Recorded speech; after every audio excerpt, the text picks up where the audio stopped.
working? Is this working? Is this working? Oh, is this working? Gotta check, gotta check, gotta check, gotta check. Oh, it is working. It is working. Alright.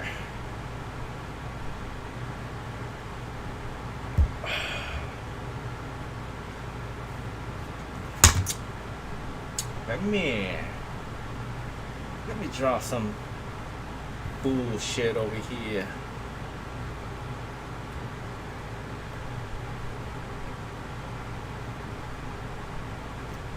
Draw some goddamn bullshit.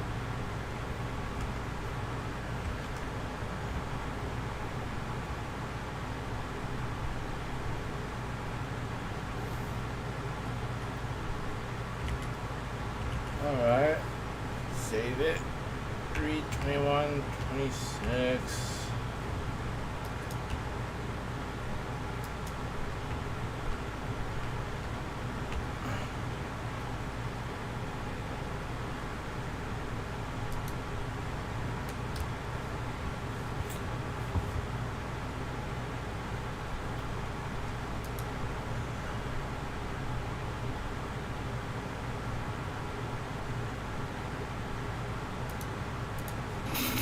Before there was an MCU, there was an MVC, a mind-blowing shared universe of some of the world's most popular superheroes and video game characters, teaming up and squaring off in an epic battle to end all epic battles until they lost the license. Hi, I'm Dan Larson, and this is the history of Marvel vs. Capcom.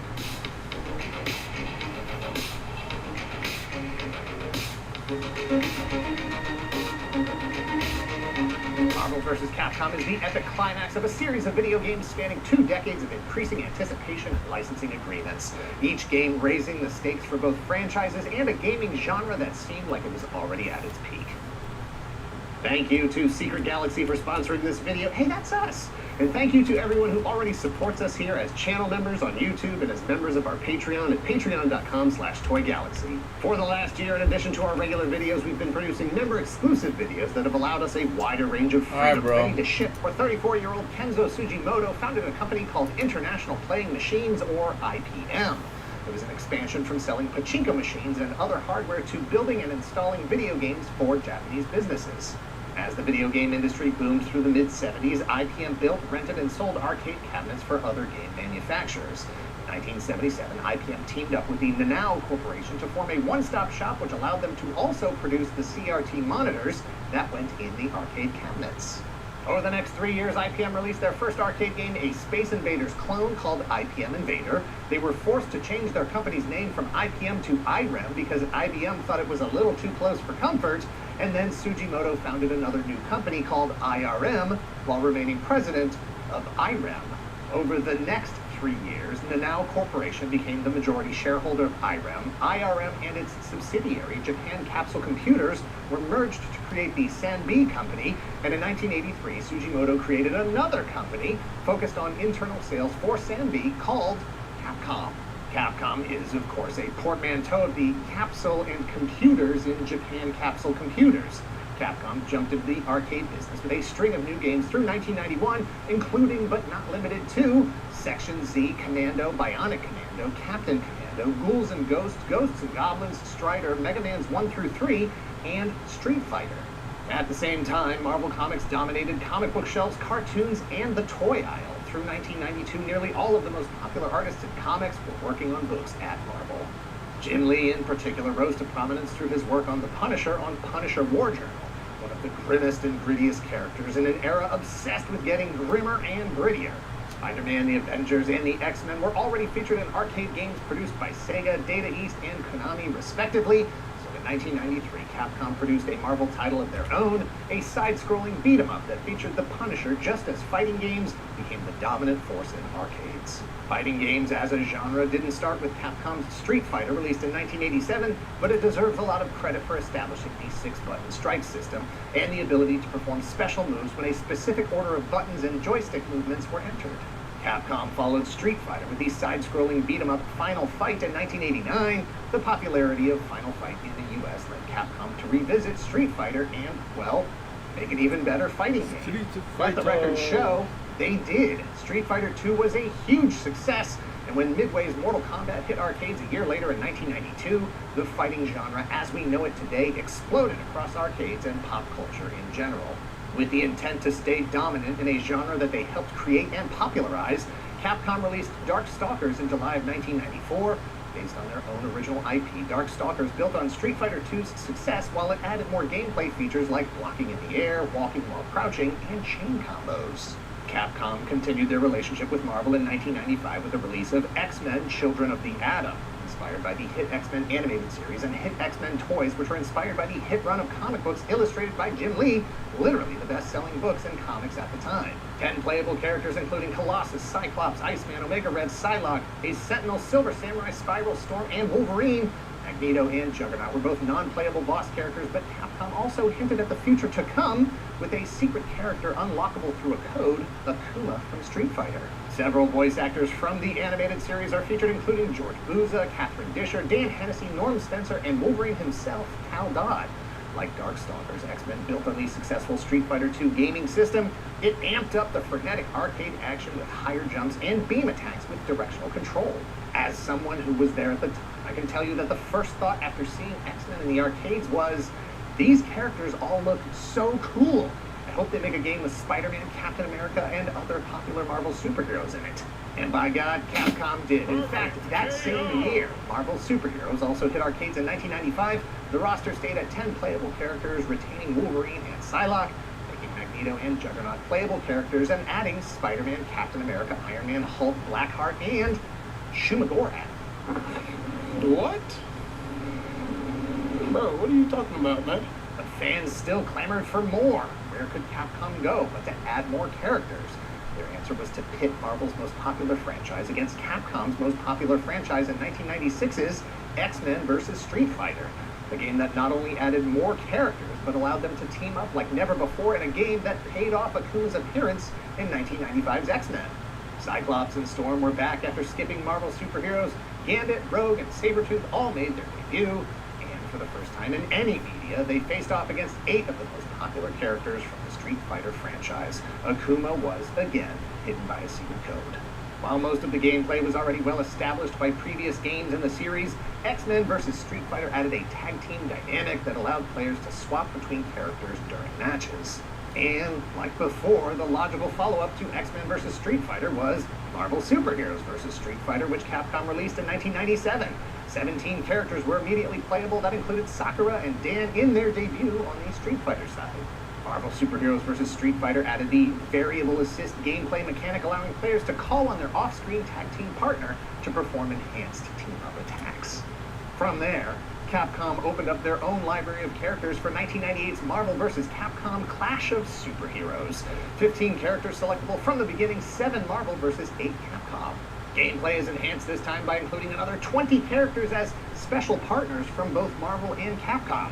They can be selected to perform the variable assist enhanced attack carried over from Marvel Superheroes vs. Street Fighter. From Marvel, it's all characters that have been in previous games like Colossus, Cyclops, Iceman, Magneto, Juggernaut, Psylocke, and Storm, but also new characters like Jubilee, Rogue, and Thor. From Capcom, you can select characters from games like Darkstalkers, Ghosts and Goblins, Strider, Forgotten Worlds, Legendary Wings, Cyberbots, many of whom, as someone who was there, players in the US weren't immediately familiar with. Or some of the previous games were very loosely based on Marvel Comics storylines, like the Fatal Attraction story in X-Men or Infinity Gauntlet in Marvel Superheroes. Marvel vs. Capcom borrowed from the Onslaught storyline, using Big Bad Onslaught as the final boss, replacing Apocalypse and Thanos. Let me tell you what bugs me at the human endeavour. I've never been the human in question. Have you? Mankind went to the moon. Oh my god, I what don't the even know fuck where is Grimsby that? is. Land on your own moon. It's no longer about what they can achieve out there in your behalf, but what we can experience up here in our own time. It's called mental wealth.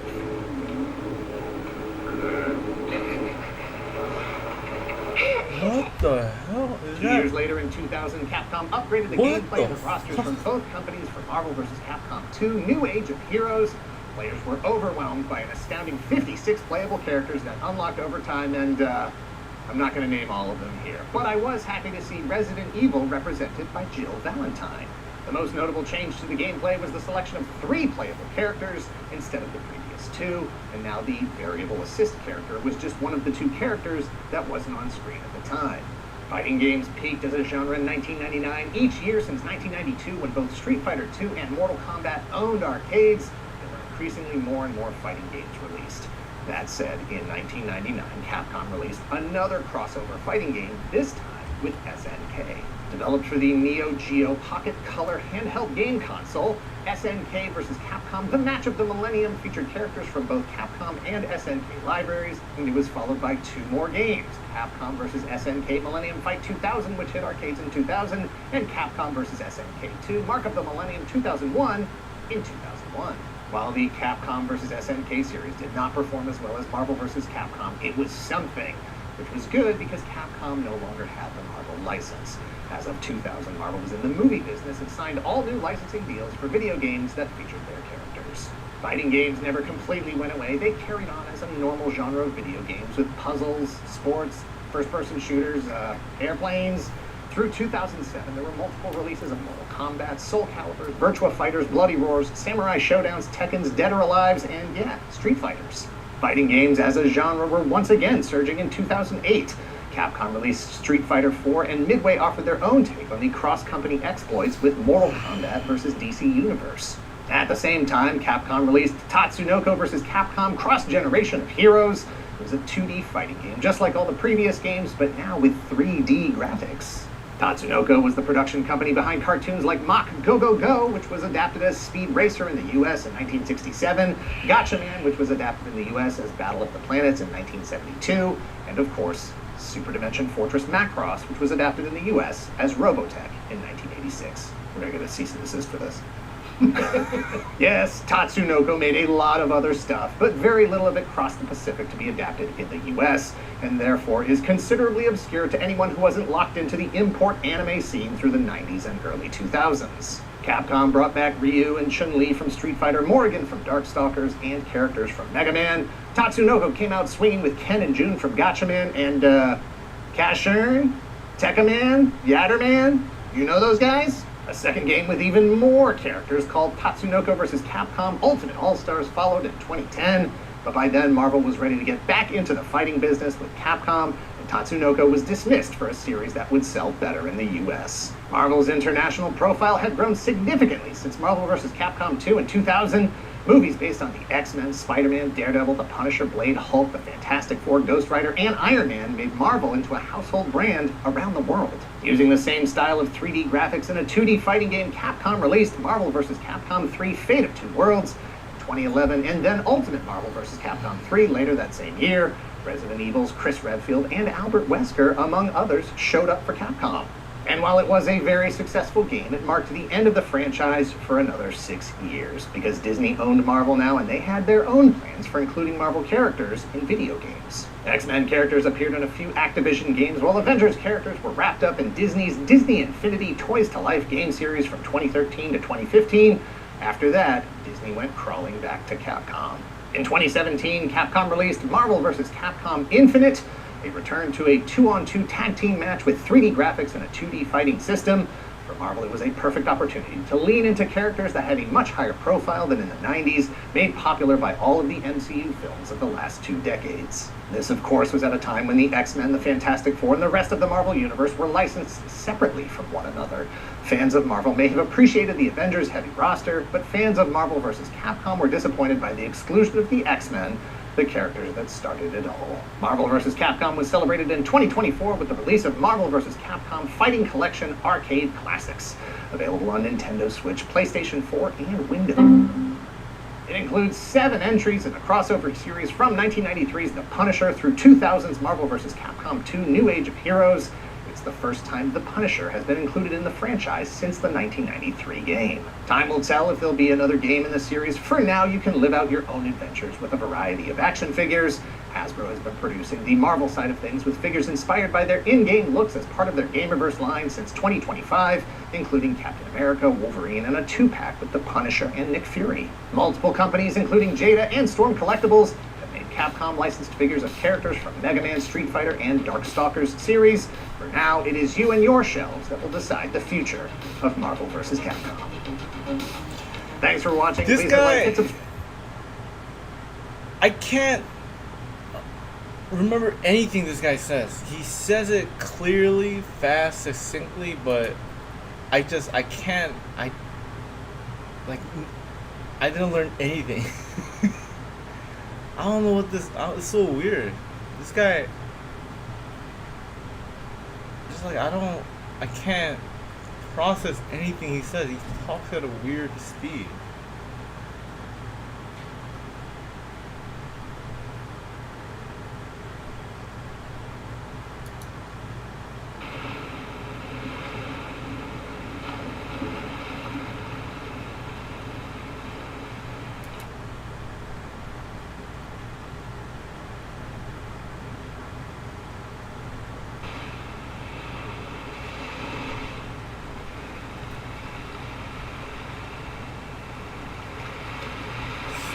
So odd.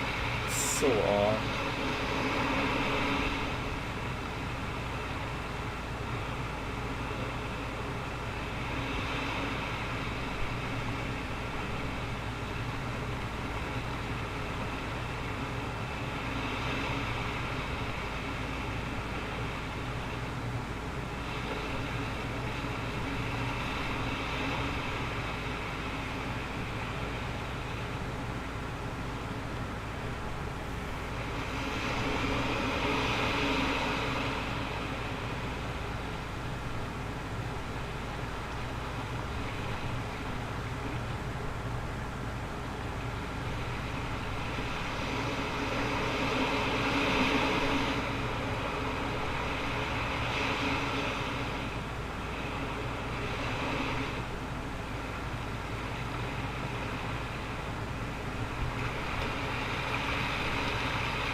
What should I do?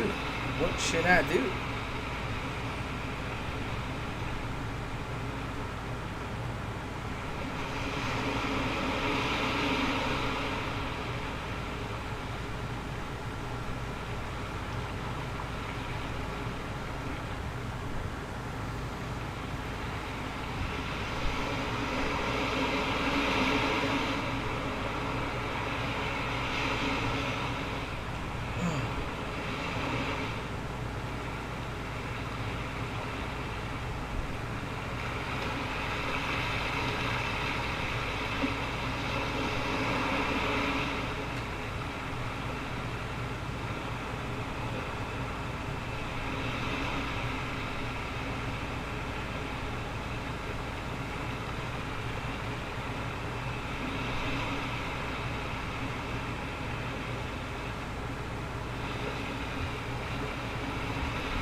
I'm visualizing. I'm visualizing my future.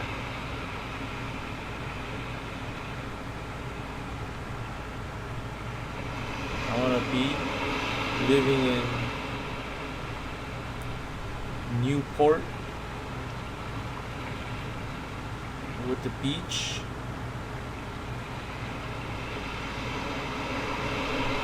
View by the window of my workspace.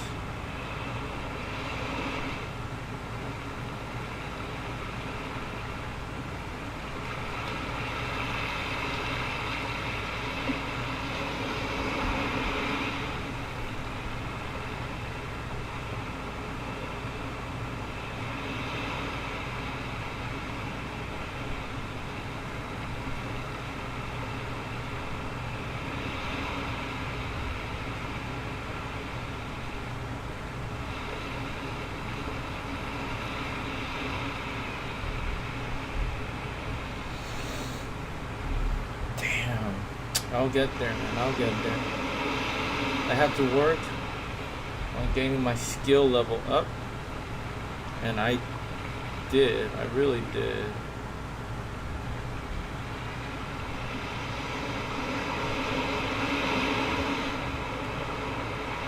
You can do it, bro. You can do it.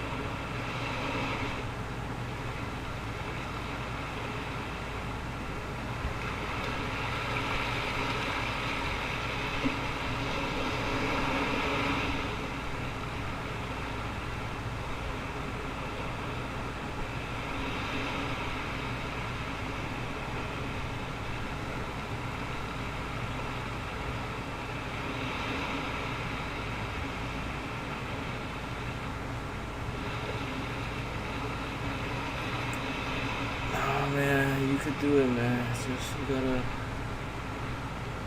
kind of focus.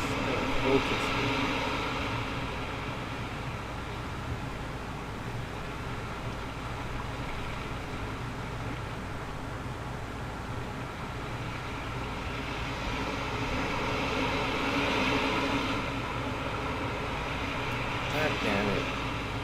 Always this clothing folds. Messing me up.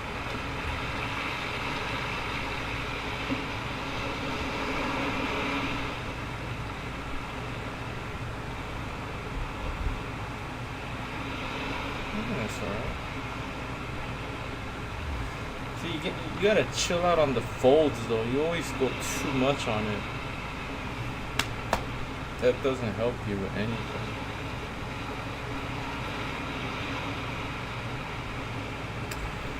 What is he doing with his right hand?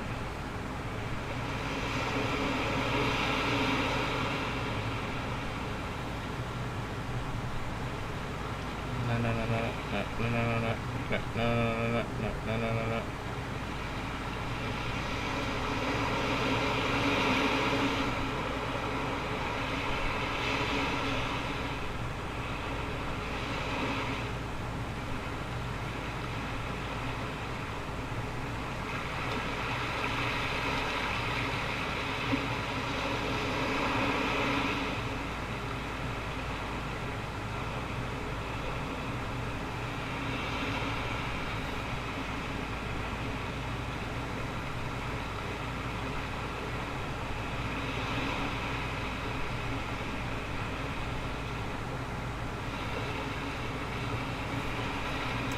You have to visualize.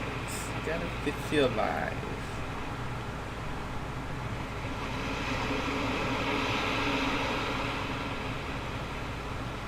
Oh, really, dude?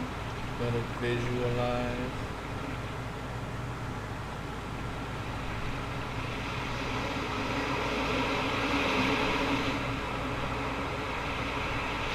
Ah, god damn it.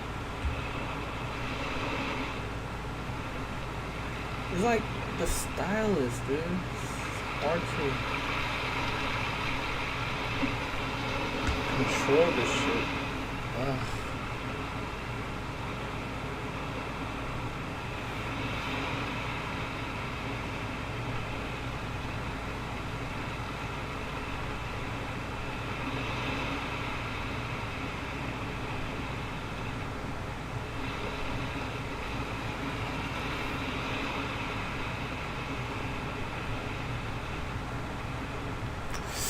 I do need to go to the beach. Maybe I'll go tomorrow or something. I gotta be all dramatic, look at the ocean, ponder about life. Where am I going with my life? Where am I going? Where am I going?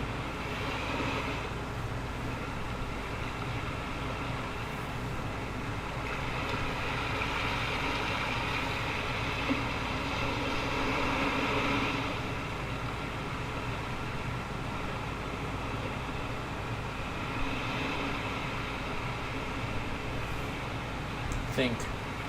Don't rush it. Think.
Think, don't rush, just think about it.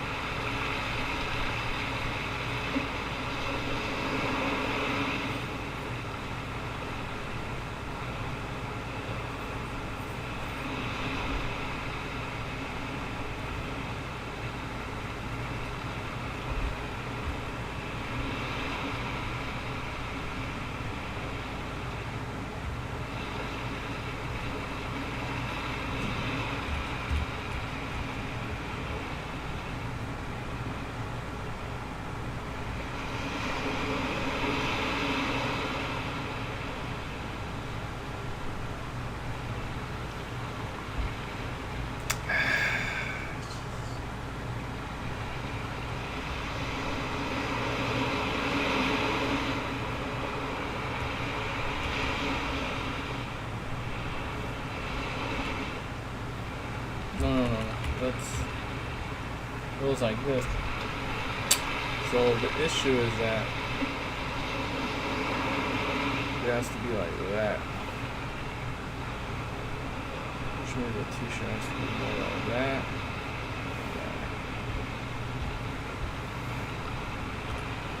Easy fix.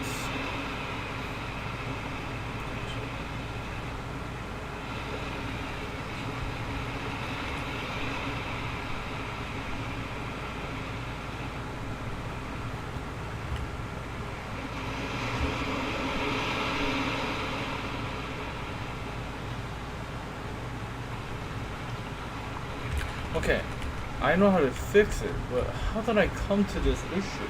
It's just, I drew this first. Okay, that's good. Biceps a little round, so you gave that curve. That's good.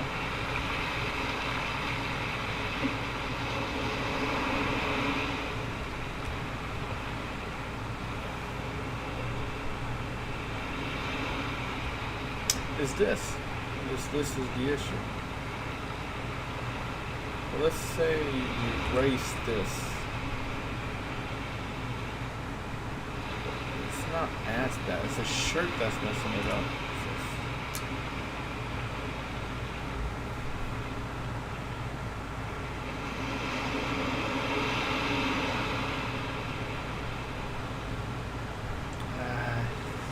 Trying to save it, but it's just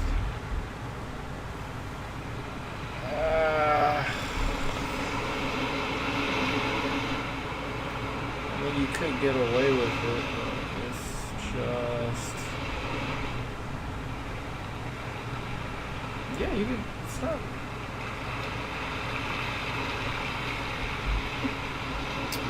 It's not as bad.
just zoom in? Stop with this bullshit of trying to draw so tiny.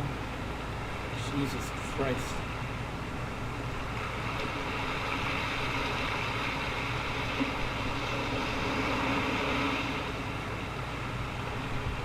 So why are you making your life harder?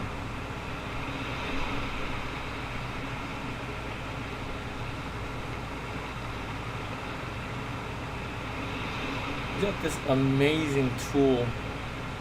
No, it's because it's a habit from drawing pen and paper.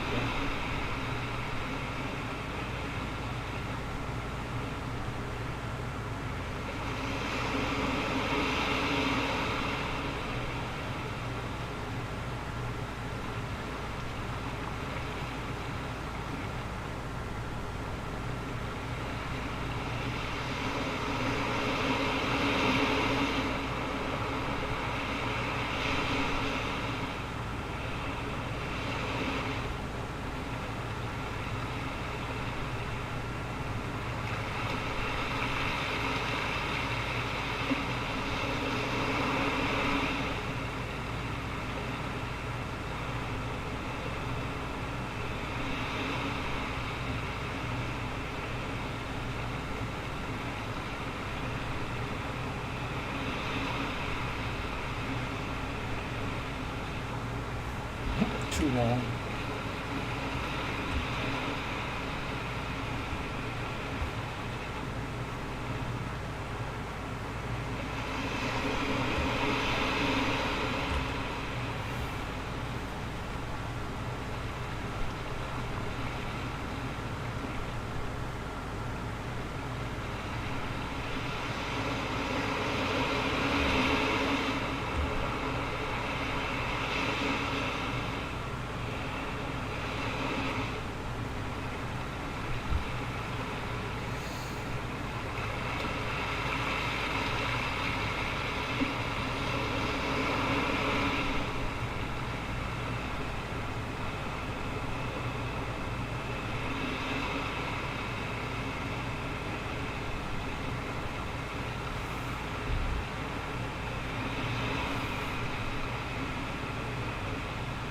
Does this make sense? Yeah, it does.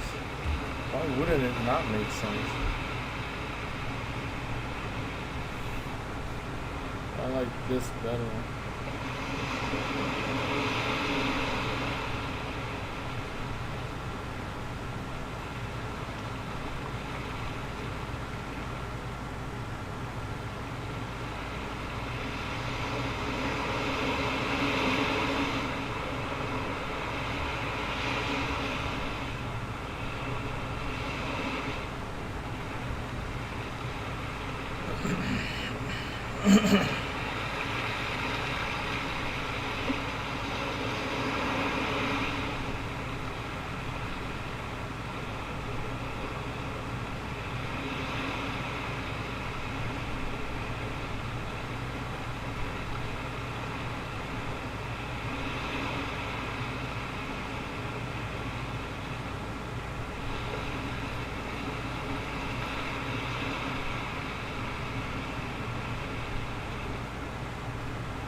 This has to be the best cat face I've ever drawn, ever in my life.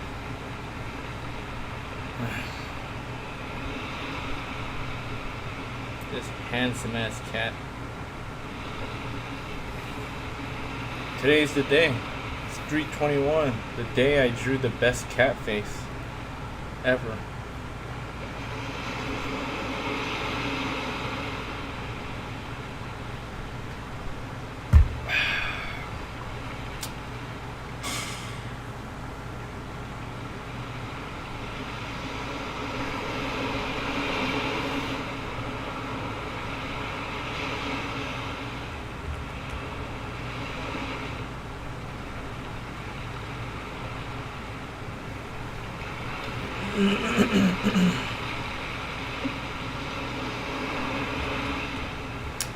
Sometimes it's better to not draw the thumb.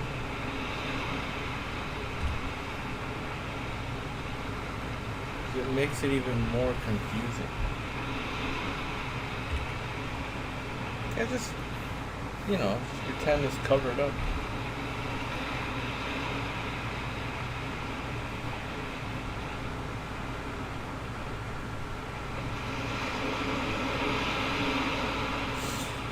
Man, it's gonna happen.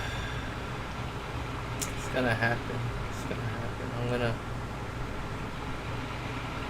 live in Newport. I could afford it.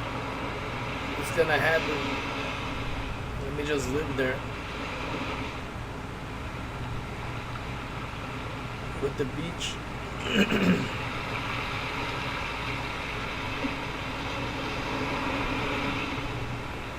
With the beach view.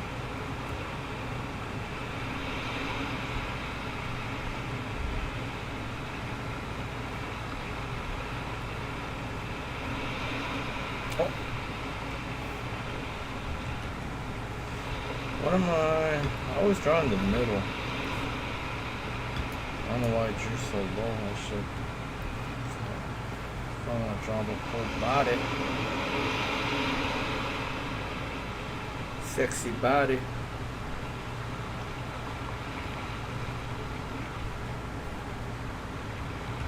I wanna live in Newport Beach.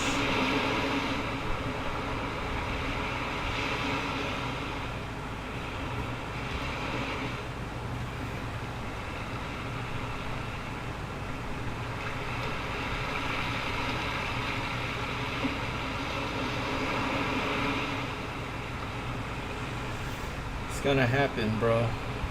Just be patient. Just be patient. Just don't die. Alright? Just don't get killed.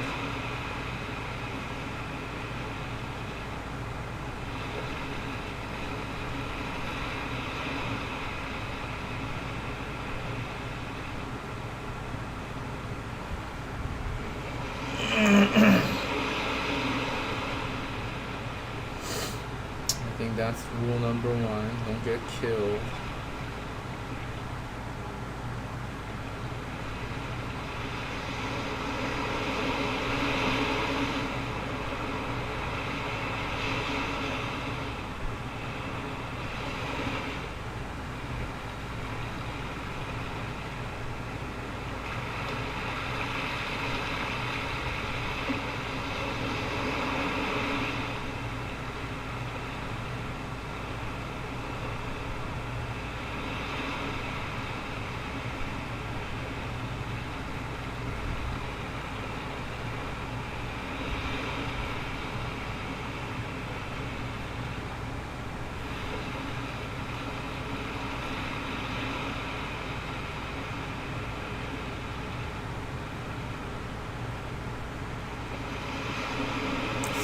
I'm not even joking, man. That's my biggest concern right now. I don't want to get killed.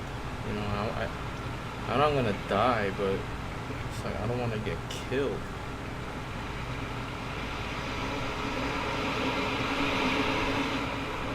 You gotta watch out for shit if you don't want to get killed, dude.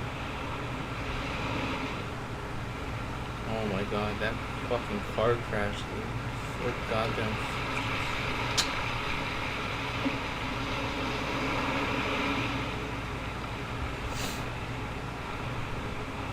Instant death.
Just don't get killed, man. Just try not to get killed.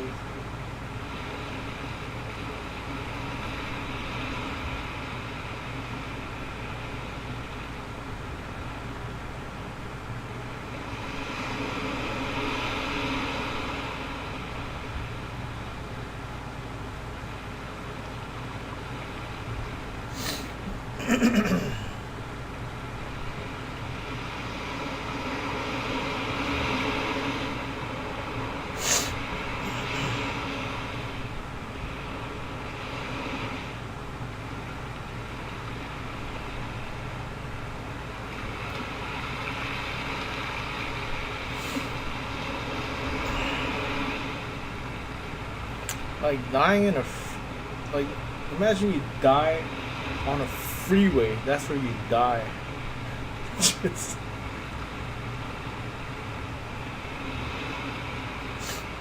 you have your whole damn life, birthdays and shit, parties and all that, life,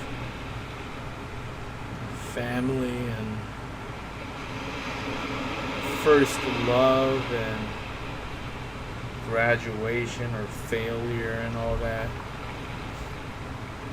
And it's like, yeah, I died on a freeway. Just, Jesus.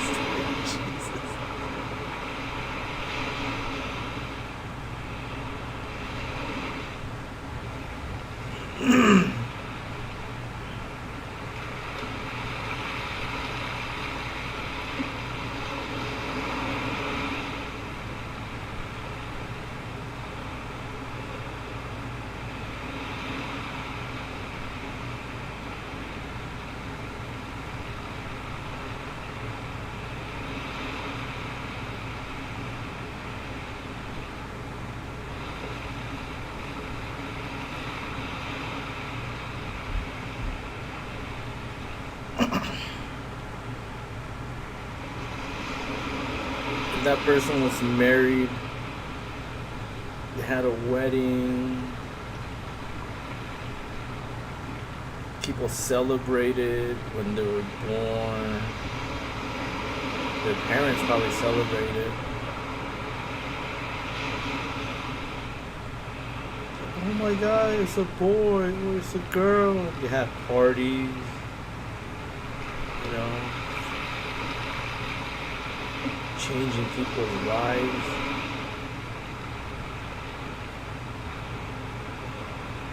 And then freeway, because you were looking at your damn phone. Oh my god.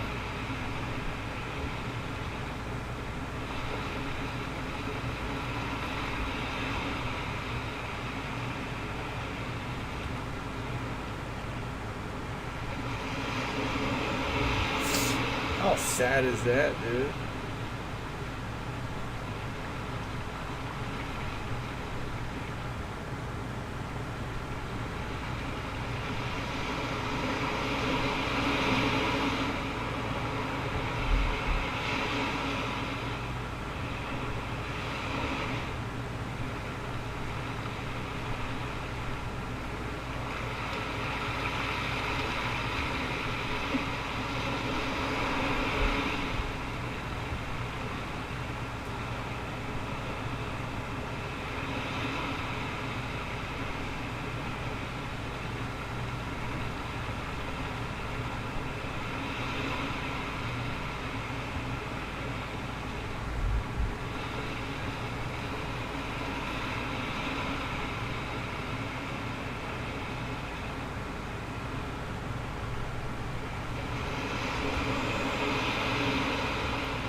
See, too much lines makes it look like he's bending his leg. I mean, he kind of is. No one's gonna help? Look. That's gonna make it seem straighter.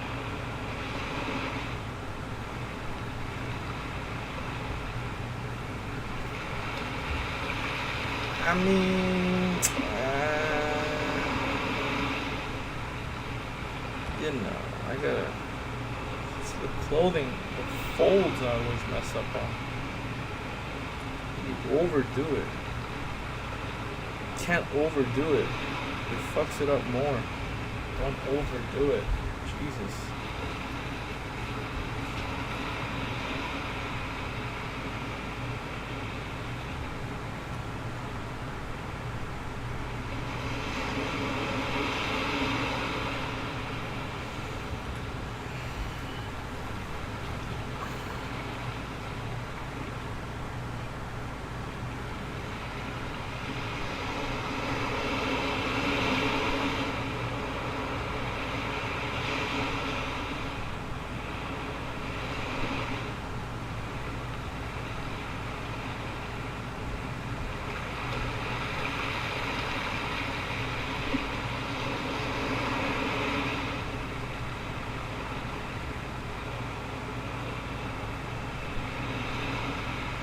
Man, there are movies made.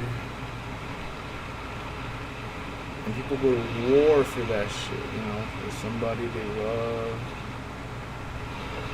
That guy just killed himself on a freeway. He just wasn't looking. It could be a her. It was a white Toyota, so not that color dictates the gender, but I'm just saying, could have been a her.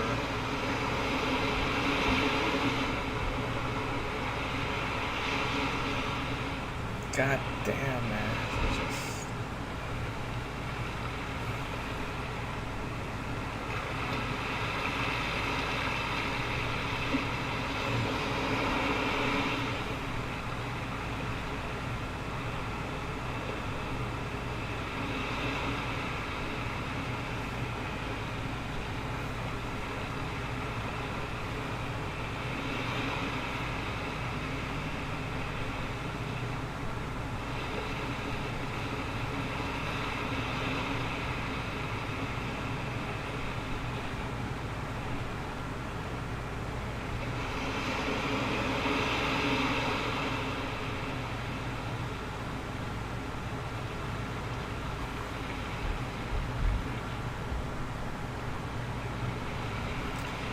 Just killed it himself. Just killed it.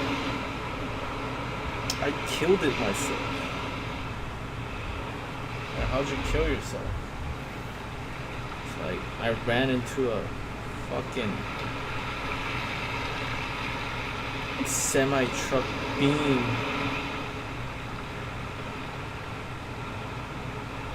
That's nothing but solid metal, dude.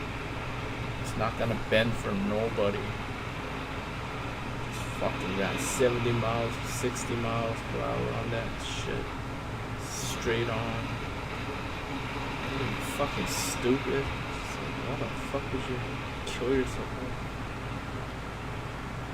Jesus Christ. What a waste of life.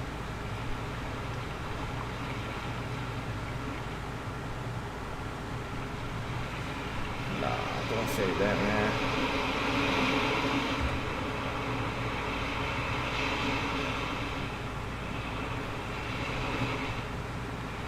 Probably had their reasons.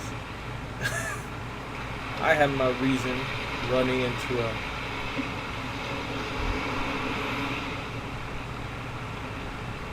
semi.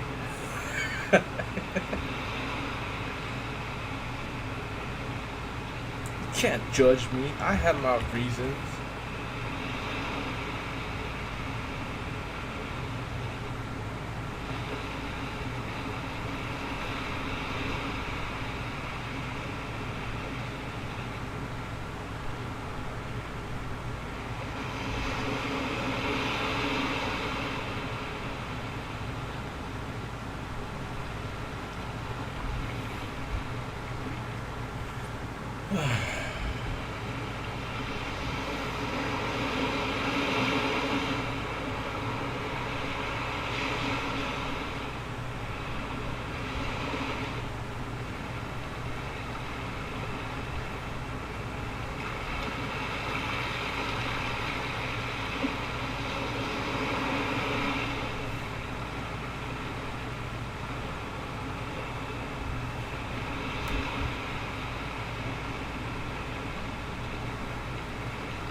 Think about it. Think about it.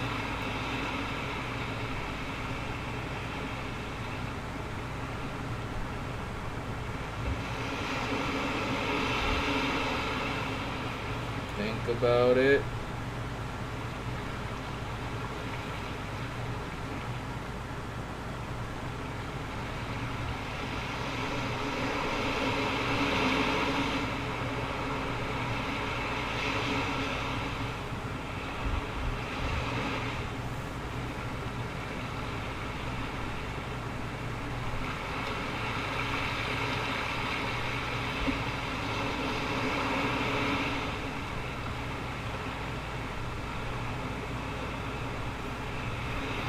Now you're fucking it up. It was good before, like that. Alright, you did it. I'm just gonna decide. Is it looking... Ah, it's a side view, dude. Don't overdo it.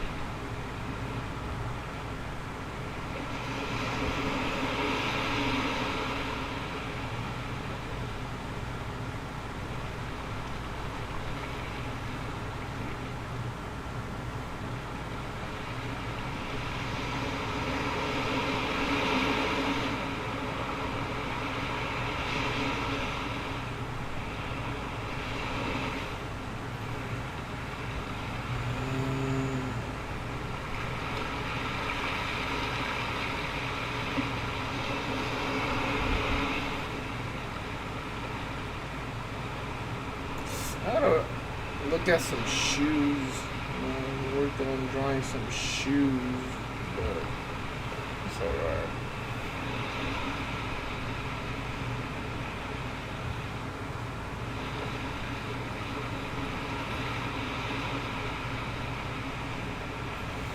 I don't know why some dudes are so into shoes. It's such a like feminine trait. What the hell's the matter with you? Single mother. Usually dudes raised by a single mother.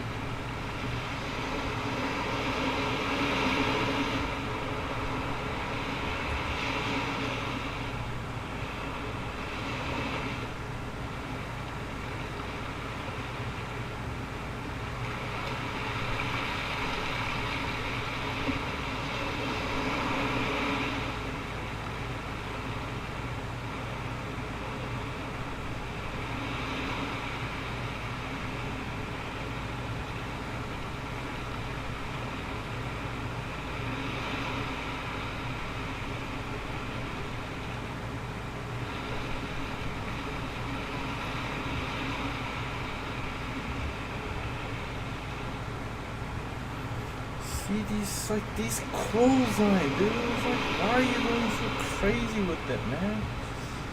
Jesus Christ, dude. Fucking it up. Even this doesn't even make sense. Why would it look like that? I mean, it look like this. It look like that.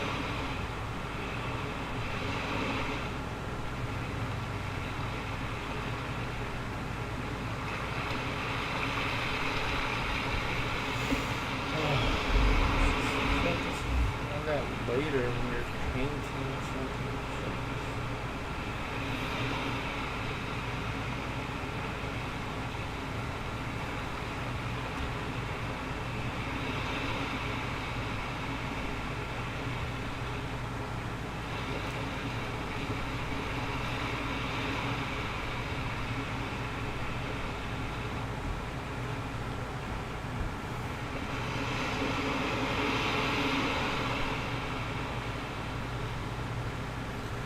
I give myself a pass on this one because it's the stylus control that's fucking it up.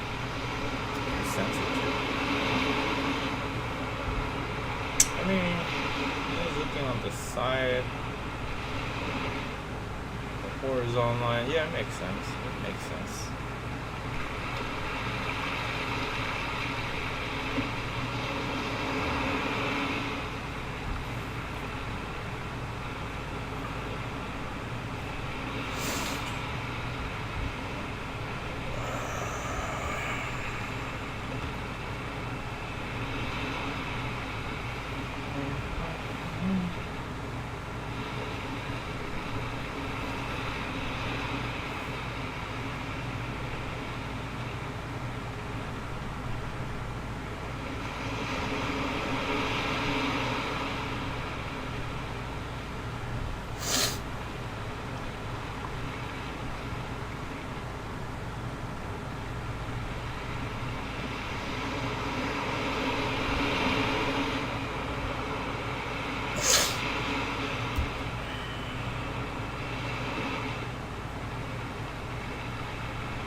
did I make this line for?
Zoom in. There's no point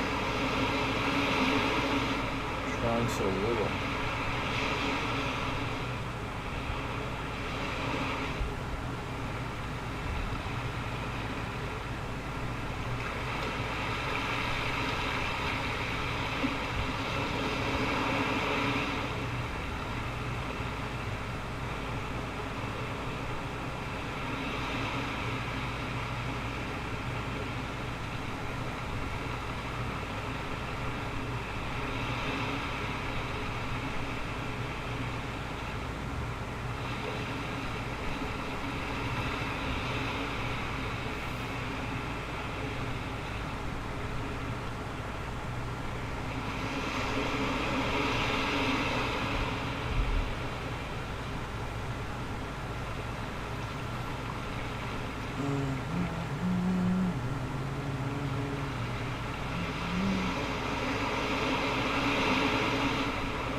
You know, I already fucked up.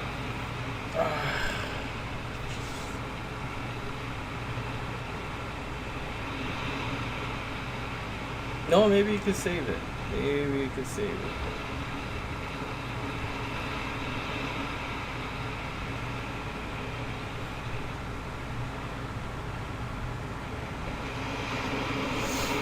No, it's like that. Shoulders right here. Just the ass.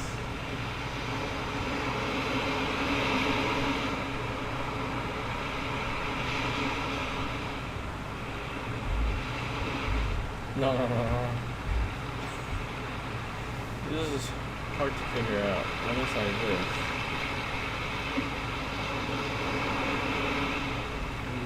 I don't know why I drew this.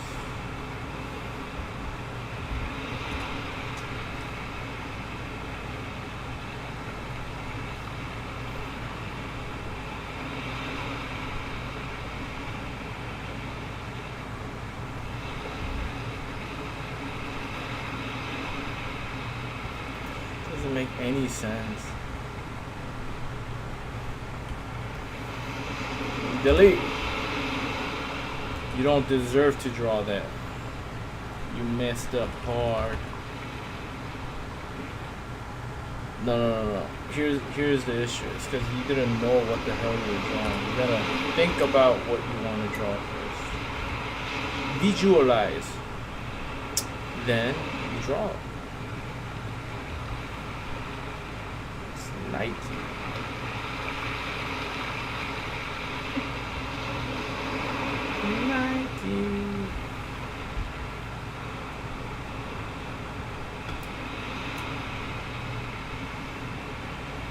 It's not hard. This is like you're gonna draw a person kneeling. But how? You gotta think about how is the person kneeling. This way.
Alrighty, I am keep messing up.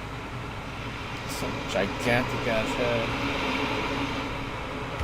Alright. It's because I'm hot.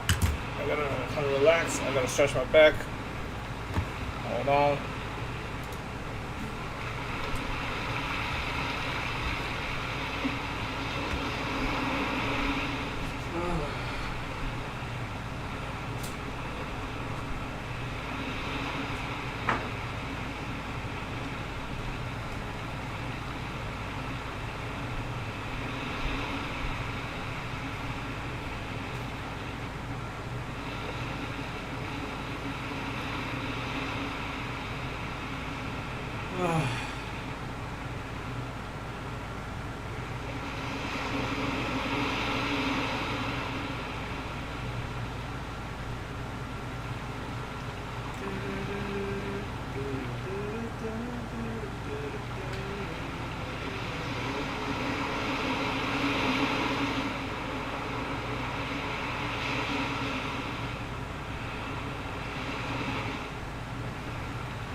Okay, buddy.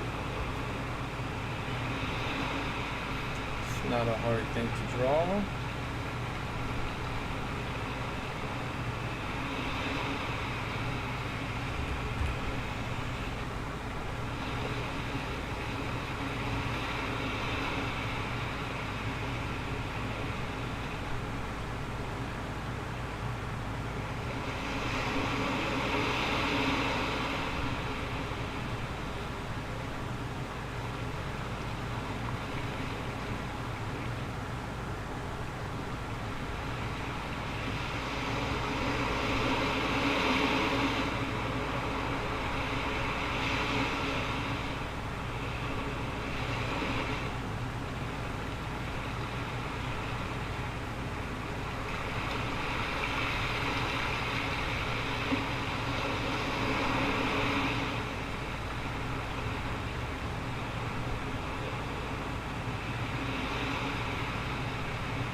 Just relax.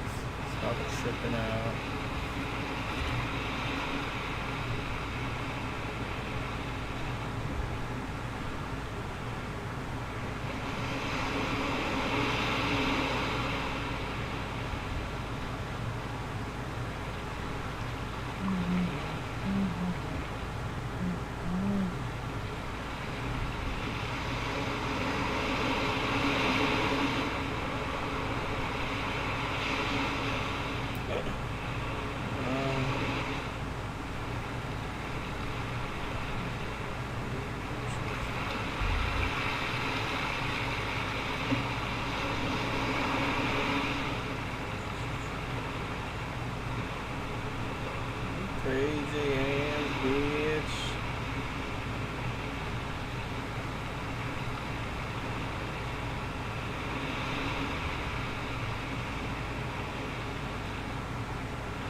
Just relax, just relax.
ask yourself, is the titties too big? And the answer is, it can never be big enough, right?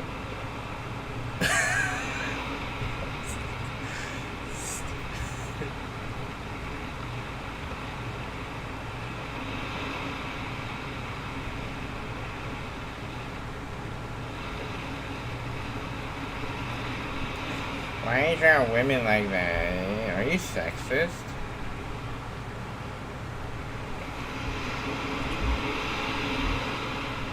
Are you sexist? Hey, misogyny? Misogamy? Misogamy. Oh shit, I'm fucking crazy, dude. Is this misogamy?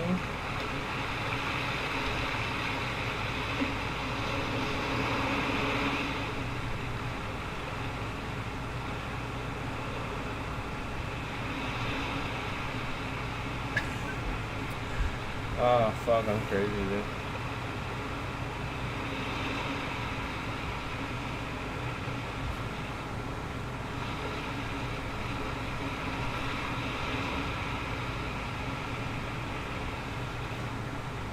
This is misogamy.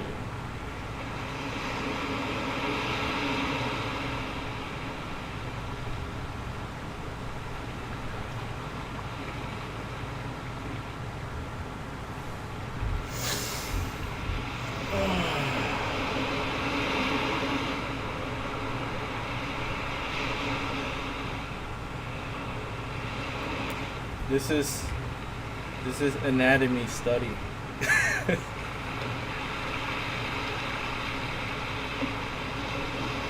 This is not misogamy.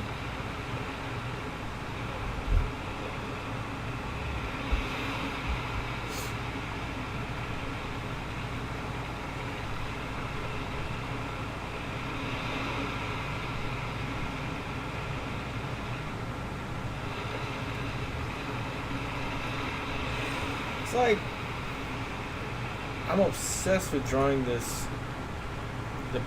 back pose. That's why I'm drawing it. But, I didn't need to erase that.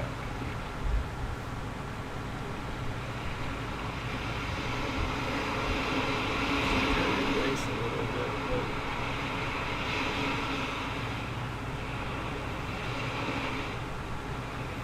this is misogamy.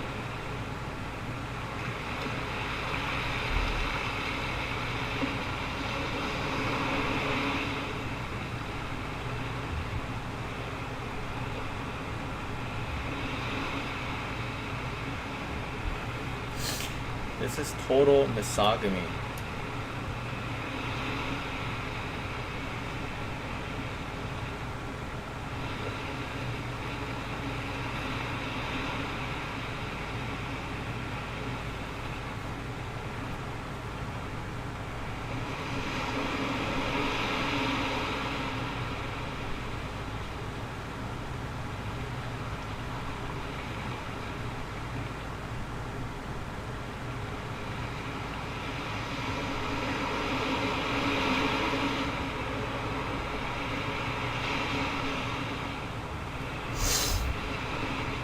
Is this so misogamy?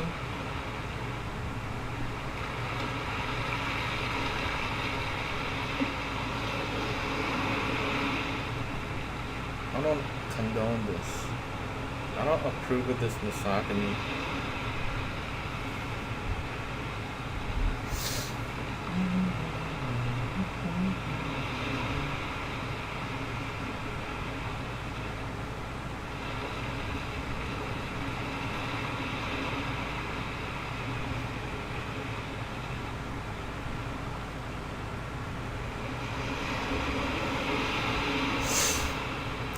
Total misogamy, like such a disgusting misogamy.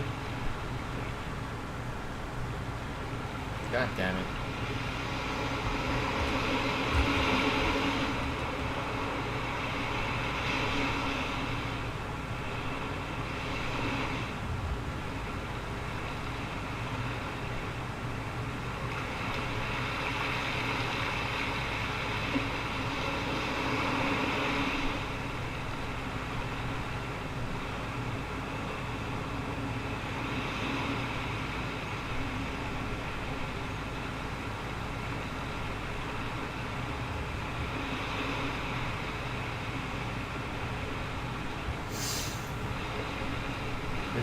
so disgusting and misogyny.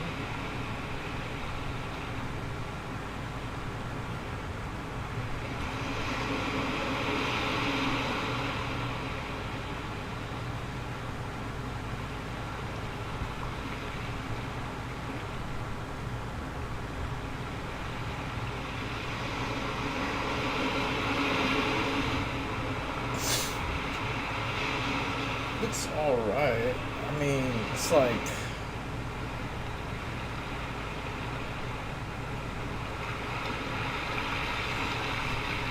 it's like you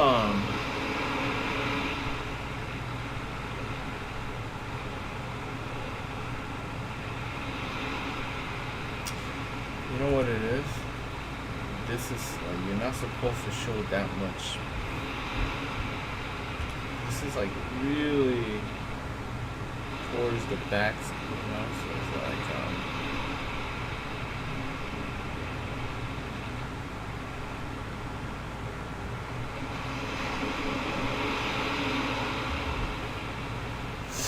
it's almost like that, dude.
Question is, does it make sense?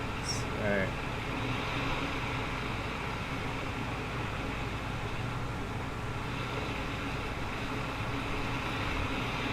Anatomically, does it make sense?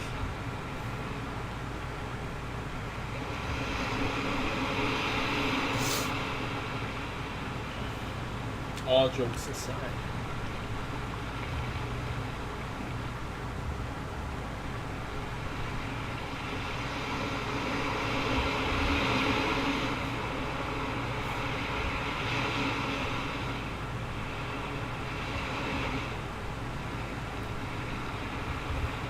All jokes aside, does it make sense? It does make sense, but how can I? This part really bothers me right now because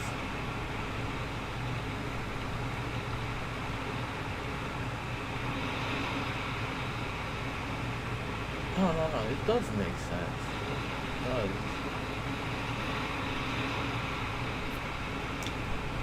You know what it is? If you shade it, it's gonna look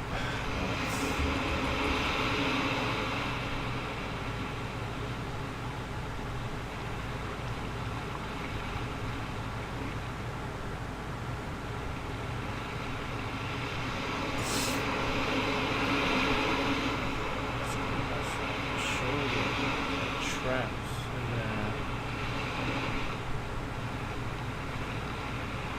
and next right here.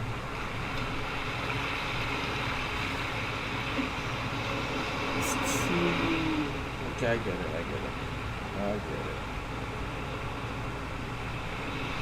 Let's clean this up a little bit. It's too dirty.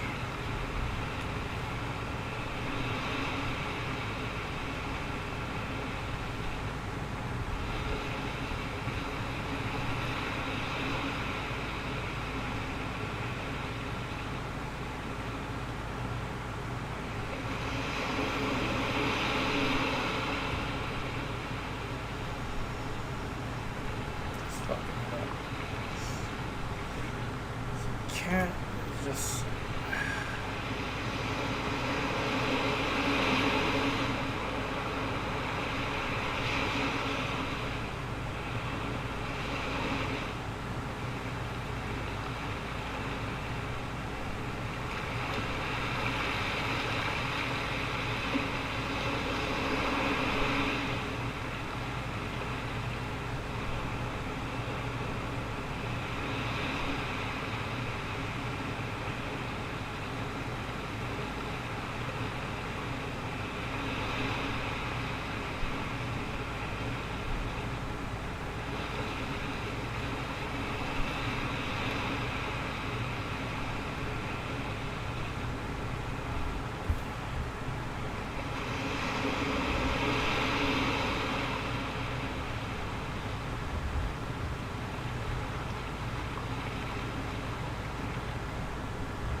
I want fried chicken. I might get fried chicken today. I'm trying to eat healthy, but I want fried chicken. I want like Popeyes. They have a new Popeyes near my house. I'm gonna get Popeyes. With KFC's good.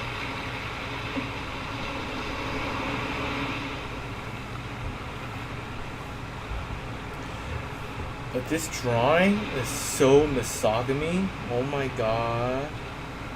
This is like total misogamy.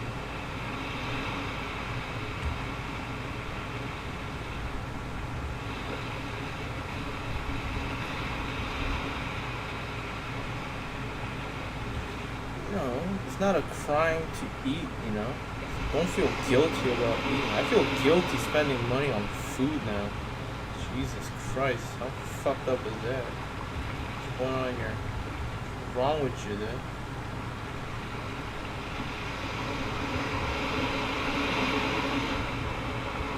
It's because you're such a misogamy, dude.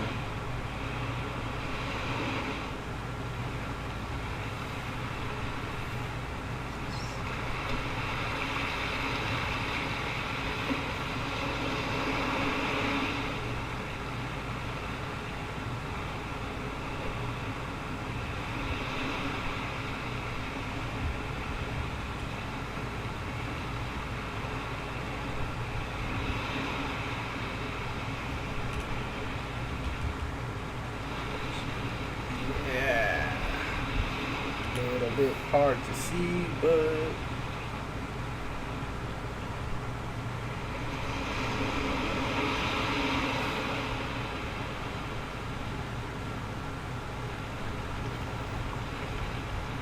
that's right.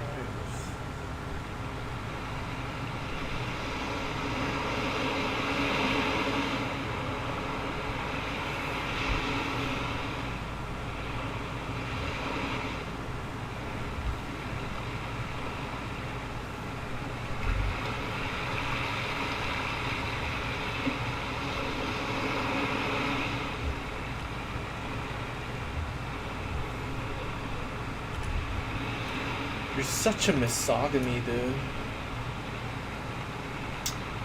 I think this is good. I mean,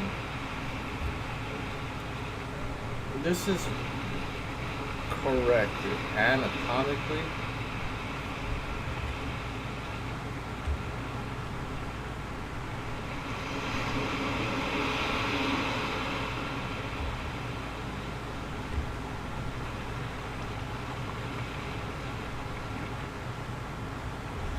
It is correct.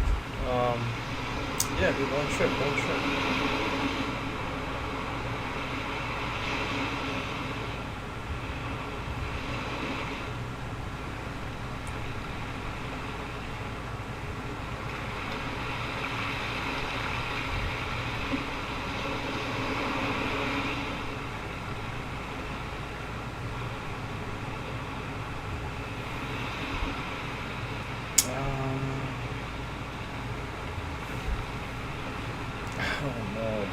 I don't know, bro. I want to eat fried chicken today.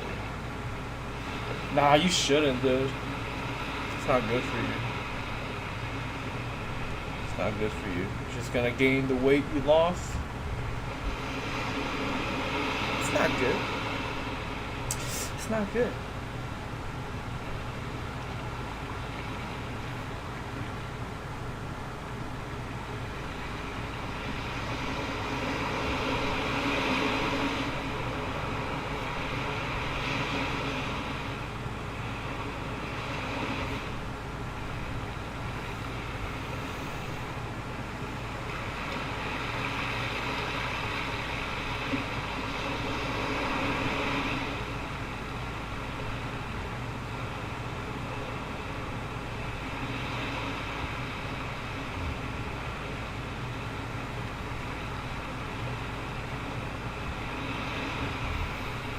Eat at home.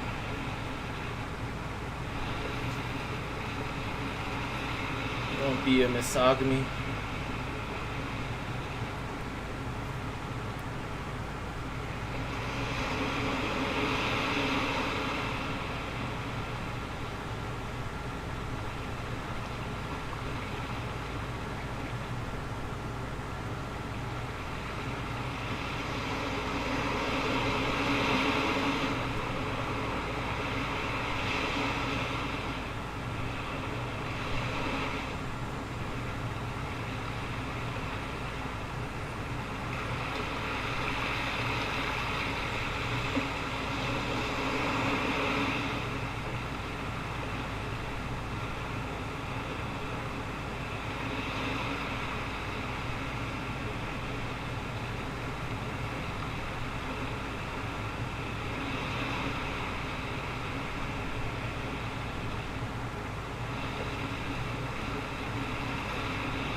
No, I should get some fried chicken.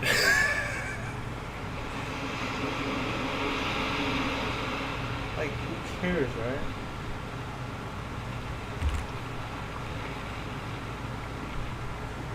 Nah, but it's fucking expensive right now. It's like, this guy costs you like $40 a bucket of fried chicken.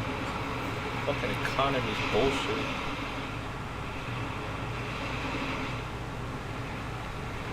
It's like, I'd rather get pho because it's cheaper and more healthy, right? I don't know. I don't know.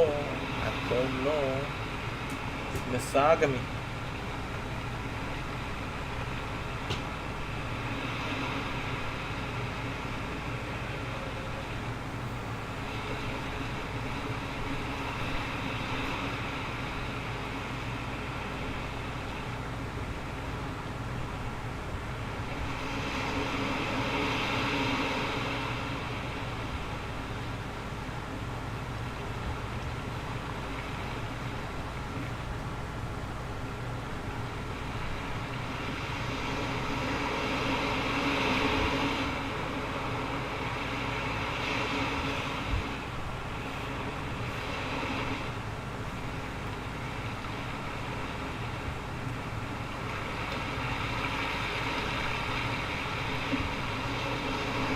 Look, she's studying for her PhD to be a strong, independent woman.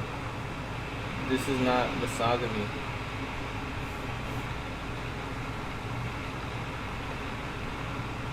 Not at all.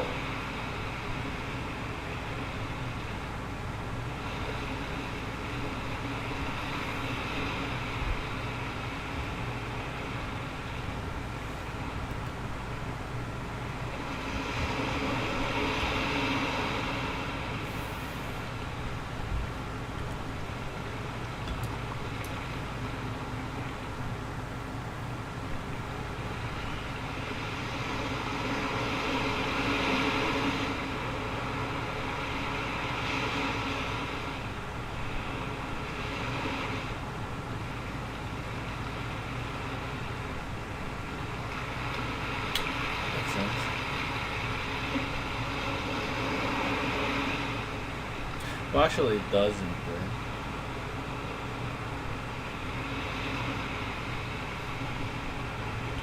she don't know how to read.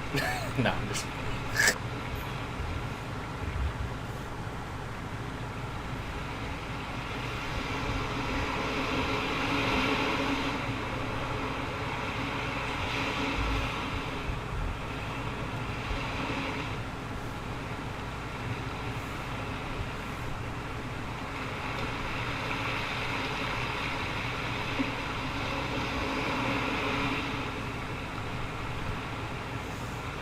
Sense now.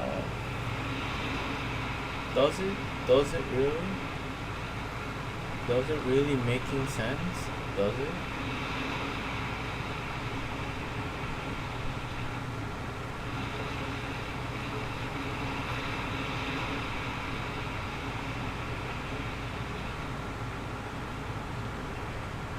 Somewhat does. Somewhat does.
Misogamy.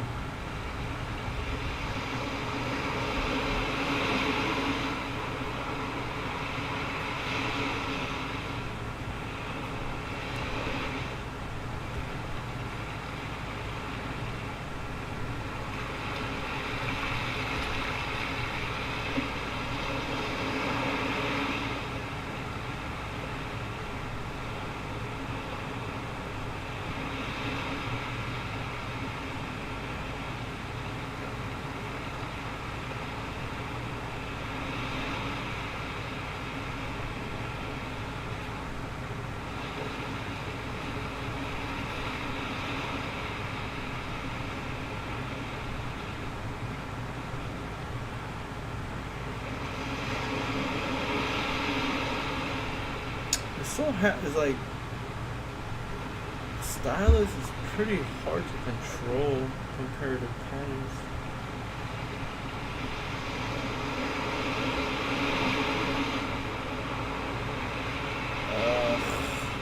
Whatever.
talking. Oh.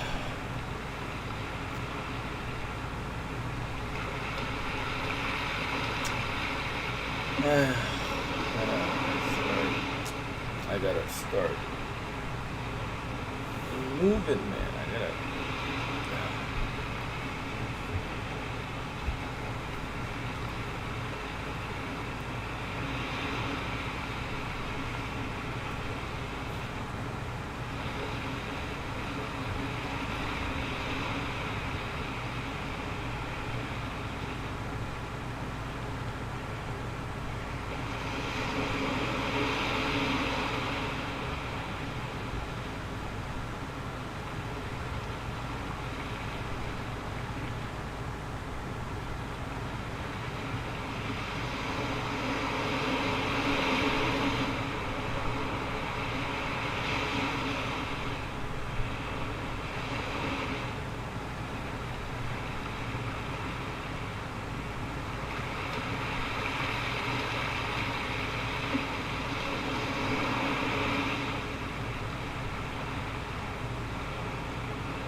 Drawing small again. What the hell's the matter with you?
You're drawing too small, dude.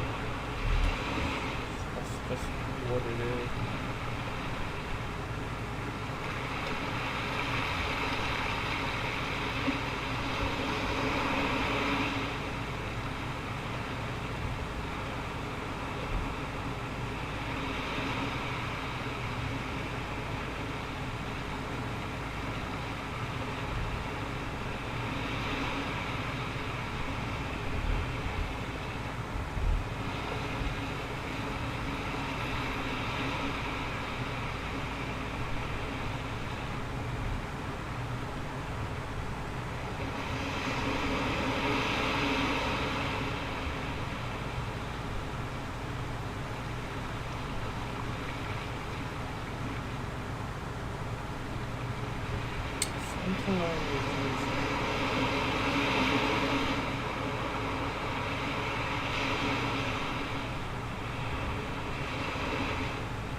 boy.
Necessarily wrong, but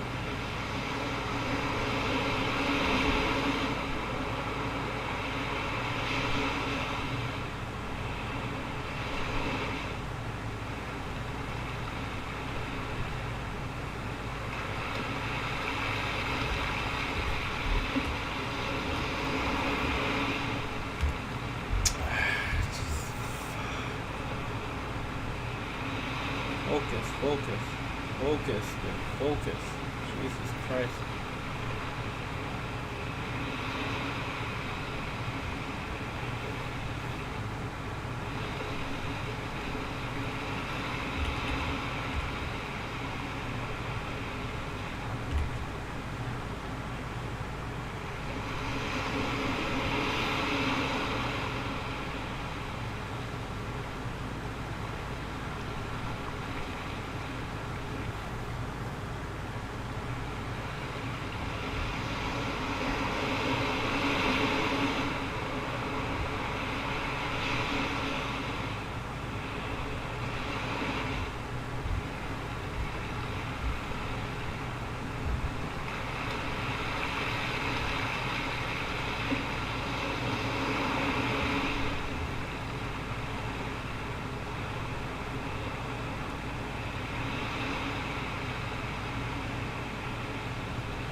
Jesus Christ.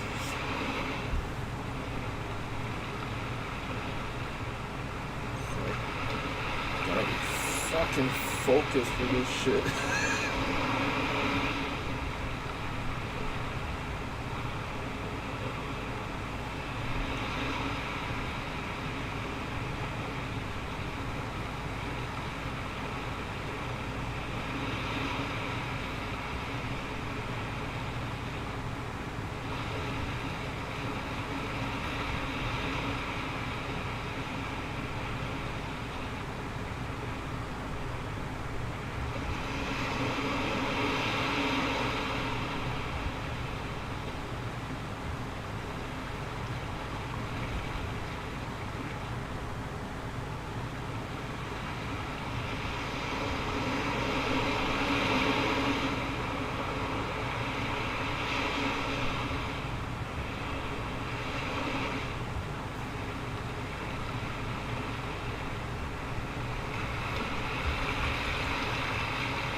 Jesus Christ.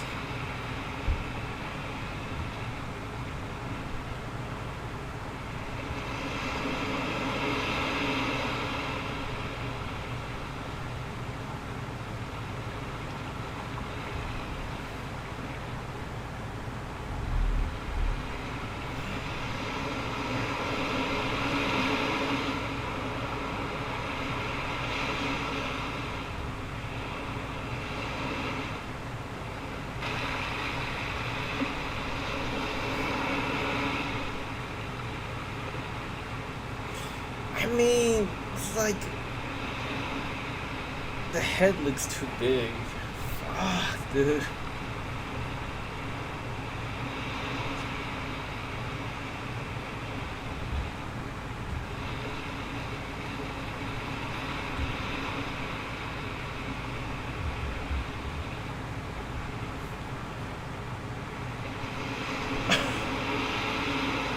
Something is wrong with this one. You know what it is? You shouldn't have drawn this one. No, actually it looks better with this. Alright. looks good. I mean,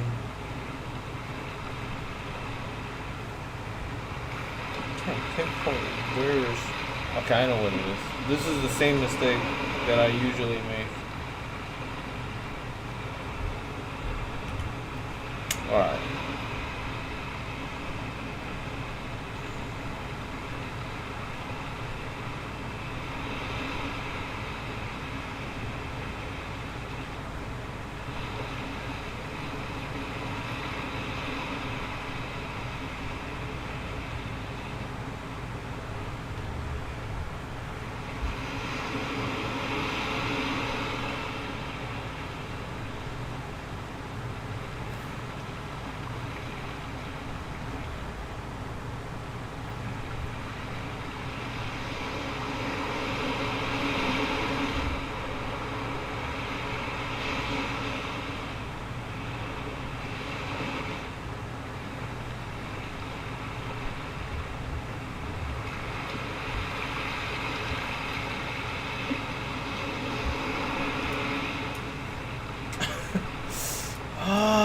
Just looks so weird. Because the proportions are all off, dude. The arms too long, the legs too short.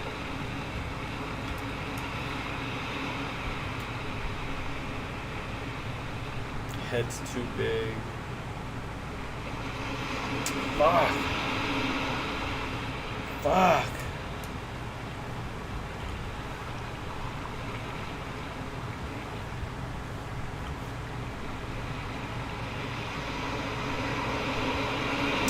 It's okay, it's okay. It's okay. It's not the end of the world. Just fix it, you know?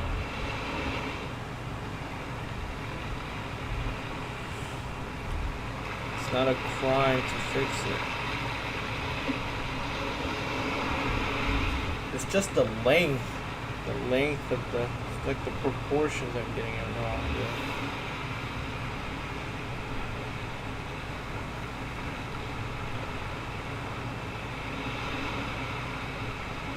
Just, if you just like minimize the head, it's gonna look good.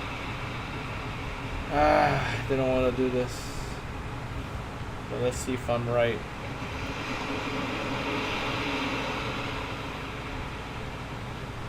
Yeah, dude, it does look better.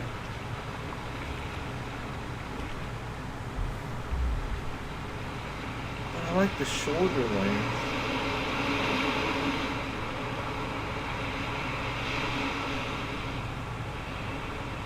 You drew the legs too short. That's the issue. God damn it.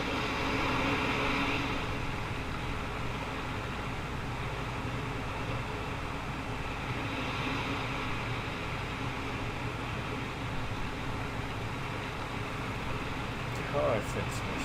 How do I fix this? If I just minimize the head and the arm, then it's gonna look better. I mean, yeah.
Yeah, looks better.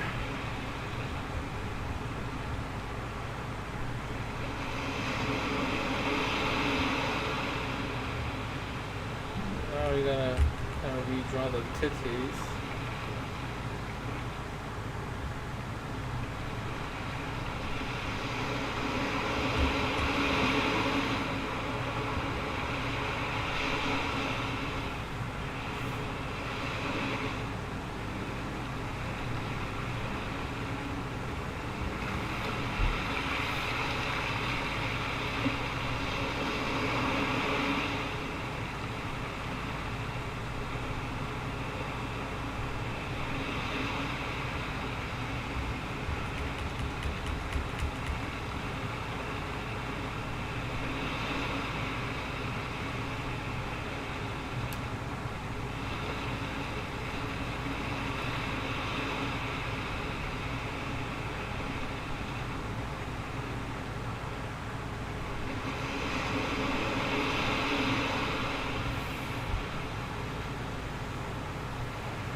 better.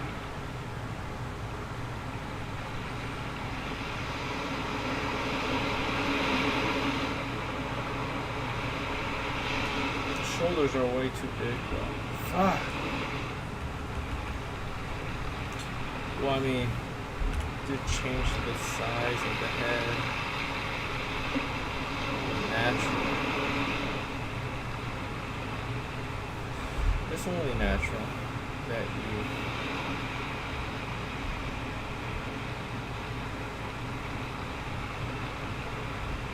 Oh, right. I gotta draw the other arm. Fuck.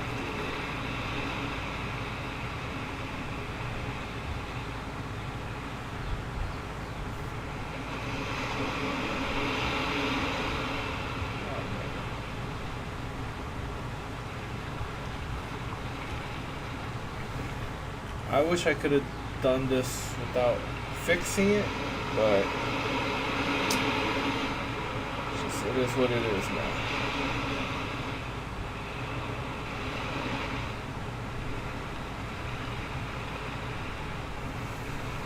It's just, you could make the mistake, doesn't matter.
You're drawing nipples. This is misogyny. Not misogamy. This is misogamy.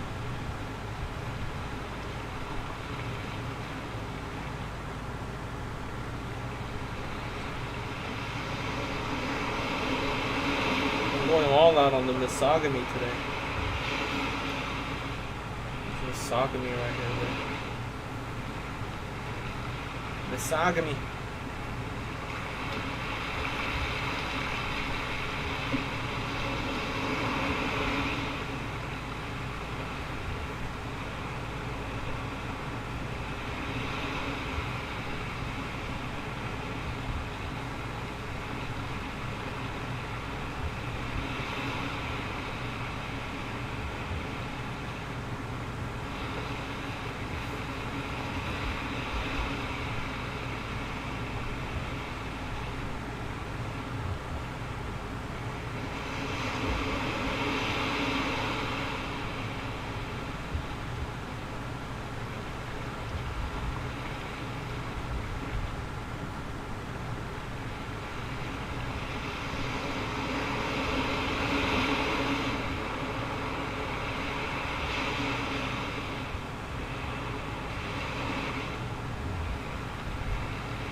Whatever, man. It'll get better.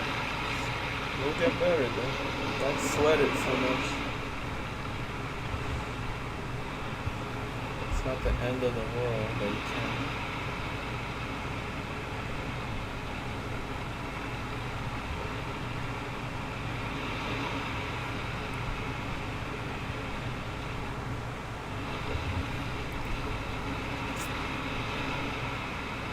It's good. It's good.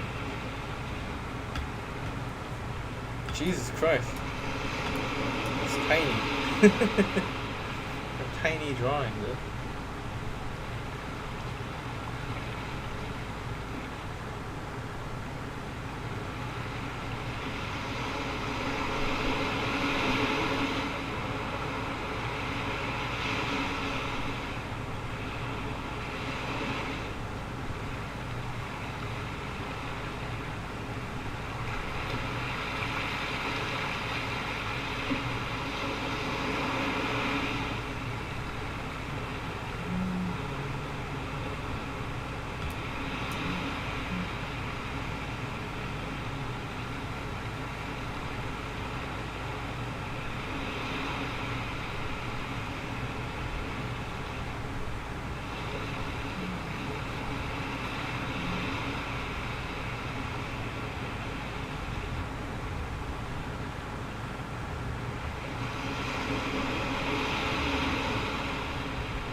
burn his calories. It definitely does. You gotta think a lot. It feels like. It does burn calories.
I didn't want to draw the other way, so I hit it.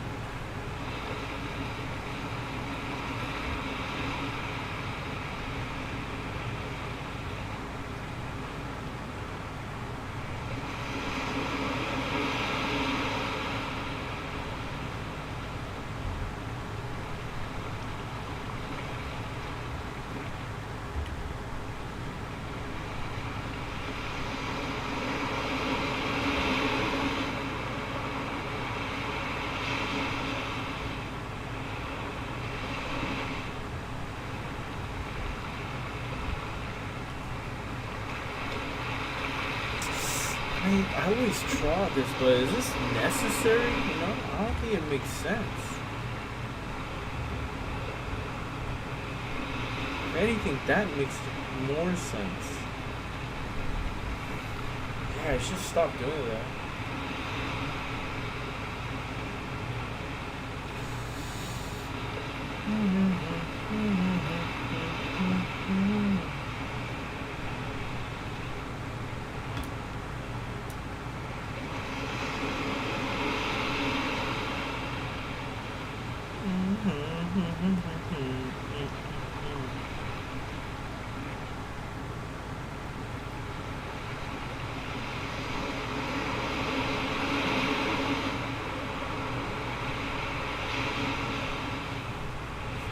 Let me have a break.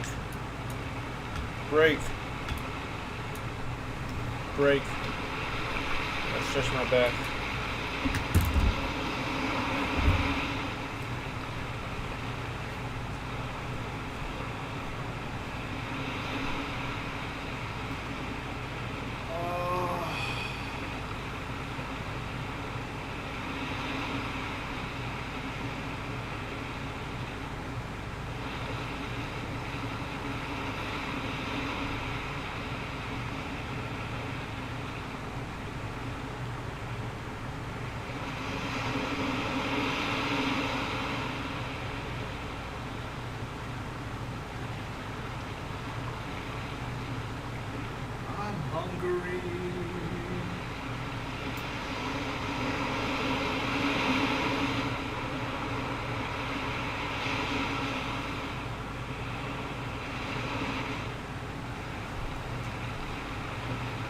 Hold on, let me cook something.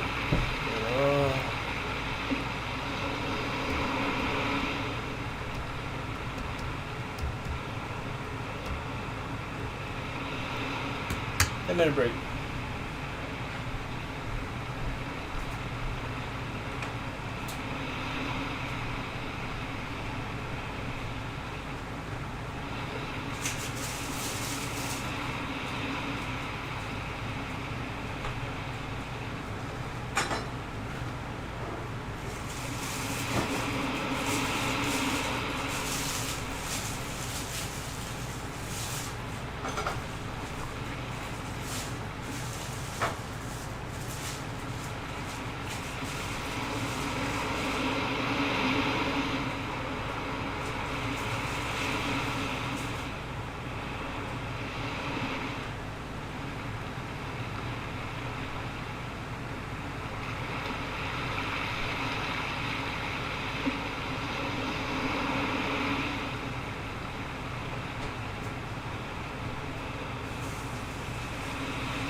Actually, I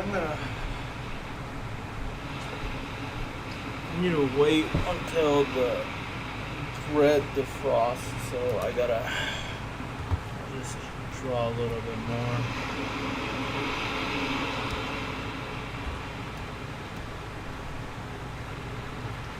Delete.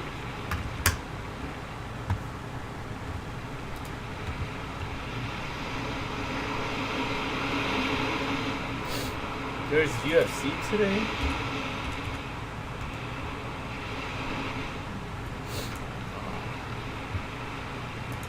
Boring ass fight.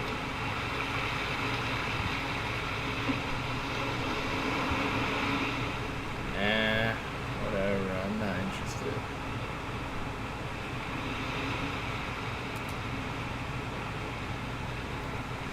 I'm not interested, you know?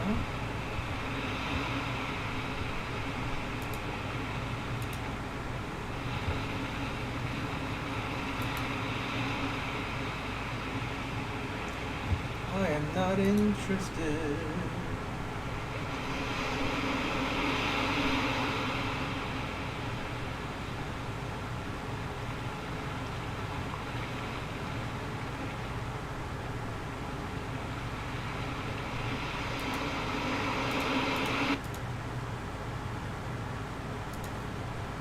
Ladies and gentlemen, welcome to the Tim Dillon Show. When I die, please make AI videos of me saying crazy shit and causing havoc.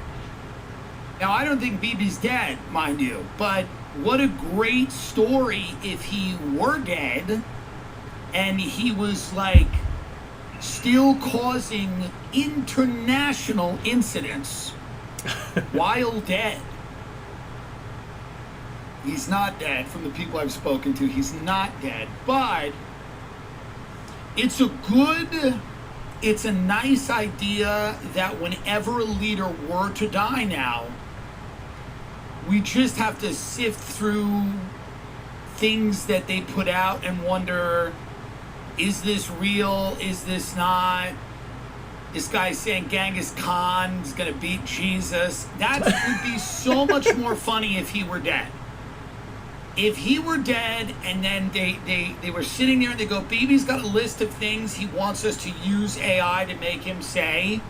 And then one of them is Genghis Khan has the advantage over Jesus because evil wins, according to Benjamin Netanyahu.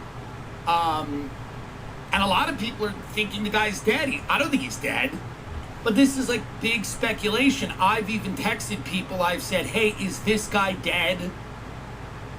And then people were like, well, we don't think so, but we don't really know. And then people are sending you videos back and forth of him like, yeah, here he is. This is BB. Netanyahu, still alive, perhaps. Also wrote The Lessons of History, very brief, 100-page book, in which he said, well, history proves that, unfortunately and unhappily, Jesus Christ has no advantage over Genghis Khan. Because if you are strong enough, ruthless enough, that's powerful AI? enough, evil will overcome good. Which side are we, BB? Stop that for a minute. Hold on. Who are we? Now that we've united with you, who are we here? Are we Genghis Khan? What are we? We're not the Jesus side, right? Tell me exactly who are we in this allegory? What exactly is this? Continue. So you have no choice. But to kill If them all. you look at the world as it is today, you have Kill to be everyone. blind not to see Right. that the democracies led by the United States have to reassert their will to defend themselves Against people and who to aren't oppose threatened. their enemies in time while there's still time, before the jarring gong of danger. Did wakes you them just up. say the jarring gong of danger? Roll that back. Before the jarring gong of danger wakes them up and wakes them up too late. This is where we are now. The fact that people don't see that, the fact that a lot of the news media are I mean, harking this on guy, hold on. This is the drug addict in the house who's got all the family in the living room going, everybody accuses me of everything. Nobody trusts me. Every time money is missing, you ask me about it. My boyfriend was in this house for 5 minutes, and yet you think me and him took your money? This is insane. I'm going to move out, and I'm going to move out because I have been attacked. The relentless attacks from the people in this house, all the while she's got your money in the pocket. Like, this, I have never seen a more violent person talk more about the need for peace. It's the craziest. I've never in my life seen gaslighting like this. This is the most violent person I've ever seen. This guy cannot get out of a war. They're in wars you don't even know they're in. Ground troops in Lebanon. He's got guys talking shit to Turkey already. This guy's so off the chain. And yet he's talking about peace and Jesus and Genghis Khan, and even if you have righteousness with you, that's not enough. You gotta confront all the enemies, and all the enemies are anyone he thinks is an enemy or who could become an enemy. It's the gaslighting of the century. It is the drug addict in your house. Every household has a drug addict who gets on a soapbox and starts saying, I cannot believe I am being accused again of stealing money from my older sister. I don't have to take this just because I've been to rehab 5 times and you found the money in my room, and I don't know who put it there, but it was to frame me. I will not participate in this. I've never seen a person, because the thing about Bibi Netanyahu is he's kind of soft-spoken. He's not, I'm not going to say he's unsuspecting, because he's certainly not. He's been around a bit. But I mean, this guy, he cannot, there's nothing that will be enough for him.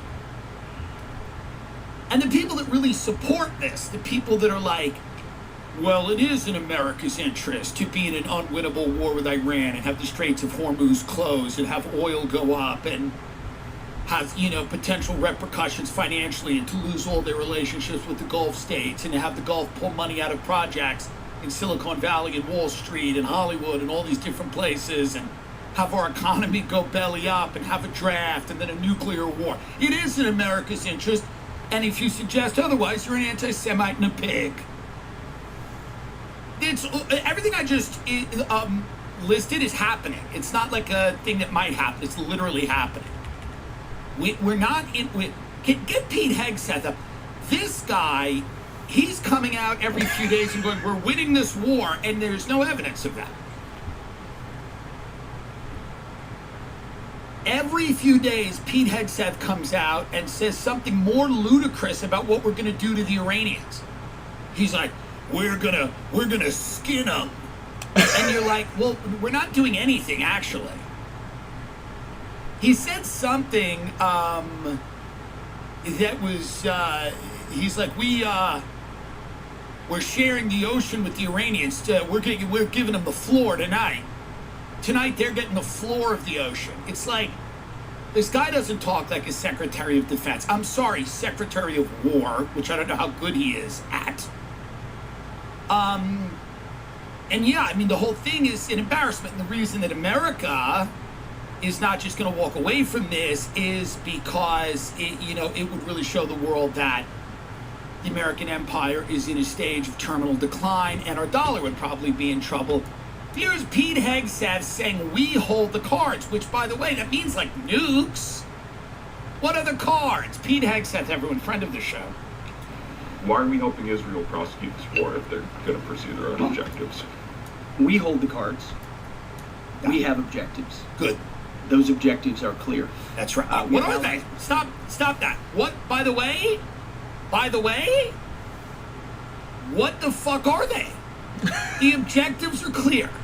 The only time they went near an objective was when they said Iran can't have a nuke, and everyone was like, whatever, okay. Do they have a nuke?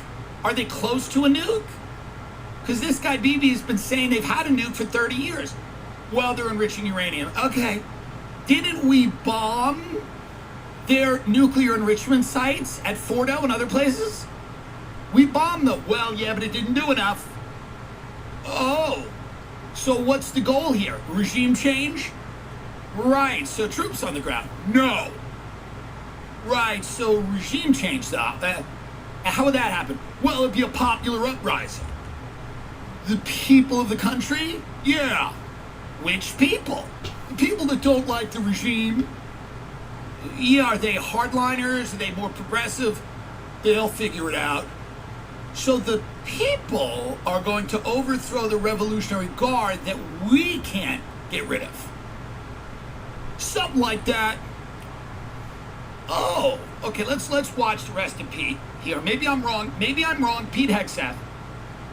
And the truth speaks for itself. I mean, President Trump was very clear about that. Iran has weaponized energy for decades. Israel clearly sent a warning, and POTUS has made it clear, very clear. Iran knows when you hit Karg Island and you hit military capabilities on Karg Island, which is the only thing we hit, we can hold anything at issue. Anything. The United States military controls the fate of that country. Iran has the ability to make the right choices. It should not, going forward, target Arab allies, Arab countries, trying to create pain, the pain that they created themselves.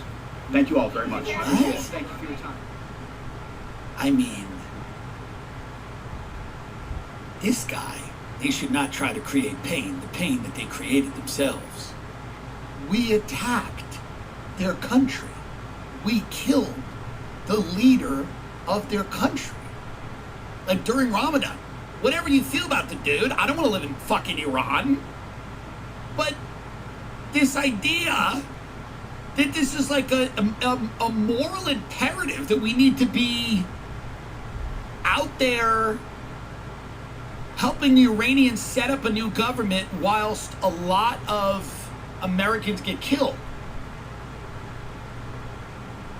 It's a little ridiculous, pretty stupid. Maybe I'm wrong. Hopefully I'm wrong. Passengers trapped in Waymo after a homeless man threatens to kill them for giving money to a robot. This is an interesting story. It's a human interest story. I think we're going to see more stories like this that are actually, I think, kind of life-affirming and encouraging here, just to take a break from international news. So now here is people sheltering for their life in a Waymo. Why are you in the trunk? That's why, man, I'm trying to figure this out. Like, I'm over here, won't let me out. Why are you in it? Huh? New at 11 tonight, scary moments in this driverless rideshare. This Waymo stop is raising a lot of questions tonight. How did a stranger end up in the trunk? A woman says she ordered the driverless taxi for her daughter on Monday in MacArthur Park, and when it arrived, they noticed the man inside the trunk. Apparently, he'd entered the car after a previous driver left the trunk open at a drop-off. The video has since gone viral. We did reach out to Waymo for a statement. The company says they are committed to keeping their riders safe, adding, quote, "This experience was unacceptable, and we're actively implementing changes to address this." Give them $5 off. Give them $5 off and tell them to fuck off. To fuck off. Listen, homeless people, there's a natural symbiosis, and I've seen it, between homeless people and robots. Homeless people and robots are going to really start, they're going to start building bonds because they're out late at night. It's true. If you walk down a street, a lot of times you'll just see homeless people, Waymos, and the food delivery robots, and they've created a community of their own. It's a community of their own. You're in your bed with your head tucked on your pillow, wondering how you can, buy a cabin somewhere. But homeless people are out there on the front lines with the robots. The Waymos, the food delivery bots, the homeless people are negotiating this new reality more than anyone else. So you can't separate them. Think of why this is kind of brilliant. The homeless have been discarded by society. But everyone soon will be discarded by society. So the homeless people know this, and they see the robots as kind of a justification of their life and their choices. Not to blame homeless people for it, but the homeless people get very excited with these robots. Sometimes they fight with them, sometimes they'll jump on top of them. Sometimes they're just really high and they're just kind of staring at each other. But homeless people are saying, oh, it wasn't just us. Soon they're going to get rid of everybody. And there's something probably oddly fulfilling if you're a homeless person in that, and freeing. There's something freeing if you're a homeless person. Go, well, I'm not going to get a job because everyone on the street's a robot. That's really what you have. So you have a lot of homeless people that are tragically addicted to drugs, befriending, and sometimes it's adversarial, but creating and living in communities with robots in a way that a lot of regular people are not. You know, so this is really what's happening. In January, Doug Fulop was riding home from a night out in San Francisco when a man crossed the street in front of his car, doubled back, and began screaming at him. The man punched the car's windows and tried lifting up the vehicle. He then yelled that he wanted to kill Mr. Fulop and the other two passengers for giving money to a robot. A taxi driver would have simply driven away, but Mr. Fulop's vehicle had no driver. It was a Waymo. We felt helpless, said Mr. Fulop, 37, who works in the tech industry. Since autonomous cars started roaming San Francisco streets almost 4 years ago, they have elicited an array of reactions from humans. Angry protests. They've created an unexpected hazard for passengers of self-driving cars all around the city. So there's going to be homeless people that celebrate these things, and there will be homeless vigilantes. There will be homeless vigilantes, and they are the best of us. If you are homeless and still care about the society enough to fight back, to fight a Waymo, you know, things like that. You know, I don't condone it. I'm certainly not suggesting it. But it takes character to be as such a... You can't get more marginalized than being homeless. I know it's hard to be a queer, you know, actor at the Oscars or whatever.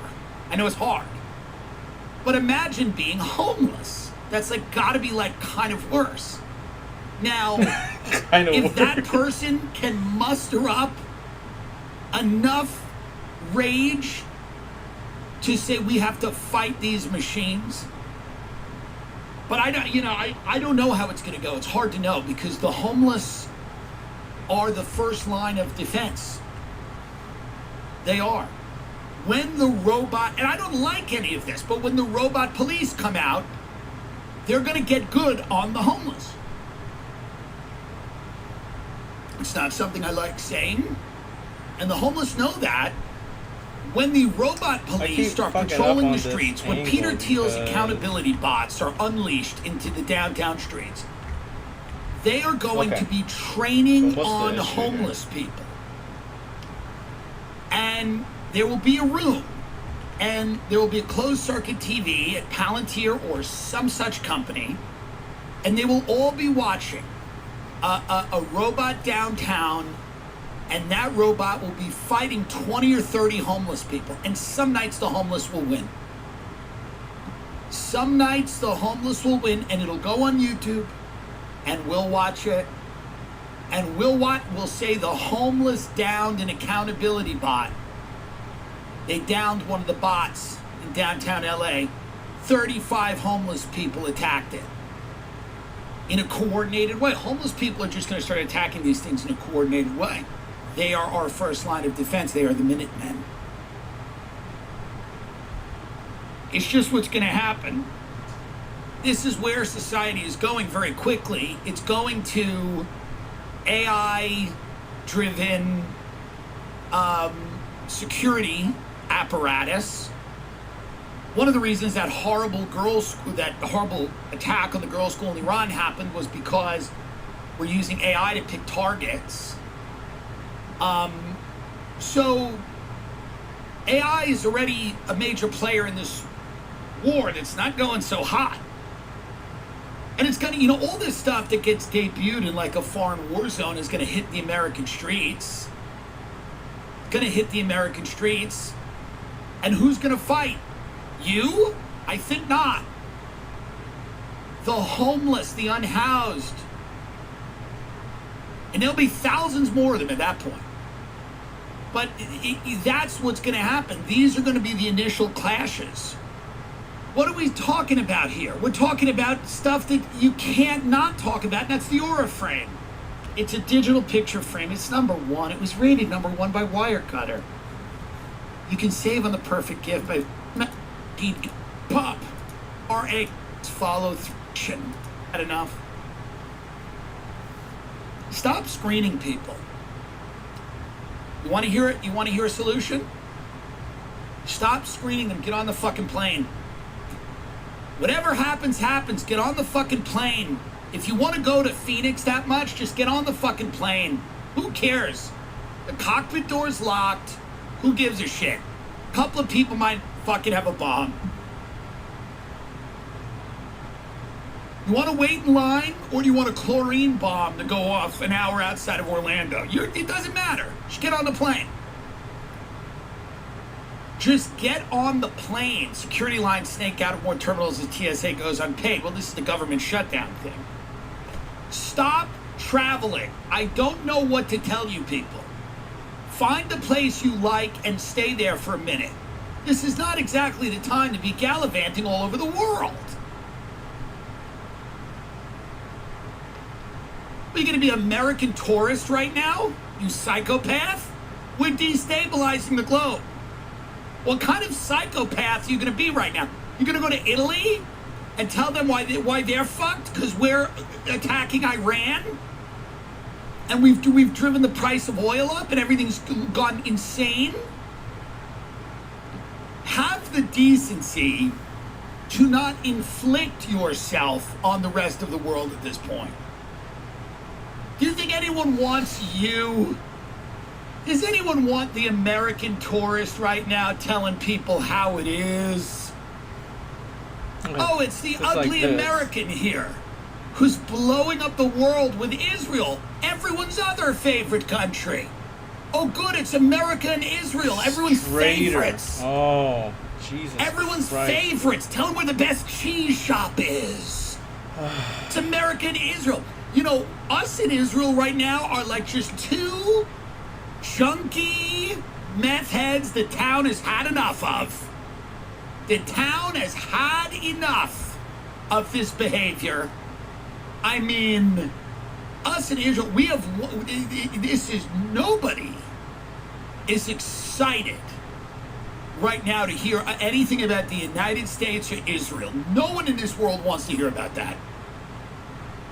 Sorry, nobody wants to hear about that right now. So instead of getting on a plane to Scotland, so you can go tell everyone that you're from America and how important it is that the Ayatollah had to get whacked during Ramadan, and that they should look out for more refugees and more terrorist attacks in their countries. That's coming soon. Just tell them, during our destabilizing of the world, we've all decided we want to travel. We've all decided we want to travel after lighting the fuse that might lead to World War III. We've decided we always wanted to see Edinburgh. We wanted to have high tea at the castle after we've lit the fuse that might start World War III. Have the decency to stay in your home, for Christ, please. No one wants to see your fucking face. Or mine. No one wants to see us right now. The fuck you gonna go to Spain and drink wine in the park and be like, well, Israel has the right to defend itself? No one wants this shit from you. A bunch of fat American fucking psychopaths invading your country to tell you about that Israel needs to attack 19 other countries? You guys should really help us with the Straits of Hormuz. They're gonna start kidnapping Americans in these countries and killing them publicly, and they won't be wrong. They're gonna start kidnapping Americans out of their hotels and throwing them in the middle of the street and lighting them on fire. We're literally destabilizing the world, okay? We're destabilizing the planet Earth, like in a major way.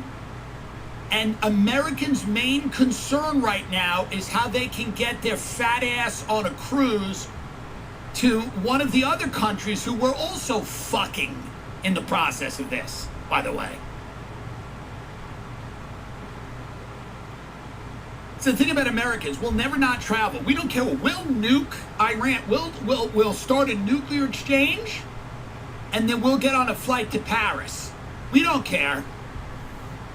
We will straight up bring the world to nuclear Armageddon, and then we will go and take a tour of a winemaking, a vineyard in Italy. We don't care. Can you imagine being the American abroad right now? Like, I have a friend who just booked a solo trip to Europe. He's young and attractive, and it's like, whatever. And he doesn't look American. Big help. Can you imagine being the American right now, like on vacation? Hey, do you have any ketchup? Do you have any ketchup? We just bombed Lebanon. We're gonna bomb everyone. Maybe even you. Nobody wants it. Nobody wants this stuff. Nobody wants it. Yes, anti-Semitism is bad. We know this, but we cannot call every criticism of this war anti-Semitic. We can't call every criticism of Israel's influence on our politics anti-Semitism. This is silly. The people that are trying to make this case that this is like a necessary war, they're really having a hard time of it. They're really having a tough time. When you listen to them, they're like, well, the thing is about like Iran is that, you know, they've always been an antagonist, and they kill Americans, and they say death to America. They say really bad things, and so I think it's important that we confront them. They fund proxy armies, and there's not one actual actionable, like, if we didn't do this, we'd be fucked. So this is an interesting story. This is about Pokemon Go. Pokemon Go players unknowingly trained a 30 billion image AI map, which is now powering Coco food delivery robots. Now, I love the food delivery robots. I don't love Coco as much. I love the other kind with the googly eyes. Coco's fine. Coco has eyes too. I just think the design sucks. Now, I used to remember people were playing Pokemon Go in New York City, and I would like watch them play Pokemon Go, and they'd be like, these would be grown adults, and they'd be running around like the C train in New York, and I'd go, hey guys, what are you doing? And they'd be like, there's one over there. And I was like, what? And they explained to me that they were chasing these imaginary Pokemon all over New York City, and this was, at the height of my mother's schizophrenia, and I just thought it was interesting, what the breaking point is in anyone's mind. But this was a game where people were just trying to collect all different Pokemon. However, the company Niantic says that photos and scans collected through Pokemon Go and its augmented reality apps have produced a massive data set of more than 30 billion real-world images. Well, yeah. The company is now using that data to power visual navigation for delivery robots, letting them identify exact locations on city streets. without relying on GPS. I mean, so these are any new game that comes out, what Pokemon Go did Israel have before the Gaza genocide, by the way? You know they had one. Every new game will end in some AI mapping and some type of attack grid. This new augmented reality game has led to a new targeting system. I mean, that's what it's going to be. You're going to participate in a relatively harmless, silly game from a company that you've never heard of or know very little about, and then you will have unwittingly mapped out an area for drone strikes where people can be killed. That's what's going to happen. That's how they're going to do it. It's little fun games, little quick games, little silly games, and then you're going to go, well, that's funny. I've now participated in some type of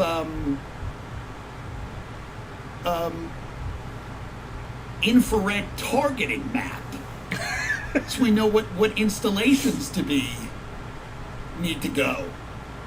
So that's what's going to happen. I mean, it's just something that you're just going to have to weigh it. You're going to have to weigh it. Maybe the game's fun, and you have to weigh it. You go, I wonder what this is being used for, actually. You'll be playing it with a bunch of people, You'll be playing some augmented reality Harry Potter game, and you're going to go, interesting, I wonder what this is really for. And they'll, it's all facial recognition and geolocating and everything. What are you going to do? You can't avoid it. This is a lot of what we're seeing with this stuff right now. This is coming on very strong. And I wanted to talk about this because it is coming on very strong. There is a inevitability to this, and I think a lot of people, there's an unspoken anxiety in the air.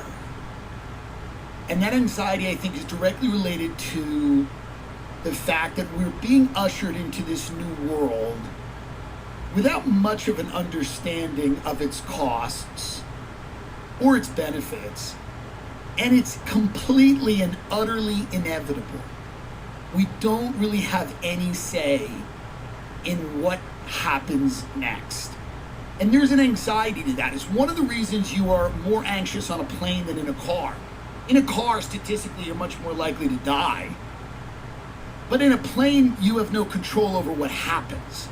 So you're sitting there, and there's turbulence, and there's a storm, and there's a rough landing, and you're trusting two people you've never seen, never heard of, and of course the equipment and the machine.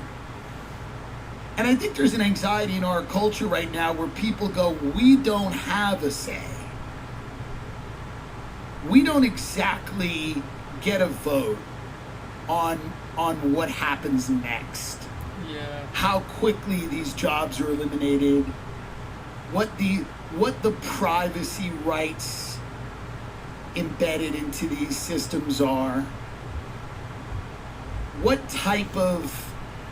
how much of our social life is going to be orchestrated by these, how much of our financial life will be dependent on this, how much of our security is going to be dependent on all this stuff. And it doesn't help that whenever any of the people that run these companies come out, they're talking about Satan or they're being accused of killing someone who worked for them. No one feels great about this. No, there's no where's like the AI Dave Thomas? Remember Dave Thomas? He had a daughter and he fed her burgers, and they had a thing called Wendy's. And people trusted him. Dave Thomas, a chubby guy, and he'd say, Wendy likes her bacon, or whatever. I don't remember what it was, but the point is this. You trusted Dave Thomas. Where the fuck is Dave Thomas? Sam Altman's not doing it. Peter Thiel's not doing it. Where is AI's Dave Thomas, an old folksy guy that goes, don't worry about it. Don't worry about it. You're geomapping a map that's going to be used to help people. Isn't that good? Don't you want the robots to see where they're going so they can bring you the medicine? Go, oh, interesting. They're going to be bringing us medicine, and among other things.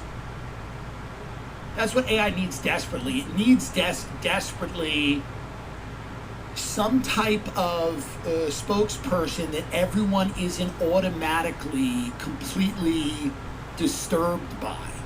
Is there one person in that industry that can function as a spokesman that we're not all completely and utterly horrified by within several minutes of them opening their mouth? Every figure in that world, from Zuckerberg, everyone on down in the tech world, is horrifying.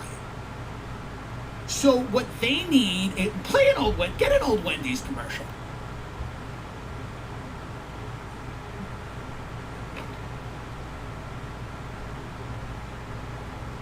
Just play us.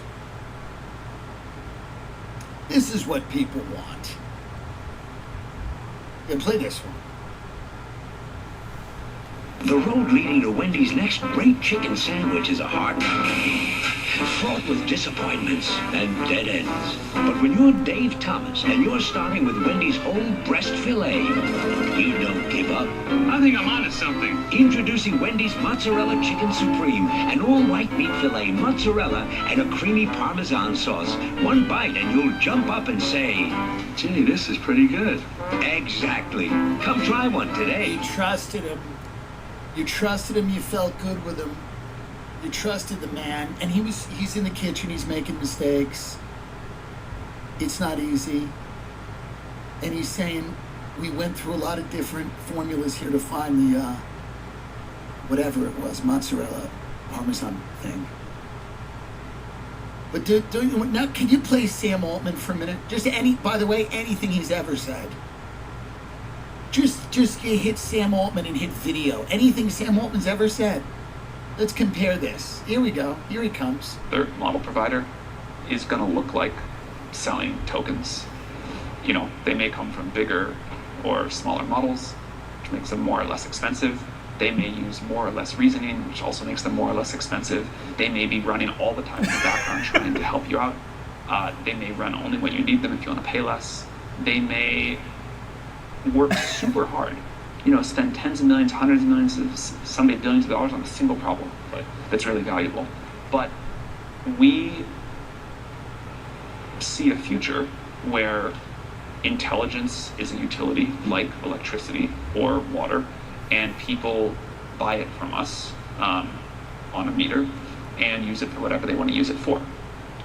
The demand that we see for that. Now, by the way, very disturbing statement. It's about the end of the, of course, it's all about human obsolescence and humans not needing to think or whatever. And then eventually they'll have to figure out how to kill them all. But think about a Dave Thomas type selling that be a little better. Dave Thomas being like, sometimes being smart takes it out of you. Sometimes being sharp takes it out of you. But we're building a real smart machine. It's going to be the smartest machine you've ever met and your best friend. And if you need a little bit of smarts, you can just buy it. I'm Sam Altman. Boom. OpenAI. Sometimes you don't feel like being a smarty pants. You just want to buy intelligence from our big friendly machine. Our machine's brilliant. But instead, this guy's like, intelligence is a utility. You will buy it from us on a meter. You will live when we say. You will consume what we allow you to consume. We are the government. There is no government. What is the problem? The government is an illusion. Capitalism is a scam. It is fine. No one at my company who died did so in any way that could be considered suspicious, even though they are kind of suspicious. They need a Dave Thomas. They need a flow from progressive. Oh, shit. I actually got it These people, backwards. they're not doing themselves any favors. They're not helping themselves. From seed oils to stress, toxins to pollutants, the modern world is screwing with our health at this cellular level, leading to sluggishness, bloating, The simple 100% online access to trusted treatments for ED and more, all in one place. To get simple online access to personalized, affordable care for ED, hair loss, weight loss, and more, visit hims.com/TIM. That's hims.com/TIM for a free online visit. hims.com/TIM. Future products include compounded drug products which the FDA does not approve or verify for safety, effectiveness, or quality. Prescription required. See website for details, restrictions, and important safety information. Actual price will depend on product and so. By the way, this is a boomer. This is a boomer running the country. This is what it is like when a boomer runs the country. This is what a boomer running the country feels like. Invading countries, going there. This could be a nice spot for tourism. That's exactly what most boomers would be doing. They'd be asking the Joint Chiefs what countries would make the best resorts. Let's continue. They won't be asking us for money for hurricanes every week, but I think Cuba's all my life I've been hearing about the United States and Cuba. When will the United States do it? I do believe I'll be having the honor of taking Cuba.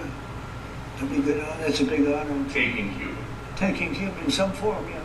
Taking Cuba. I mean, whether I free it, take it, I think I can do anything I want with it. You want to know the truth? They're a very weakened nation right now. They were for a long time. Very violent leaders. Everybody's telling you that all these nations are weak. And I don't know anything about Cuba really, so I'm not commenting on it. But you know what? Iran was very weakened too. Iran was a very weakened nation. Now the Straits of Hormuz are becoming a unsolvable problem. Now we're playing around with the ground invasion of this Karg Island, which is where their energy infrastructure is. We're thinking about ground troops. Can you get something up about this ground troops on Karg Island or something like this?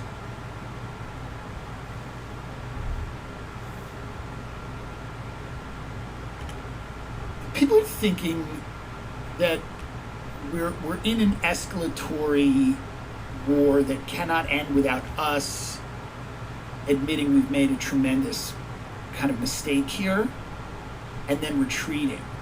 This is going to redesign the balance of power in the Middle East.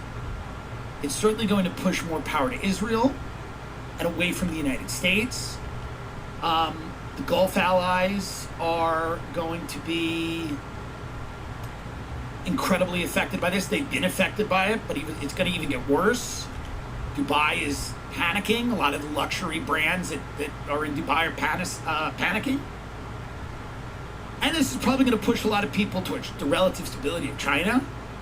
And this is like a geopolitical mistake on a massive scale. It's not simply going into a majority Muslim country, which is a bad idea.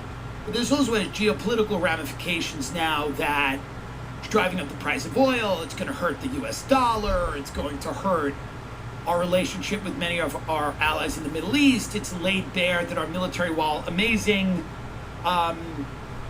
is not able to just go in there and take out Iran after, selling weapons to the Ukraine and Israel for the last 4 or 5 years. Trump has talked about seizing Iran's Karg Island, but what would that look like? Probably not good. He's also weighing a seizure of Iran's critical depot on Karg Island, a move that would require U.S. boots on the ground if tankers remain bottled up in the Persian Gulf, U.S. officials say. Oil and gas prices are rising as Iran's blockade of the Gulf's narrow strait drags on, choking off a significant share of the world's crude oil.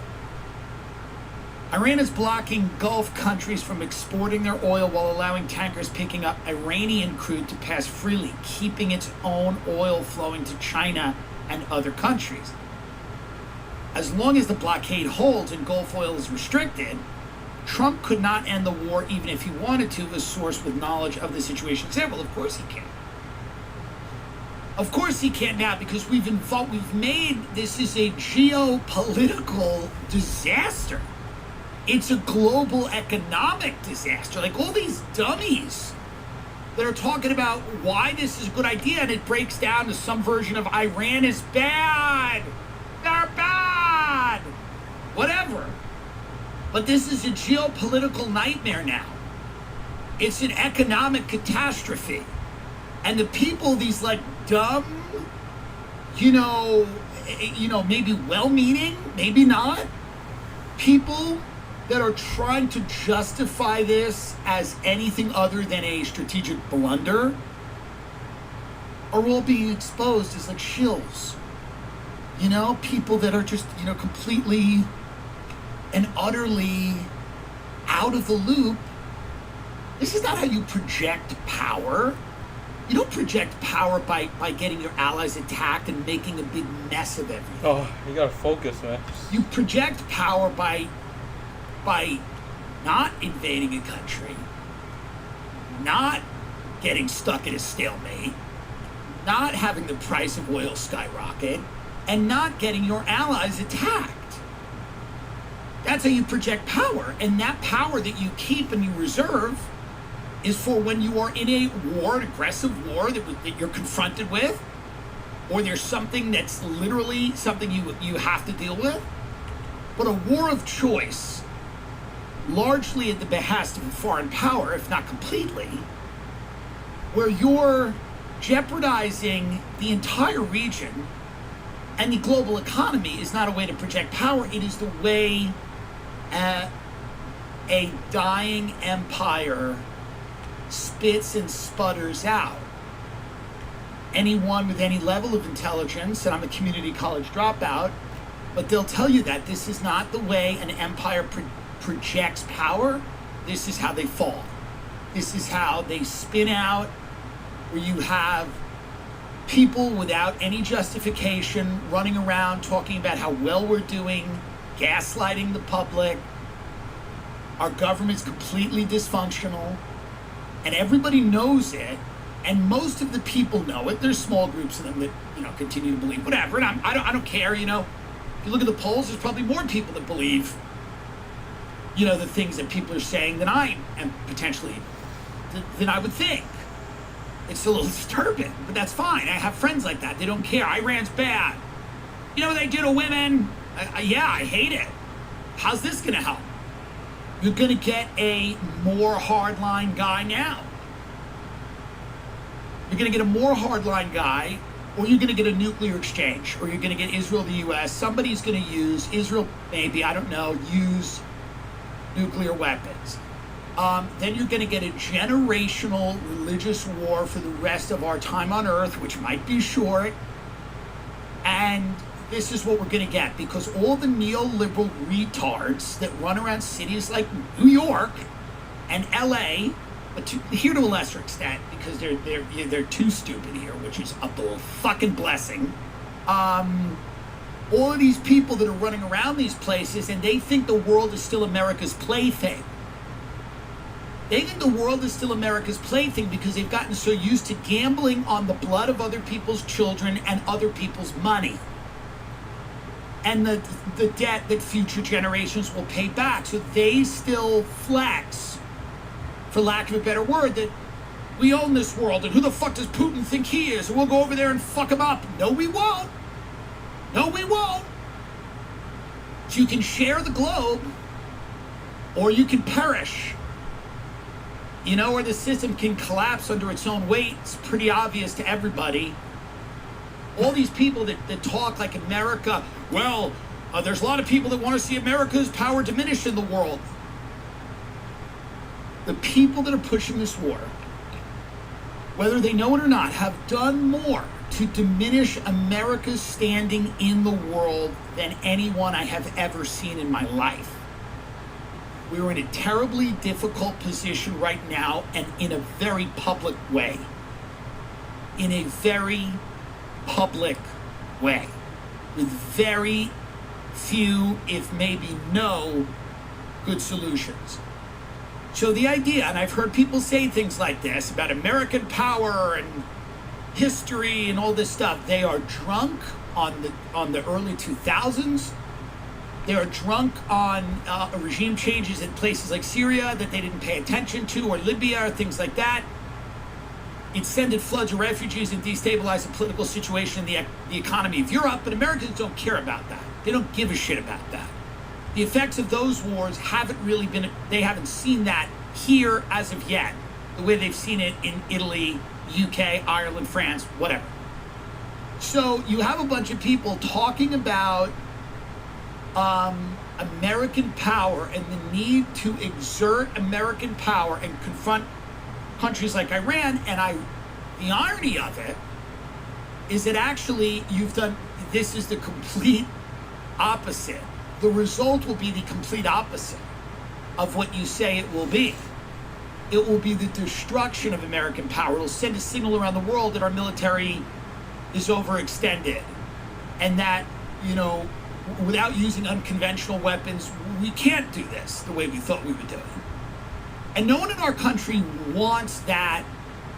Nobody wants us to lose. I don't want a single life to be lost. But now we're in this situation where it's a black mark on our name. If we lose, we walk away, whatever. But I don't know what winning is. Pete Hegseth doesn't know what winning is. None of them know what winning is. No one's explained to us what winning would even look like. So you have to be careful. You have to be careful out there. And please, don't travel. Have the decency. I'm going to ask you now. Have the decency. Sit your American ass home. While we destroy the globe, I'm going to ask you, go to Vermont. I'm going to ask you, do not show up at a country and huff and puff in the lobby of a hotel and be the entitled American until we've gotten out of this thing. There's nothing the world wants less. There's nothing the world wants less, by the way. And if you're going to go somewhere, go to Dubai and get bombed and spend money. Take a missile and spend $1. How do I? Because they're the fucking our Gulf figure this states. out? Whether you like them or not, they're a little silly, couple of too many lip injections, whatever. But if you want to do a good thing for an American ally, if you're going to go on a trip, you go to fucking Qatar. You go to Dubai and get a lip filler. Go get your Botox done in Dubai. Go buy a Gucci bag in Dubai. If you're a fucking patriot, go to Dubai or Qatar. Go to one of these Gulf ally states that's taken a whole lot of shit. Because we went into this. Don't go to Spain. Don't go to France. Don't do that. Don't go to Italy. Stay away. Stay away. Have the decency. And I know it's not your fault. It's not our fault. But let's have the decency while we're blowing up the entire world to just take a beat. It's just fair. It's just fair. Nobody wants to hear you in the back of the cafe being like, the Ayatollah was really bad. Because then they're going to throw acid on you. Because they're paying a lot more for the Saudi soda. They're paying a lot more for the black gold, for the juice. Because our government's gone nuts. Anyway, that's my message this week. Stay home. Hopefully cooler heads prevail. Get ready for the real fight. Get ready to take up arms with homeless people and confront robots in the deserted downtowns of your cities. Don't go to Spain. Don't go to Spain. You don't get tapas. How about that? Your government's blowing everyone up. No tapas. Good night.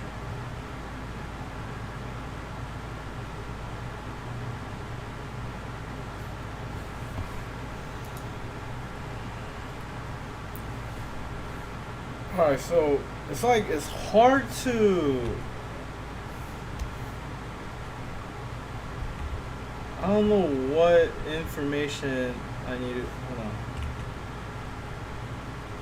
It's like when you draw this position and if you don't start with the head, you gotta do it backwards, and it's just hard to kind of figure out where the head position should be.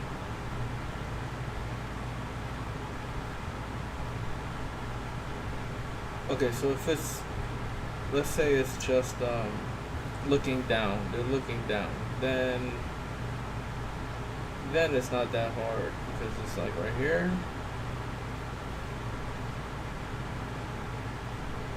Should be around here.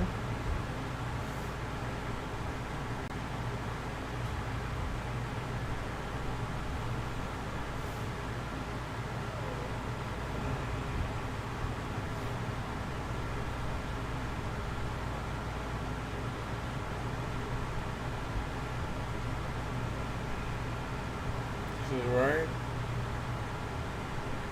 So if this is it, then the head should be here if it's looking down. It's not that hard if it's looking down, it's not hard.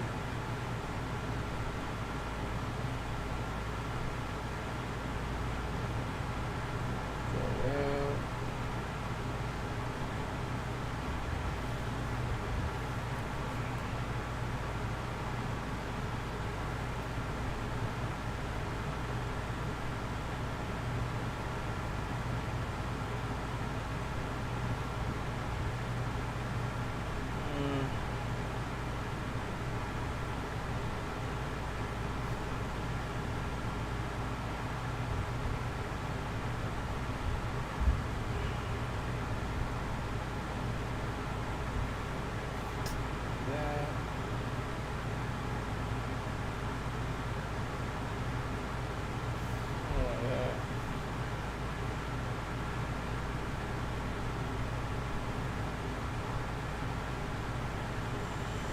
The year should be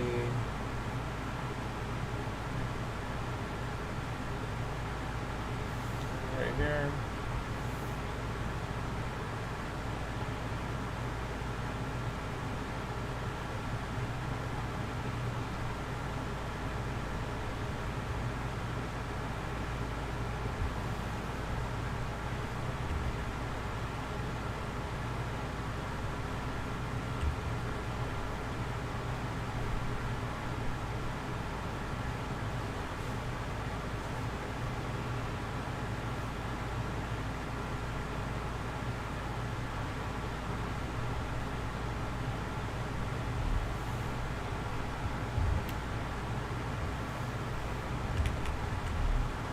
This is always fucking me up, dude.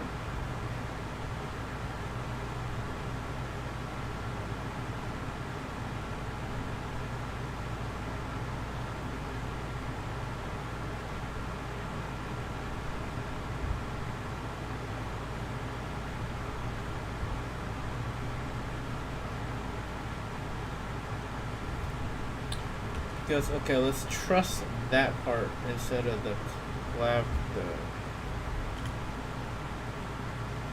whatever the fuck it's called, the clavicle or some shit.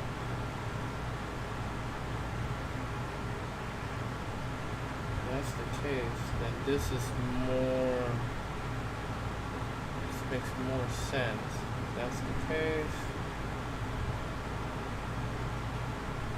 it should be more like that.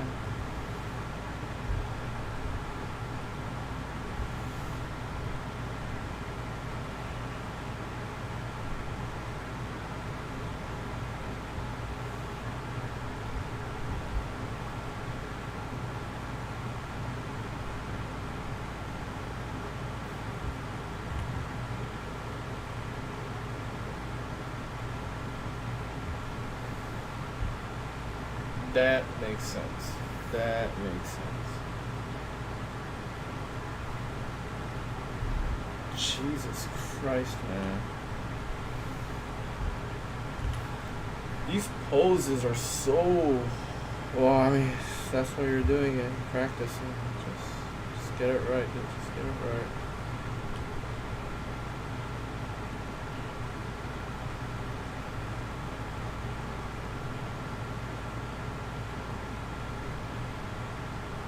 It's right, but gonna draw the neck like this. And this is the chest. This is the chest. I shouldn't be showing though. I don't know why you do that. So this is what should be it.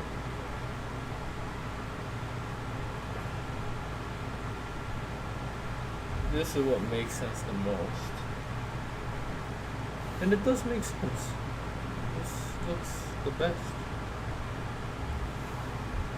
You did it correctly.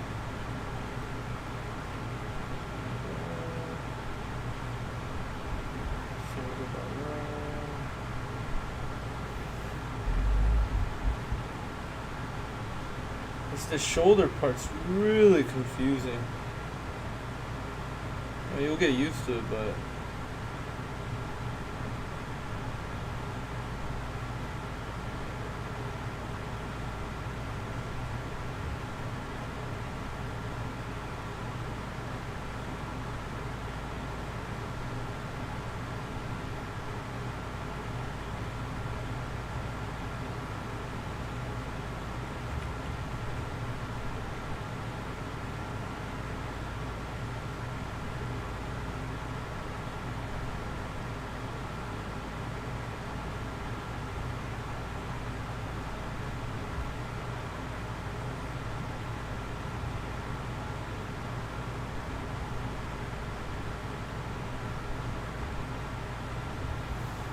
yeah, that makes sense.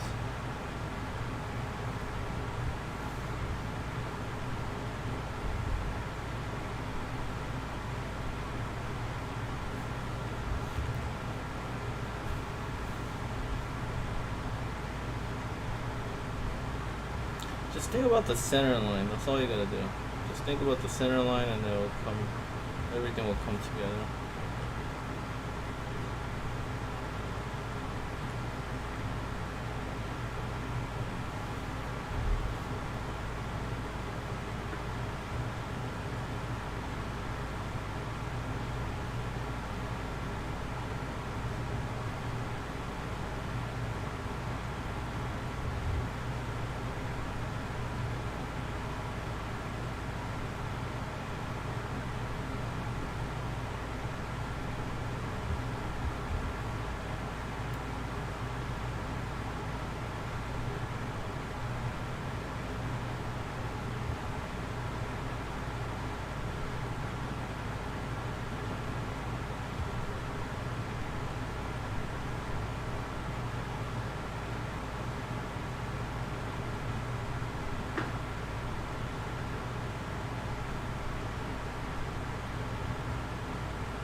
Better to not draw it at all. It's better to do it like that.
This is so. It's like, okay, so it goes like this.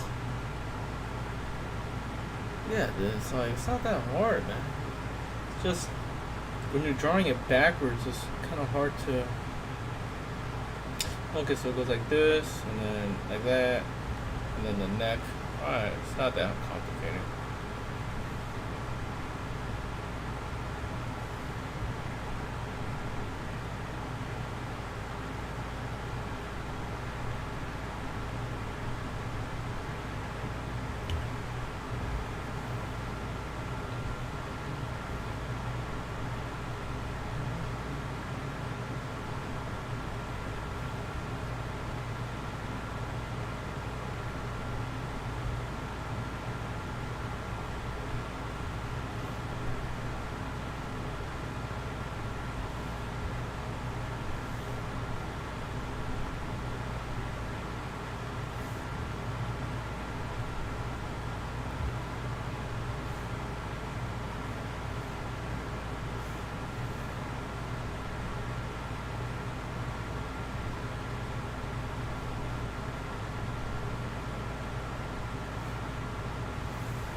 Take it slow. Think about it.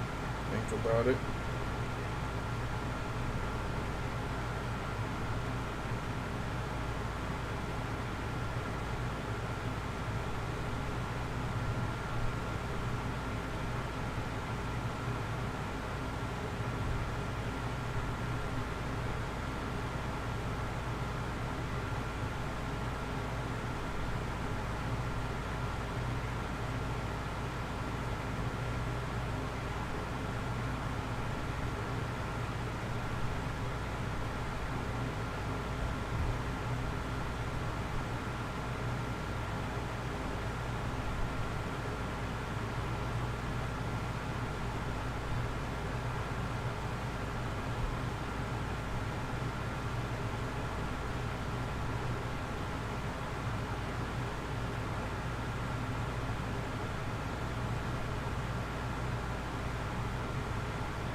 You're not thinking.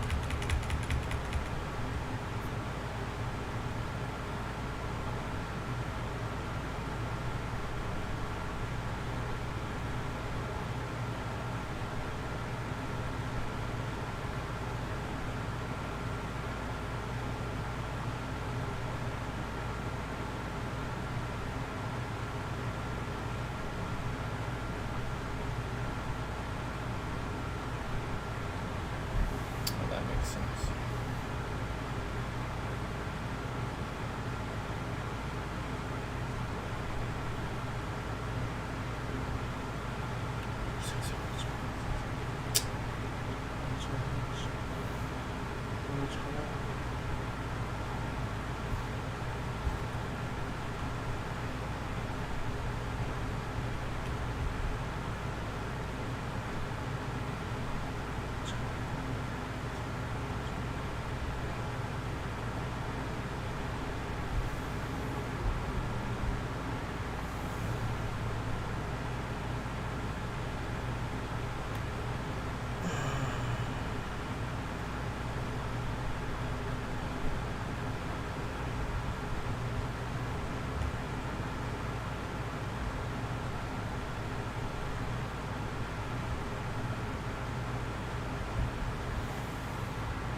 The thing is, it's a good drawing, but it's like, can't see what the fuck it is.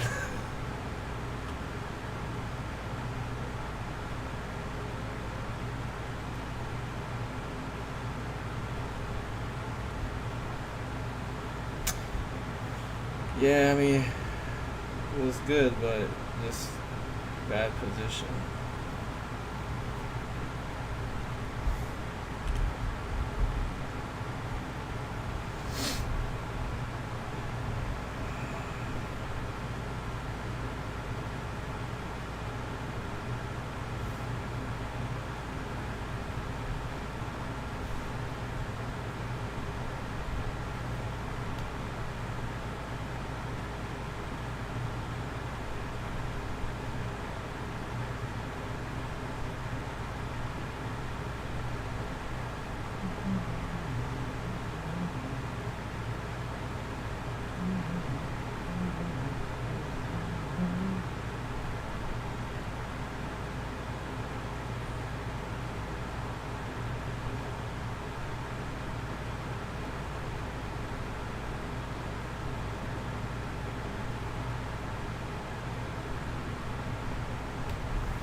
Alrighty.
Relax. You made the decision to draw there, so figure it out. Okay, so if that's the case, hammer right here.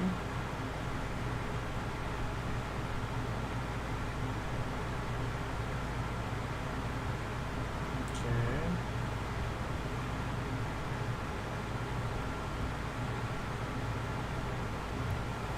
Try to draw straight.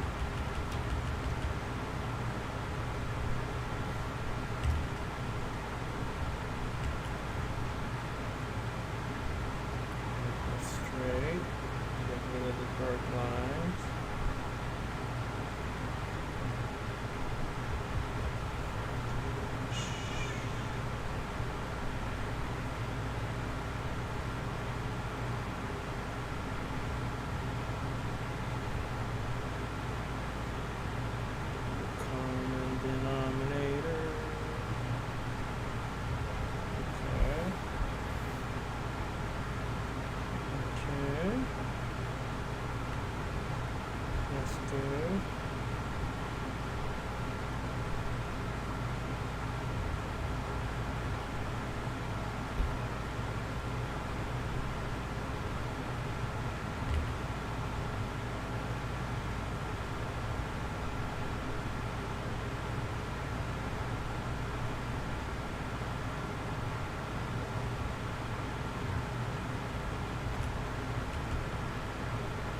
Alright, what am I doing?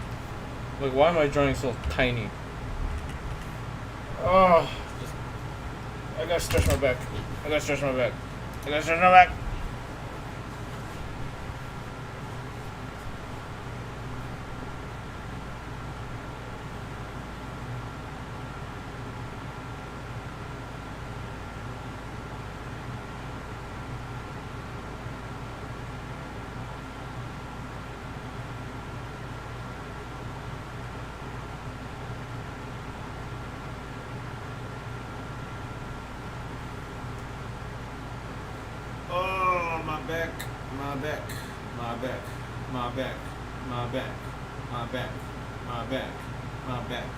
My back is hurting. My back is hurting.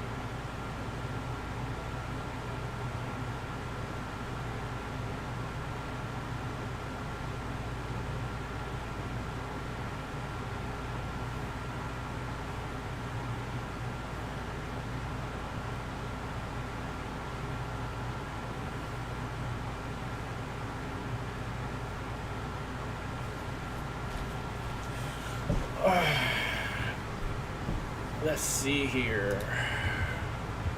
What is there to watch? Is there anything to watch?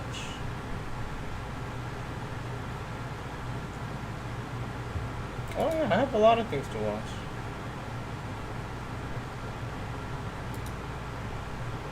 Hey, Bigo, will you go? There's a yellow. There's a pad of paper with notes. Yeah. The one that says stupid questions. Kitchen counter? Awful questions. Kitchen counter? No, it's the dining room table. Okay. Where I sit. I got it. We're just, it's just, we're just talking and it's always recording. And if it's clunky, there'll just be a time where we starts playing back, which should be pretty quick. Like, you're new to the listeners. You're not new to us, and if you heard us talk about Shirtless Cowboy. Yeah, then it's interesting because I've always told Ariel that, well, in recent, at least in the last year, I'll fuck around and I'll tell her I'm still visiting. And she said, "You're no longer a fucking visitor. Doug Stanhope gave you a nickname, so you're a resident now." I just want to say I'm glad to hear that that's a nickname that Stanhope gave you, and not a moniker that you were going by, or maybe it is. I don't know. And then after we started talking about that Shirtless Cowboy bullshit, I said, "Well, wait a minute. I know Doug's nice to his neighbors. I get that.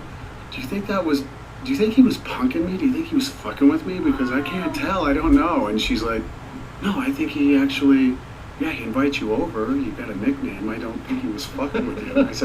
I said, "We can't be sure of that. We can't be sure of that." That was so cute. I always assume he's fucking with me on something. I mean, Bingo and I would, we have our favorite hobby is to lay in bed and watch security cameras in the morning. So you would always have in the summer, you would have overalls and shirtless otherwise and walking a little dog around with a cowboy hat. Yeah. And we had this whole plan that we knew we'd never actually do, but where we'd all get overalls, and anytime you were spotted, we'd have a flash mob from the neighborhood, because we know at least 8 people in the neighborhood that would all go out in their overalls and cowboy hats and just walk like Truman Show style. Then I would have known for sure I was being fucked. Oh, that would have been great. No question mark at all. But yeah. Was neighbor Dave shirtless in overalls? 350 pounds, 70 years old. Yeah, no, I mean, it's an interesting street, right? So, But I do remember the first time you pulled up and stopped in front of the house, because we only talked for a few minutes. You introduced yourself. Was it in the fucking truck that I just had a nightmare with? Yeah, we're gonna get to that if you don't mind. No, not at all. I was gonna go we'll mention your career as a photographer, but I don't even care about that. Yeah. No.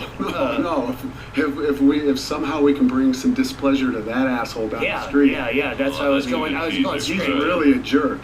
Yeah, this is the guy. I'm in the dark on all this, so I'm looking forward to this. This guy is a major cunt. That's all I can tell you. Yeah, You can say that, right? Yes, yeah, no, I was hoping that you were, since you're not gonna go litigious. No, not at all. You can't sue. I'm getting ahead of myself. So I stopped out here. Yeah, you stopped and you introduced yourself, and you talked for just a few minutes. You're in drive. Your car is running. Yeah. But I immediately clicked with. You gave me such a brief but compelling rundown of where you were mentally in your career, and it was basically where I was, where you had done, like, you did a lot of really dark street photography, street people, and had this whole, I have a name. That's why I'm here. I mean, that's why I'm Bisbee. In short. Yeah. Because of that. Because I quote, I refer to this book a lot. It's called The Comedian as Confidence Man, a study in irony fatigue, where you get to a place where you burn out because, yeah, I'm kidding. I have to wear the mask of a comedian, but I'm not kidding. I'm saying serious things, and it goes through all these people that got to a place where, like, fuck this. And you had just come off of this touring that show with the street photography, Skid Row, Phoenix, and doing all this dark shit. And you're not blathering at me, but you just made a very succinctly. You said yes. I mean, I just want to take pictures of fucking flowers. Is basically what you were saying to me. Pretty much, and now I'm tired of taking pictures of flowers. So, which is interesting, but yeah, it was a little bit more than that. I mean, it was sure the arc of the photography and incidentally, I would describe myself as an accidental photographer. I mean, you live long enough, you do a few things. So I started out in fashion with Ralph Lauren, owned an art magazine in Arizona for 15 years. The economy crashes in 08, 09, and it was, they didn't really want me at the country club that I belonged to in Phoenix anyway because I'm full of tattoos. And so when I had to give up that membership, the membership didn't care that I was gone, probably fucking through a party. But it was either, do this or lose your home. And so the magazine goes away, and a friend of mine dies of heroin. He relapsed on drugs, and he and I were colleagues, and he owned a magazine. We did kind of that co-working thing, or that workplace, that communal workplace thing before people were doing communal workplaces. So we officed together with another magazine, and I'd known him, namely as somebody that was, always sober, and then suddenly, like, fuck, he's off the rails, and then he's dead. Wow. So it wasn't a slow elevator ride at the bottom, it was a free fall, and I decided then, because I'd always fucked around with a camera, that I'd use a camera and then marry art and this kind of word advocacy loosely together, and take pictures of people on the street. And then I was up in Santa Fe, New Mexico, and I was with a friend of mine who was, he's a painter, and he was also mutual friends with this friend of ours that had passed away. And I said, Dave, I'm gonna do this art project. And he said, yeah, fuck, you've been talking about that for 4 years. Why not? He said, I don't even want to hear it anymore. And you probably don't even want to hear it now. But he said, I don't want to hear it anymore, man. Just put a fucking camera in your car and this is where take some pictures. And I've dealt with this so much, especially since we started filming shit, where I get creepy. Like, you had to deal with, all right, you're gonna go out and film. I know you hate to use the word homeless, but and all I've studied about you, you don't give a good alternative to that. And I've even caught you saying homeless. So, well, I mean, you can be politically correct and say houseless or unhomed. Is that what you're looking for? No, I just I know you. They say I try to avoid the word, but I'm like, well, give me another word other than unhomed. Yeah, I mean, it's so street. It is what it is. Street works. It is what it is. But how do you do that? How do you take photographs of people without feeling like you're using them? I can tell you how, and that's where the complication came from. That's why for a number of years I couldn't figure out how to do it, and then not only could I not figure out how to do it, but then how, if you do figure out, how the fuck are you going to do it, and do it with a measure of dignity that doesn't put this person in a place where they feel examined or exploited Yeah. or observed, and where you feel like an asshole. Yeah. So there was this guy, and you know, I'm really bad with names. I mean, I can remember everybody's names here, but usually names get lost on me very easily. I could, oddly, the irony is that the people that I photographed, it's fucking weird. I never forget their names, and I've photographed hundreds and hundreds of people. Tell us about Chuck Ridgway. Chuck Ridgway, first person I photographed. So Chuck was at the corner of 32nd Street and Thomas in 2007. I had volunteered at a homeless shelter for about 6 months so that I could immerse myself in the community. That's what it is. It's a community of people living on the street, so that I could understand the nuances of everything. So and not look like an outsider like you talked about. Like, the thing is that the people on the street, they know immediately if you're full of shit. Right? They know if you're the dickhead that's there just to take a photograph to put it on social media for likes or shares. Yeah. So I got out of the car. The guy was holding a sign. The sign indicated that he was a Vietnam vet, and I approached him with a camera and I said, "Hey, look, a friend of mine died out on the street." I said, "I'm a photographer," and I wasn't even a photographer. I was a hack photographer at that time. Still probably am. But I said, "I'm a photographer. I've been in the art business a long while," which was true. That part was, very accurate. And I said, I'm going to take my endeavor is to take photographs of people that are living out on the street, that are in need. I didn't use the word homeless. I'm in need.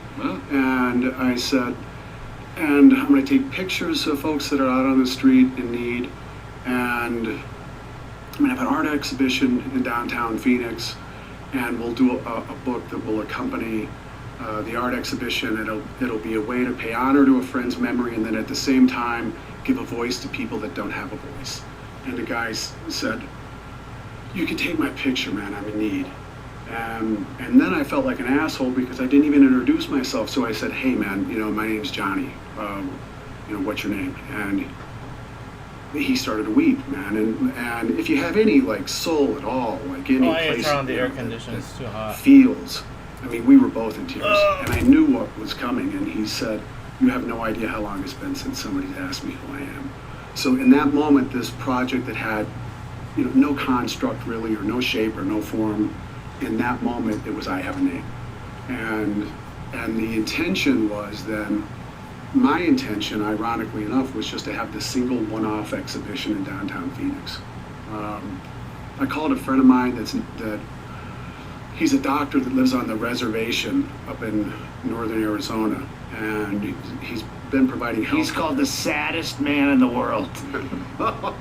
Yeah, he might be. I'm a doctor for this. On the other end of it, he's this amazing artist, and what he's done is he's created this project called the Painted Desert Project, and he ended up collaborating photographically with artists that were on the reservation that were Navajo, and they would do these amazing pieces of art on buildings that were in decay. So it was this project that was there to beautify buildings that were in decay and at the same time give beauty and life to a culture that was in decay. And he had a massive social media following. So I called Chip and said, what? So I had all these photographs, and there was a bank in Scottsdale that was going to underwrite the whole project for me.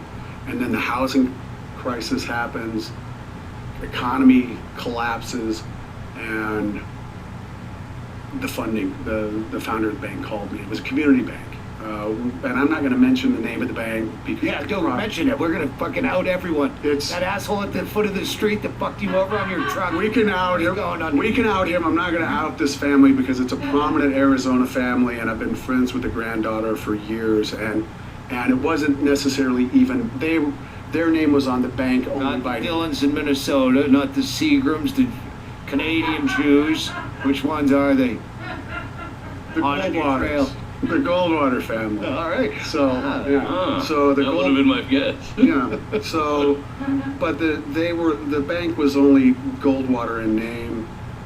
It was privately held somewhere else, and Larry Sheffield was the CEO of the bank, and he called me and he said, "John, we got to pull the funding." And I said, "What do you mean we got to pull the funding? I've been taking photographs for a year and a half. You know, I'm doing a book and we're doing a show." And he said, "The funding's gone." He said, "The economy," and this was actually before I think anybody knew about it. And I was like, "What the fuck does he mean there's a credit crisis? What the fuck is that about?" And then suddenly you'd learn about it pretty soon. So I called Chip in a panic and said, "What do I do, man?" And he said, "Well, just put a compilation of the photographs on Facebook, and if it means something, you'll find out." And I said, "I have a complete disdain for social media. Yeah. I can't stand Facebook. I've got 50 friends, and that's because I just went through and got rid of 200 people that I don't know. And I don't use the thing, man." He said, "Just put it on and see what happens." I was like that when Dane Cook was like huge because of MySpace and being somewhat of and every comedian is like, "Fuck MySpace," because they hated Dane Cook. Like, it's not the platform that sucks.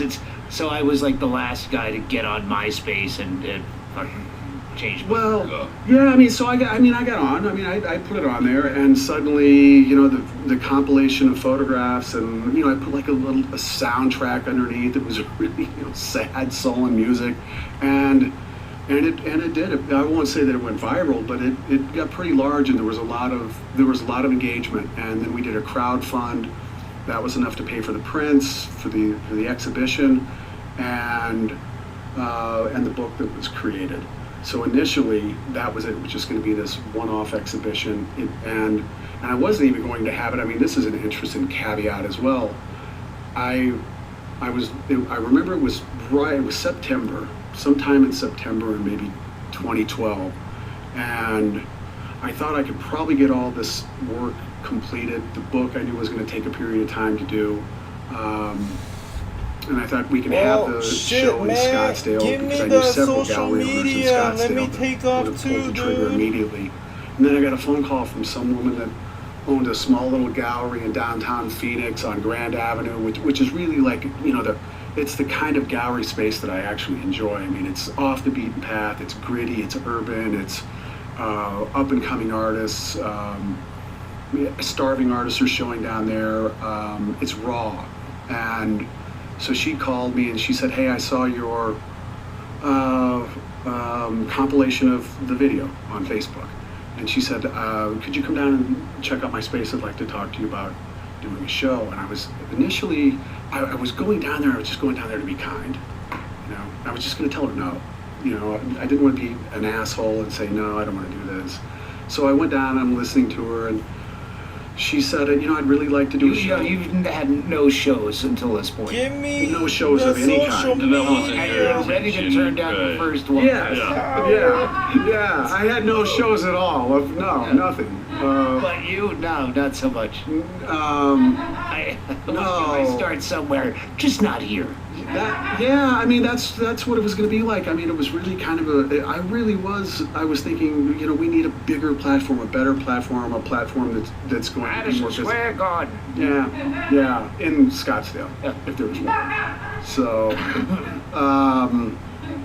so I listened to Laura, her name's Laura Dragon, and she's a fucking badass. So, you know, I said, you know, I've got a venue that I'm thinking about in April. I don't know that I can get the work done by, you know, November. That's only 3 months away. You know, I'm probably going to have to say no. And I said, you know, but why'd you really call? Other than, I mean, what motivated you to call me? There had to be something other than just the Facebook video. You know, he had to get my number. You know, what the fuck? How did this? And she said, I thought you were hot. You want to fuck me for a show or not, honey? That's where I thought this was going. That's where I thought this was going. No, but there was a lot of that came afterwards. Not from Laura, but when the Facebook page blew up. I mean, if there was a gay man in town that thought he could get a straight guy to turn homosexual, I was getting a call. If there was a middle-aged woman that hadn't been laid by her husband, I was getting a call. If there was a 20-something or even younger, I was getting, so it got weird. Stanhope told me one time when we first started hanging out, he said, because I'm a married guy, been married a long time, and he said, be careful, he says, because I don't understand it, he says, but for some reason, even if you're only standing on a 2x4, if you're standing that much taller than everybody else in the room, there'll be some sort of attraction that women have you, and you'll get women. Yeah, you're on any stage. You would know. I mean, you would know that, man. Yeah, that's true. No, that's fucking. You at a gallery is a stage. He thought he was hot, Stanhope. I just busted his bubble. Yeah, no. Listen, I'm 60 years old. I wasn't the. You know what? I wasn't the most attractive guy in the room at 28. I'll tell not you what. At 60. You're probably one of the guys that looks better with age, though. But I wouldn't have guessed you were 60. That's for sure. No, I mean we saw that just the other night. Gravity, you know. Yeah, Father Time gets Tyson everybody. fight, He's undefeated. The only good part was like I announced early. Any money on Tyson, I'm taking here. I'll be the bank. I'll give you the DraftKings odds. I just couldn't go with Jake. I couldn't. I mean, you knew he was probably going to hurt him, but I couldn't bet on him. You got my money. So Laura, I asked Laura, really what motivated her to reach out, and she said, well, I was homeless for 5 years, and then she went on to tell me. Oh wow, I didn't know that. Yeah, so I didn't see that coming at all. So she went on to tell me that she had been homeless on the streets for 5 years, that she'd been a former heroin addict, that she'd been sober for, and you know that I'm a sober guy and had been I want to for 26-ish years or something. So now I know the woman's sober, so there's some connectivity there. She's been homeless. This is a project about the homeless. And I said, we're doing a show in November. So I did 6 months of work in like 2 months. Yeah, that's the best way to do it. And did the fucking show there. There was like 18 other artists. Did any of your subjects show up? No, man. And that's the. It's weird. They didn't answer their phone. It'll be interesting that you could turn this into a comedy show, and that only you and your brilliance, in terms of your comedic brilliance, could do that. But no, they didn't show up. No. And we had thought about that. There were people that actually sincerely asked, "Do you think some of these people that you photographed might?" And I said, no, man, they don't have a fucking address, they don't have a phone. They're now, you speed up some years, and Obama's in office, and then people do have Obama phones that are on, and there have been people that we've helped. I catch myself being your age, old, where you revert to that, like, grown up, where you see a homeless guy with a phone. Oh, you fucking homeless, but you got a fucking cell phone, because half of my brain still lives in the pre-cell phone era where it's a luxury item. Yeah, but that it's interesting, because I know you're friends with Rogan, right? And I remember, I would give, I ended up painting a school bus, and with the collaborated with several artists and trying to be a better human. Yeah, let's be better humans. Painted on the side of the bus, painted part of the bus red, part of the bus blue. On the second bus we had, we're doing another bus right now. Although I'm not participating in the way that I used to participate, but the work, had lived on without me being plugged in. They would drive this bus around and feed people, and fucking like the first day they had it out, Phoenix cops threatened to arrest them for feeding homeless. Well, I got threatened with arrest probably every second or third time out. Giving people food. Yeah. Yeah. Well, and I would and the cops were so fucking tone deaf, man. Like, I remember on one occasion, like Bronfman. You brought up Bronfman. Did we miss something though? Was there something that I didn't? I don't know, but I want to say, you know what? You strike me as a really charismatic guy, and that's all I rely on. And I always think I can talk my way out of getting arrested. And you tell me, no. Be like, dude, I'm just feeding fucking. No. I'm trying to be like, I can talk a cop. Like, I was speeding and I'm smoking a joint. I'm all right. You get it. No, I get pulled over, man, and these guys.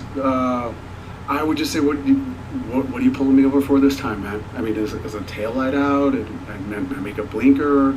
But they'd stop me either when I was traveling in the bus or when I was parked. And what they did in Phoenix, around the blighted area where most people that were living on the street called home. And if you throw a picture of the bus up here, You can find it online. Be Better Humans. It just screams, fuck with me, fuck with me, fuck with me. Oh, there's no question. It's a little cop. Now, if you made that a Department of Corrections white bus with those fucking windows. No, Doug, you're gonna love this because this goes right into what you're talking about. So it's 118 degrees out in Phoenix, right? And I've got Bronfman on the bus, who's the heir to the Seagram's fortune. Yes. Right? And he's got a guy that he brought with him that's Harvard educated, who's a Jew, and it doesn't deliver a message in a synagogue. This guy's like a social justice beast. And I mean, just brain power that was on steroids. And he's on the bus, and then we've got a DACA recipient on the bus. And this is like right in the height of COVID, incidentally. So the cops pull up, and we're handing water and hamburgers out, and I always handed out. I used to smoke for a bunch of years. I haven't for a bunch of years, probably as many as smoke pot. I have to. I smoked. That. I did everything. All right. So, but I had thought when we were using the bus, like, fuck, man, I used to smoke cigarettes, and if I didn't have money for cigarettes, I'd really be fucked. Like, I'd be jonesing right now. So I always had 5 or 6 cartons of cigarettes on the bus. That was the first thing anybody asked for. You got cigarettes today? And I'm like, of course we do. So handing out cigarettes, handing out hamburgers, water. Wait, this is COVID? You were smoking cigarettes as recently as COVID? No, he was handing them out. Handing them out to the homeless. Okay. No. I stopped smoking. He just knew the value of them. I knew the value of the cigarettes. I remember that. I mean, just like the drink there. I mean, I remember how much I used to, I'd start with a double. So, I'd have cigarettes. Flashlights on your phone. I've been waiting to try to tell you. You should have told me a long time. Well, you're the most interesting podcast I've been a part of in a day. Well, it still might hit. It's in a long time. It still might hit the floor here. It may not make it past the edit. But when you're buyer's remorse, when we get to the neighbor. No, this is. I wasn't being sarcastic. This is fucking fantastic. Oh, and we're in Sean Payton as well. So I mean, there's that. That was the story that I go. All right, that's like I wanted to have you on the podcast anyway. But then okay, that fucking Sean Payton story. Oh, I almost want to save that for it should be a story. Podcast.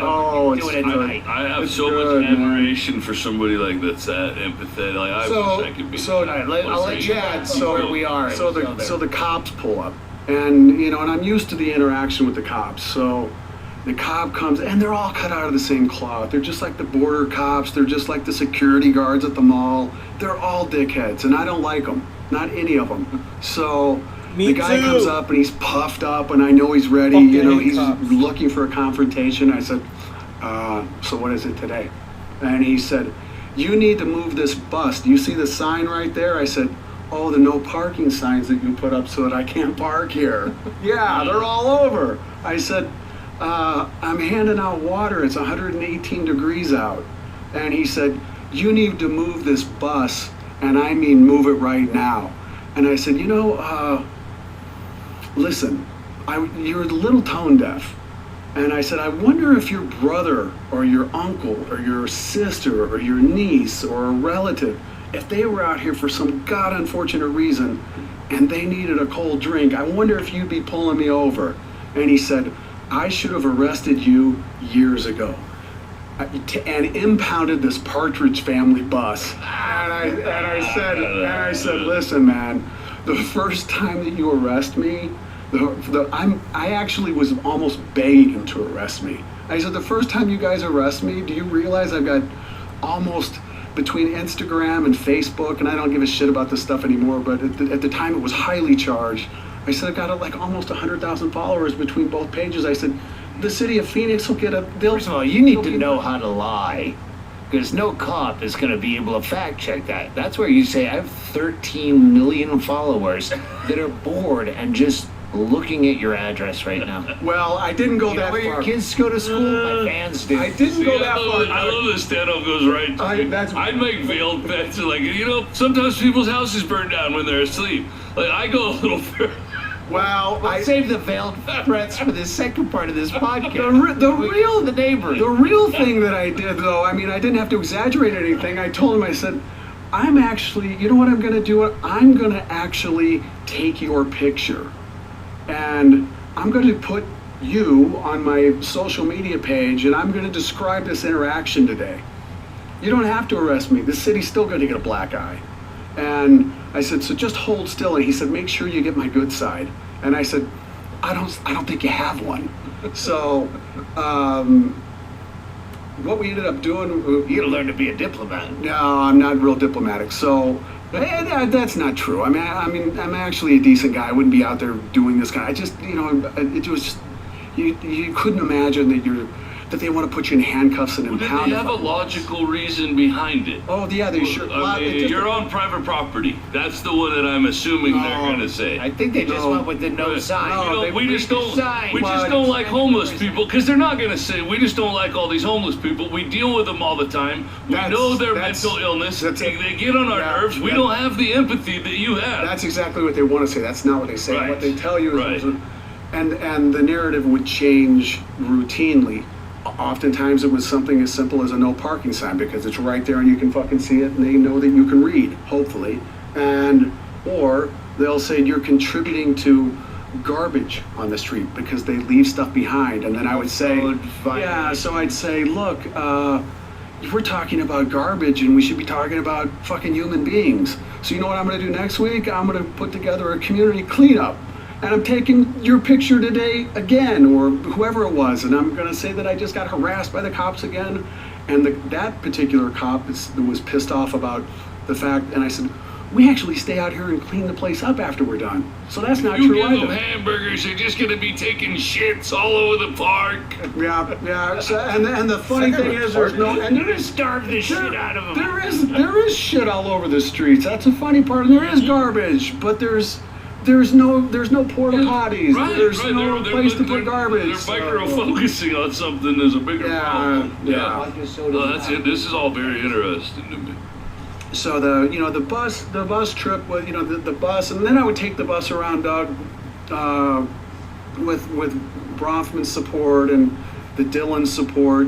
I'd take the bus around the country once a year for a month and a half, and go up to Seattle and back, and go up to Minnesota and back through Austin, and we probably made I don't know how many stops in a month and a half when you'd be on the road a bunch, and you go through a lot of money, and at times and a documentary was actually break this down for me. So when you go out with a bus and feed the homeless, what do you, I mean, you have financing through these families that are philanthropists. Yes. But what do you, like, exactly what food do you get? Dan Hope's picturing you throwing hot dogs at homeless people when you drive by. I have to feed 20 people here for a football Sunday, and I panic about it every single week. How you go out and feed the most homeless people that you can? The food that just almost killed a bunch of people with E. coli at McDonald's. We would. Oh shit! Yeah, we'd buy hamburgers. Yeah, I was gonna ask. Cheap. I guess that would be the answer. Is cheap. It was cheap, right. But you know what? The interesting part, not cheap anymore. When we first started doing that, it was like you could get a cheeseburger for $1. Now they're $2.19. Andy Andrews goes up. I just bought a fucking egg McMuffin. It was for $6. Yeah, dude. That used to be $1.29. Yeah, so that's what we would do if we were feeding people for breakfast. It'd be egg McMuffins, sausage McMuffins, things like that, or. Oftentimes, Chipotle was a nice partner. Subway was a good partner. Andy goes out. Andy goes out and takes people, makes a shitload of tuna sandwiches, and drops them. And I'm like, that seems like the worst thing ever. Yeah, to drop off. Shelf life. Yes, like make peanut butter and jelly, dude. They can put it in their backpack for half a day, not a tuna fucking sandwich. No. So maybe they need protein. I'm not an expert in these. Well, sorry, we're drinking, so we're probably going to get more elevated as the show goes on. But I would have got some friends a moral quandary between the nutritional value of what you're giving them. Like, you're giving them the most processed shit. Like, but Doug, you know what you're really giving them. It doesn't matter whether we were giving out cigarettes. No, we're giving them a little bit of humanity. Yeah. One day at a time. I mean, you're so dehumanized when you're on the street. People don't see you. They look past you, through you, beyond you. There were times. It's like being ugly. It is. Yeah. Pretty much. It really is. Yeah. Yeah, I can imagine where you've been dehumanized to the point where a little bit of free McDonald's gives you back some of your humanity. But that is the saddest goddamn state of things I've ever heard. But to be fair, man, I would tell a lot of the folks that were either we had people that would obviously volunteer, not obviously, there were volunteers, people that would ask if they would volunteer. I got to the point where I didn't let anyone volunteer because social media got weird and somebody would show up and they're showing me their tits. And I'm thinking, yeah, you can't be on this bus. Or, so some weird stuff like that happened. Until later, right. Yeah, there's been times I swear I was being set up by cops in that same kind of way. Or, hey, But to darken your, what good are you doing? I wouldn't play, here's a Happy Meal, but it has a noose in it. Give people options. You know what, here's the thing, we're actually in Chad, right? Yeah. Chad. So a third bus is being worked on right now, and there should be some time when I drag your ass up to Phoenix. We'll go. And you guys can bring your cameras, you can do whatever the fuck you want, and and actually there's wide open. And actually, the interesting thing is, we had this sounds fucking unbelievable, but there were times where we'd actually bring. There was some dude that sent me a message on either Instagram or Facebook and said, "Love that you do this with your hand as though he penned you something." Yeah. Well, should I be doing this? Kindle Scribe. I should be doing this. So this guy sends me a message and said, I do this drum circle. Would it be interesting to bring music out to the street? And then I remember, having this conversation. The homeless are hardly ever annoyed by shit. Well, no, but listen to this, man. I mean, listen to the gravity of this. I mean, think about, and I love the humor. I really do, because you can't take yourself too seriously. I watched some interviews with you today, and I'm like, he is so good at answering bullshit questions from interviewers that I just fall apart. I crumble. I never have what is art? And art is life, and art isn't everything. Like you had all your bullshit cues lined up for all these. Where do you get your inspiration? Did you watch that shit? I watched it. Ton of shit. How do you fucking think? Awful. Why are you dropping the Dylan's name from fucking Stephanie? Jesus, who knows Stephanie? Me? Yeah. Now. Yeah. I do research. Thought you guys were close friends. She could buy this whole block, burn it down, just for fun. I'll give her Probably one house. Should. And that's a good segue into the one house in the neighborhood you'd have burned down. You could probably guess the one I would choose. Yeah. It's just right there. The Watchtower. Yeah. I wish he was a Jehovah's Witness, because then you could call it the Watchtower with a double entendre. But hang on, let me just tell you, we went, we're going through a transitional period with the podcast, kind of melding two. But our third friend Andy, who's not here right now, when he stays here, he's really fidgety, and he like when we're on tour, he's the most brilliant, funniest guy I've ever met in my life. But he'll go and wander, like if we're on Airport Row, the hotels up at Tucson Airport. Yeah. He'll wake up in the morning and he'll hit 3 or 4 different hotel buffets to see which one has the best free morning. He's that guy. He's just a fidgety guy. So when he's here, there's nothing for him to do. So he'll go wander the neighborhood and hit all our friends' houses in the neighborhood. And if they're not home, he'll walk in, because most of us. I don't have anything in my fridge, man. He'll probably look. He'll smoke your pot. He'll do. So we went on what we thought, like, let's recreate an Andy run. So we went like to Suzanne Walsh's hot tub, her famous hot tub, and we just walked like Andy would, just walk through people's houses that are friends. By the way, I thought you had cleared this with these people all beforehand. Otherwise, I would have never been breaking and entering on video. No, so where Andy, like, I stopped by Derek's house and he wasn't there, so I just walked in and there was a joint there, so I just thought I'd participate in that. That's great. So we went to Derek's house when he's not there and left a joint. This is a good color. Like, Andy always wears the orange reflective vest to get away with shit. They overlook, like, him taking a sign off the side of the freeway because he's wearing the vest. I think the camera and microphones thing also. Yeah, there was something we were talking about the other day, and I said that, like, something like that. Like, how many times do people get away with? Why did I not know this was Derek's?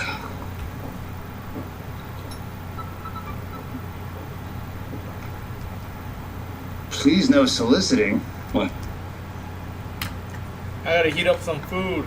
He said, seems like a tidy household. Yeah. Well, I didn't expect this at all. I like the, No. Yeah. I like the maps. The sheets, the sheets over the recliners. It's You know what? Sheets are germ-proof. If you found that recliner on the road, you just throw a sheet on. Exactly. And I don't doubt these came from the side of the road. That's why I'm standing. He's got baby wipes. That's a quality toilet paper. My pocket's not big enough.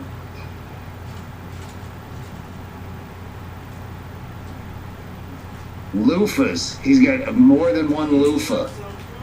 Me If too, you but want to they're hanging on a imagine vine. Derek loofahing, take a look at his board games. It's like summer camp. He's got he's got the magnifying glass and a map of the Chiricahua Mountains. What's he plotting? What kind of Ocean's 11 fucking, I'm gonna bury the loot here. Oh, geez. Maybe he's looking for lost treasure. There's a whole fucking mystery happening here, man. Framed Junior Stopka and Maggie, Merry Christmas, Happy New Year photo. Sweet. How often do you send out a Christmas card and have it get framed? That's sweet. Dude, this just gets sadder the more I'm in. Look, there's his SpongeBob Christmas stocking. Oh my god. This is horrible. I want to go. All right, hang on. Let's figure this out. What is this? Is that how he's trying to spell fajitas? Is Figiat? Either that or he's eating fidgets. Fidgets. Yeah, there's no Yogurt with an E. Wow, we're gonna have to. I know Kenny can spell. All right, he's got some yogurt, some tortillas, rack of eggs. Some, Maybe he gets yogurt with an E. Is it spelled with an E? Maybe it's like an off-brand. He's got a picture of me on the fridge. We drove past the Baptist church today, and you know they try to put cute, funny things. It said, "Oh yeah." If the Lord had a refrigerator, would your picture be on it? Yeah. Well, if Derek is your God, well, I'm there, right there with Whiskey Girl and Nowhere Man. Yeah. We should leave something drastically out of place. Oh, wait, I know what to do. What? Have a joint. Yeah. Making up for Andy. Yeah. And we went to Lane's house, and he knows. Hey, Lane's gonna. They're gonna shut off his gas. You know, so we broke into his house and paid his gas bill.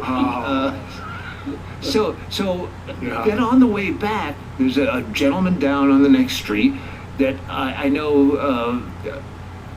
I don't even want to give away too. I've met him once. They're very social. They have. He doesn't have anything. I said hello to him. How's it going? I go, hey, the Tyson fight. I go, we're having a Tyson fight. He goes, I can't, and my wife just left me, and he just went on like a 15-minute just empty. It's light out, the sun is out, and he's telling me like every horrible thing that he's going through. I walked away because I thought they were such close personal friends. I was like, this is an awkward moment. I'm gonna walk across the street. I have a microphone like this, with him filming with a camera, and the guy is just telling me and I was just a small bottle. You mean all the dirty laundry? Yes. At length, to the point where I finally had to go, I gotta prepare for this party. And I go, if that was anywhere else, but I live here, so I would not, we'll probably put some clips up with his face blurred, just to show you. With the whole spiel. But the point is, anywhere else, I would go, hey, this is comedy fucking gold. I have no idea who this guy is, and he's just... Oh, sure, you'd have some fun with it. But yeah, when you live in a small town, yeah. And then when you said that today about this neighbor who fucked you over... Hard. And my girlfriend. He goes, yeah, why would you shit where you eat in a small town like this? Well, because you're first of all, you're fucking crazy, because we have lots of free time. This is the guy that had the signs up. We've talked about this on the podcast a long time ago. He has lots of lovely things to say about you. What does he say? Really? Oh, he said you're just a... I met him once. Yeah, he said you don't want to hang around that guy, man. He's just a fucking drunk and a drug user and just fucked up all the time. Yeah, this cat looks so good. And I said, I mean, the guy seems solid to me so far. What did I do? So, make it look like? But at the same time, he found out I was reupholstering the inside of my truck, and he wasn't going to get to do it. And he said, who's reupholstering the truck? George in Douglas? I said, yeah, George in Douglas is reupholstering the truck. He said, that guy's a fucking drunk. You're not going to get your truck back for months, and then you're going to have to pay a bunch of money for it that you wouldn't have to pay if I would have done it. And I said, sorry, George is doing it. And I was thinking, anybody that he doesn't like... Is it drunk? Well, yeah, the guy that was working on the truck before he got a hold of it, he said, the guy's a part changer, he's not a mechanic, and he's a needle man. And I said, pardon me? A needle man? What? Yeah, this sounds he has a small dick. This sounds like carnival lingo. Right? Well, he is. Yeah, see? He's kind of... Not a button-down guy. You need a button-down guy. So, I said, I'm a little lost, man. What's a needle man? He said, heroin. And he said he's too happy. He's too happy all the time. I said, have you ever been around heroin addicts? I said, he's not using heroin. Listen to their music. He's not using heroin. Wake me up before you go. No, it's not. So I said, I don't know what Lalo's using, but I know one thing: it's not fucking heroin. So, yeah, not a good guy. Not the kind of introduction. So this guy, for the listener, or the watcher, the viewer, he lives down. He's got this giant. It used to be some kind of warehouse. It used to be a trolley warehouse for the trolleys that ran through Brisbane. That's what they used that for. And then it was for sale, and we thought about buying it when we were first here, and everything was dirt cheap. And then that guy snatched it up. Like, fuck, we should have been quicker on that. And then he fills it with, I heard he's like a Burning Man guy. This is a town of rumors, especially if you live like we basically all live sheltered. We're not out. No. We're not kibitzing at the farmer's market. No. So this guy, like, I heard he's a Burning Man guy. He has all this weird shit and old vintage signs and giant things. Doug, you know what he is? He is the finest. I mean, he is the epitome of a confidence man. I mean, it's beautiful how absolutely eloquent he is and how versed he is. I mean, the fucking guy, I know Walmart sells a lot of vacuums, and sometime in the 40s, 50s, or 60s, there were vacuum salesmen that went door to door. This fucker could put Walmart out of business if he went door to door. He's unbelievable. He's unbelievable. I only met him once at a car auction, a police auction, and he kept telling me, I'm your neighbor. I live at the place, and so I kept thinking the schoolhouse. He kept describing his place because he said he was like right across the street from me. Right. I'm like, all right. Yeah, I finally found out. Oh, it's that guy. Well, all right, Yeah, you're not close. He's not terribly bright, but he's a very All right, let's Did we reference before? We talked about him on the podcast a long time ago, but that was when he put up those giant signs saying that there was were a meth meth addict. dealers Yeah. around. Neighbor, meth house over here, Yeah, giant arrow. which we thought was funny. Yeah, Yeah, it is funny. That is kind of funny. Like, who has the balls to do that kind of shit? Him. But this guy's got the and it balls. went to, I think it went to a place where it went to almost to court. I know there's police complaints, like it made them. Yeah, and you know, and the what because I've had, you know, not a real good experience with the man, and he had my truck and Ariel's Thunderbird for almost 5 months. All right, let me back up. Quickly recap. You moved here just over 2 years ago. Yeah. So I bought the truck right when I moved here. all right, and this truck is like 1937. No. I mean, you know, it was beautiful. The attorney that lives in town, that's right on Main Street, that's next to the taqueria. Malenga, Rafa. Yeah. So his real name's Ralph. And I never knew him as Rafa till you just said that. Yeah, so Ralph Malenga. If you I call wrote him a check. if you call him Ralph, you'll get pissed off. So he had the Called truck. him Mr. Malenga till we won our case, and then we should still call him Mr. Malenga. He's a trippy dude, though, man. So he was selling. He had this truck. It's a 1958 Apache truck. I'd always wanted an Apache. The thing was for sale. It's right around the. My grandpa had one that we used to take to the dump all the time. Yeah, this whenever one. he, it still looks like. I don't want to step on your story, but whenever he died, I went home on leave, and my uncles were like, "Let's restore this truck," and I'm like, "Fuck yeah."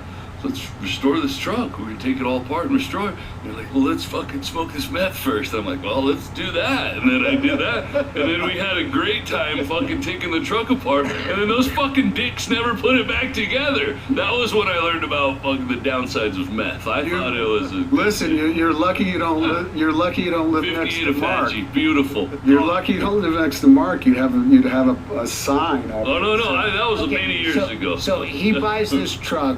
Then all of a sudden he's on douchebag's fucking radar. Douchebag shows up and pitches him. Ta-da! Go. Yeah. So he tells me I'm out in my yard, probably shirtless in a cowboy hat, and he stops by and he said, "So you're the guy that bought the Apache truck for $8,000?" And I thought, what the fuck kind of town am I in where this guy knows how much I paid for a fucking truck? Like, monitoring the list. Yeah, so that's easy. So I said, yeah, obviously I'm the guy that bought the truck. It's right here.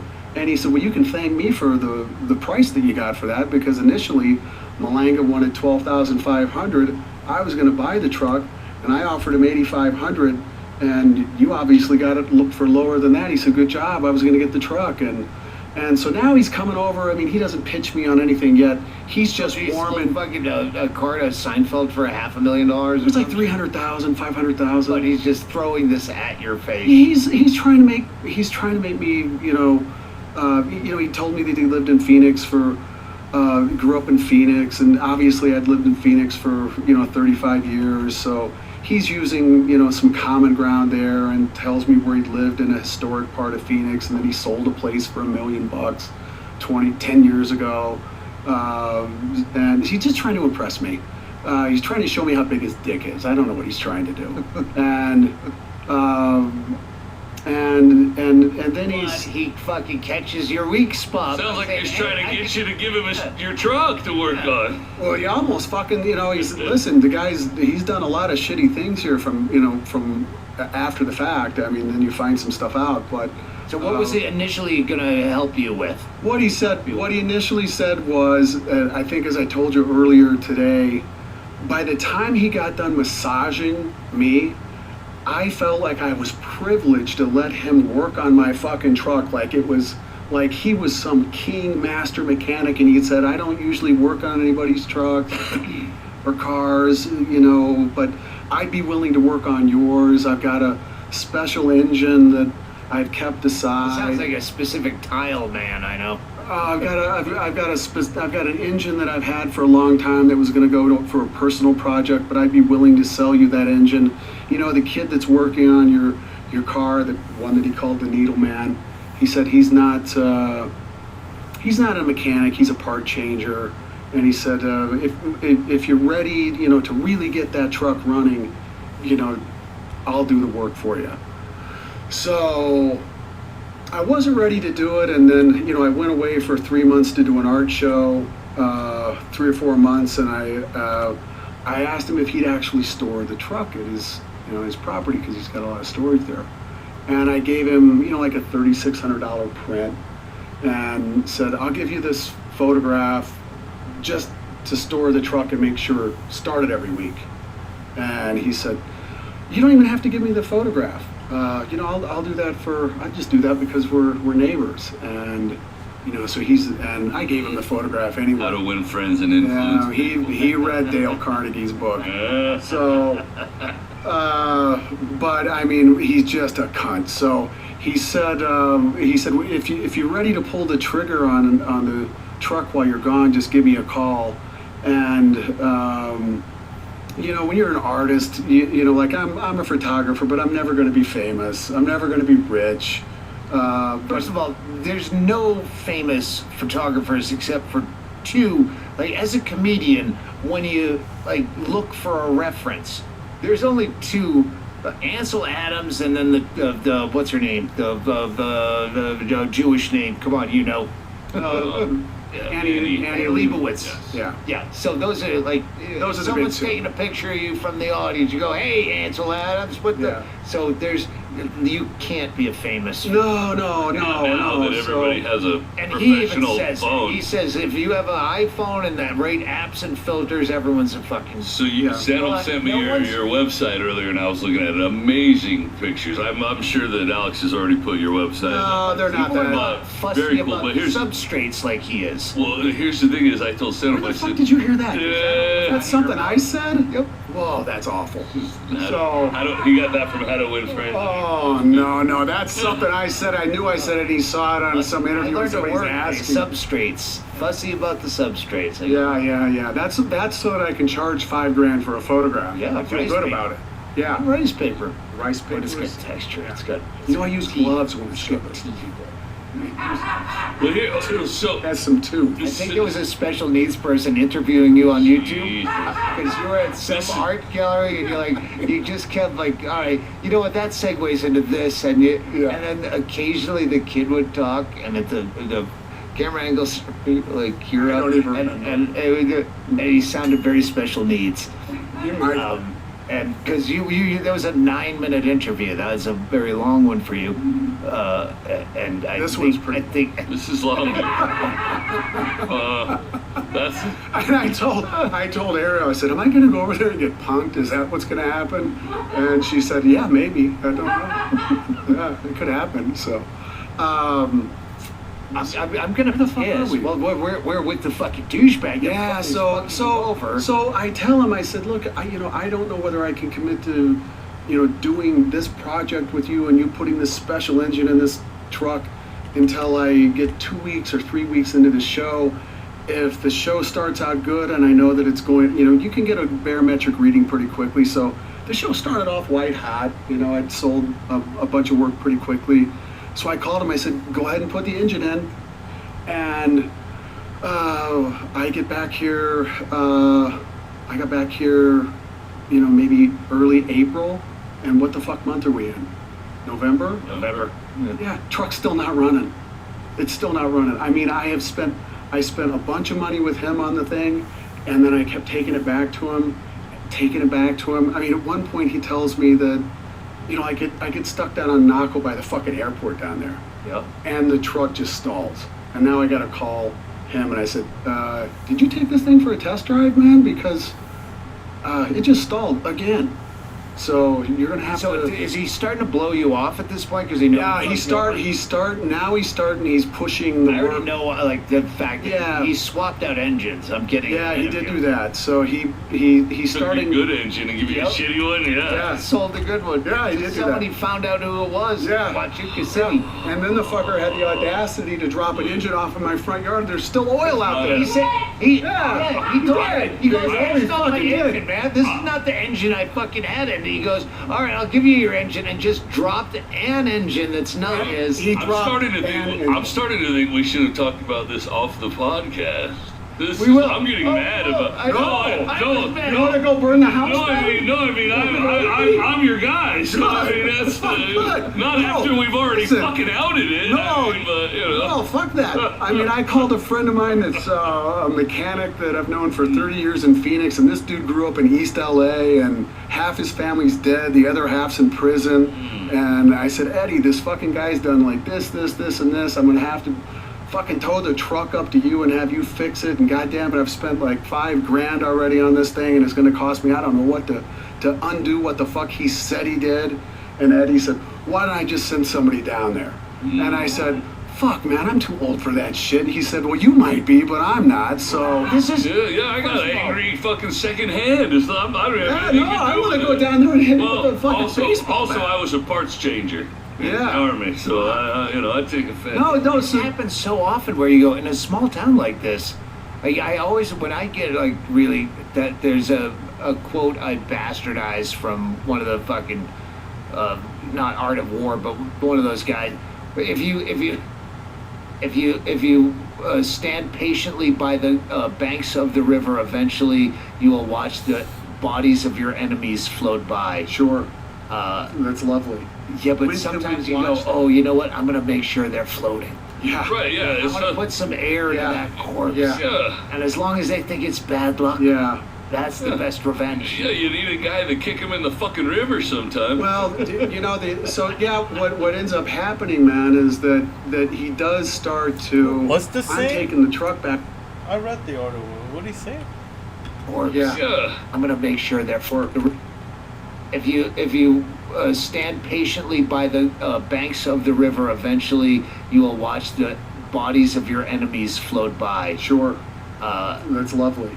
Yeah, but When can sometimes we you go, watch oh, you know what? I'm gonna make sure they're floating. Yeah. Right, yeah. I want to put some air in that corpse. Yeah. And as long as they think it's bad luck, that's the best revenge. Yeah, you need a guy to kick him in the fucking river sometime. Well, what ends up happening, man, is that he does start to. I'm taking the truck back to him literally, twice a week, and then I'm paying him to fix what should have never fucking been happening. I get this so all the time. I felt like I just felt like I was just hit by I told Sam a million times I'm a mechanic and he still gets duped by the shit. No, I mean I think like people coming to fix your thing and the fucking solar and then the finger fucking you about that. I just felt like I should have given him my wallet and said, just take this and just keep charging it up because that's what you're going to do to me. Yeah, and that's what he did basically. And then he would play me. me. You had to call the cops to get your fucking truck back. I ended up having to call the cops to talk to them about getting the truck back. The cops, I would later. Where was you? Your truck was still at their house, their fucking barn, whatever it is. It was in there. Ariel's car was in there, and what I found out is I started to get a feeling that Ariel's his girlfriend, local super smoking hot chick, the Bisbee's hot chick. I got really lucky there. Yep. So I hit the lottery. 30 or 60. She knows how old I am, I think, probably. I hit the lottery here, at least with that. So maybe that makes up for getting fucked. Hang on, did you hit the lottery before you moved here or after? I've hit the lottery a few times. No, that lottery. Which like, lottery? did you know her before you bought the house? That story's Wait, beautiful. you moved here and got the only hot chick in Bisbee? Yeah, I did. Yeah. Well, yeah. Present company. Available. Available Yeah, hot chicks. yeah. Come on, that goes without saying. These hot chicks are all taken. We saw their breath. Bingo was Casually. Bingo was the first chick I've ever seen in biz. Oh wait, what's the bingo story that Bingo said? Oh yeah, your brother. All right, so Let's jump all over the map. we'll go Yeah, backwards yeah. then, because Bingo needs to hear this. Because you didn't hear it. right here, Bingo, and 'Cause listen to this while I piss. Yeah, I want to hear it. and I'm gonna get some water here. That's perfect. He'll be right back, but I want to hear this. All right, so Yes. what Doug was talking about, I mean, to open this whole thing up was how I ended up here, and the way that I ended up here in many ways, it had to do with the photographs, the subject matter, and I'd gone to Ukraine and took photographs in Ukraine. It's getting to you, but it's gonna take a fucking minute. So yeah, so I'd taken photographs when George Floyd was killed. I took photographs when Breonna Taylor was killed. I was assaulted by white supremacists in Louisville for wearing a Black Lives Matter shirt. And this is all, Doug, this is all getting back to, that fatigue and why I ended up in Bisbee and then how I ended up seeing Bingo. So, so I've done the bus and all that humanitarian work for years, and then doing work with a camera when Floyd was killed, and they all kind of, there were so many of these senseless police killings of people that shouldn't have been killed, of color, that it gets conflated, and so when there was something like that happened, it was usually the Dillon family that paid for that, and they'd say, go take pictures of this, chronicle this. So I'd been involved in a lot of those actions. I met, we can blast Trump here too, right? Yeah. I mean, unless you guys, is there a flag here that says Trump? Political. Okay. Yeah, we don't. It's Just almost go. the same as you. You can hate anybody here. If Okay. you want to talk about MLS or politics, you go right ahead, but we don't have. No opinion. So I do have an opinion, I'm in Kenosha, Wisconsin, and Jacob Blake was somebody who'd been shot by. Remember the fucker that had the long rifle, and Kyle Rittenhouse, that bullshit. So Before that. this all leads up to how I'm here. So I end up meeting. I parked my car in Kenosha, and there was, when cities are on fire and buildings are burning and businesses are vulnerable, boards go up, plywood goes up to keep people out, and then artists come in and paint those things to make them look pretty. So I park my car and I see this amazing fucking mural. It was like this beautiful fucking piece of art, and I'm like, God, some high school kid that's local didn't do this. Like, who the fuck did this? And then I could see a drop cloth there, so I realized, oh, this guy, whoever, they're coming back. Yeah. So I waited there for probably an hour, and this guy comes out of the crowd, and he's walking towards me, and I instantly realized, oh, this is the fucking artist. I mean, the guy had a bandolier on, and instead of bullets in it, there were paintbrushes. He's wearing a cowboy hat, and he's fucking brown. And his name's Roberto Marquez, and Roberto and I became instant friends, man. I mean, we find out, I find out that he, the reason, I said, how long have you been painting, man? Like, this is fucking amazing. How long have you been painting? And he said, I'm 58. I've only been painting for 2 years. And I said, oh, fuck, don't ever say that again. If somebody asks you how long you've been painting, you tell them 58 years. Because you may have only been painting for 2 years, but for 58 years it was waiting to come out. So this guy was painting like this amazing work, and it was all predicated and responsive to Trump initially speaking about how Mexico was sending its worst, its killers, its rapists, its thieves, and this guy had come to the United States when he was 15 years old, illegally, picked fucking lettuce in Southern California, and when he was no longer needed, they fucking deported him, right? So he saves some money, has a coyote take him over the border 3 years later, and he's here illegally then at 18. And by the time I don't know when Reagan granted amnesty to illegals, but it would have been, early 80s. So he's a few years older than I am. So he might have been in his 20s, and now he's a naturalized citizen, because Reagan understood that there was some value to what the immigrants that were here illegally were doing. Where's the part that's about me? This is like when you asked the Flaming Lips guy how he first came here. Except he started with the Bisbee. Hey, don't feel bad, man. He started with the Bisbee deportations. All right then. Thank you, Bingo. Fuck. I'm gonna go home a little bit and never come back here. Ariel was right. So I ended up becoming friends with this guy, and the long story long is that I would learn that what he did is this fucking guy had the balls then when there was this caravan that was coming up from Central America. He flew into fucking Mexico. He embedded himself in this caravan for 3 months, and he did this, protest art all along the way, and then ultimately hangs this massive fucking piece of art on the wall in Tijuana on the U.S. side, and it was an American flag, and where the stars are, he put United States of Immigrants. Got arrested immediately. So I ended up doing actions with this guy, and we went down to Guatemala a few years ago. I like that. Yeah, we went down a few years ago. Better than mysticisms, which we learned about earlier. When Andy said, "Oh yeah, that guy does wet work," it's almost like substrate, Doug. It's sort of like that. It's the same use of language. Yes. So you get fussy about the substrate. Yeah, or the actions.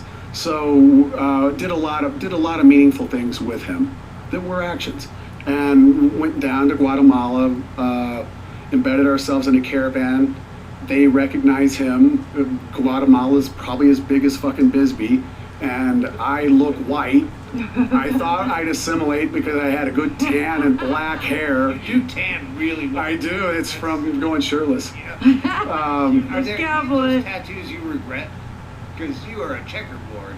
That would be very difficult. Yeah. You'd have to remember getting some of them, probably. Yeah, there's a couple. I was getting, I wander a bit, so I was getting a massage, not with a happy ending, like a real, probably could have got a happy ending, but it was. Hey, I'm going to get my wife out of here. You just have to tell the story about your brother. That's all she wants to hear. All right, so bingo. Yeah. So my brother lives in London, and he's lived in London for 25 years, and he was visiting 2.5 years ago, and I had just gotten back from Ukraine, got real sick with COVID. Okay. My brother comes down to Phoenix for a visit, and he's here for a couple weeks. And so he said his wife was going to Denver to visit a college roommate, and he said, we've got a few days to do whatever we want to do. I said, dude, it's your trip. What do you want to do, man? He said, I want to go to Bisbee. And I said, you want to go to Bisbee? I said, fuck, I love Bisbee. I've been going to Bisbee for like 30 some odd years. You've never been to fucking Bisbee? And he said, no, man, I want to go. So we came down here for a visit, and we were here for a few days, and I said, you know what? I think I'm going to buy a house here. Really? Yeah, so we found a realtor in town. He took me to Cochise Row first, and right on, and I thought, yeah, I could probably live here. And then he took me to a few places. Then he took me to the street. So and you know where I live. So I bought the house that day. And so it was that fast? That day, yeah. I'm impulsive, man. Like, yeah. I mean, I have an addictive constitution. That's why I'm drinking water. I mean, you bought this place just taking pictures through the window. I mean, it's just. I mean, I make really irrational decisions that sometimes bite me in the ass, like the dude down here with the truck. Yeah. So, but the house wasn't a bad decision. So I buy the house, And I remember the realtor, he's like, do you want to meet your neighbors? And I said, why the fuck do I care about my neighbors? And he said, well, what if you don't like them? Yeah. And I said, that might not be a bad idea. So I ended up meeting the neighbor next door that's just a little bit that way. They turn out to be this uber right Christian, like elderly couple that watch my house when I'm gone and are super cool. They're cool. Glad that my brother who was with me wasn't my partner because they thought we might have been a homosexual couple. And so I ended up buying the house, and then my brother, before we leave Bisbee, he's like, you know what, man, I'm a big fan of Doug Stanhope. And I'm like, what's a Doug Stanhope? Yeah, what's a Doug Stanhope? And he's like this amazing intellectual. Did you know he was down the street at that time? No. Okay. That's where it gets to you. Okay. So I said, I don't know who Doug Stanhope is. And he said, well, you gotta listen to this guy's comedy because he's fucking brilliant. And I guess the English really adore you, right? So somebody's got to.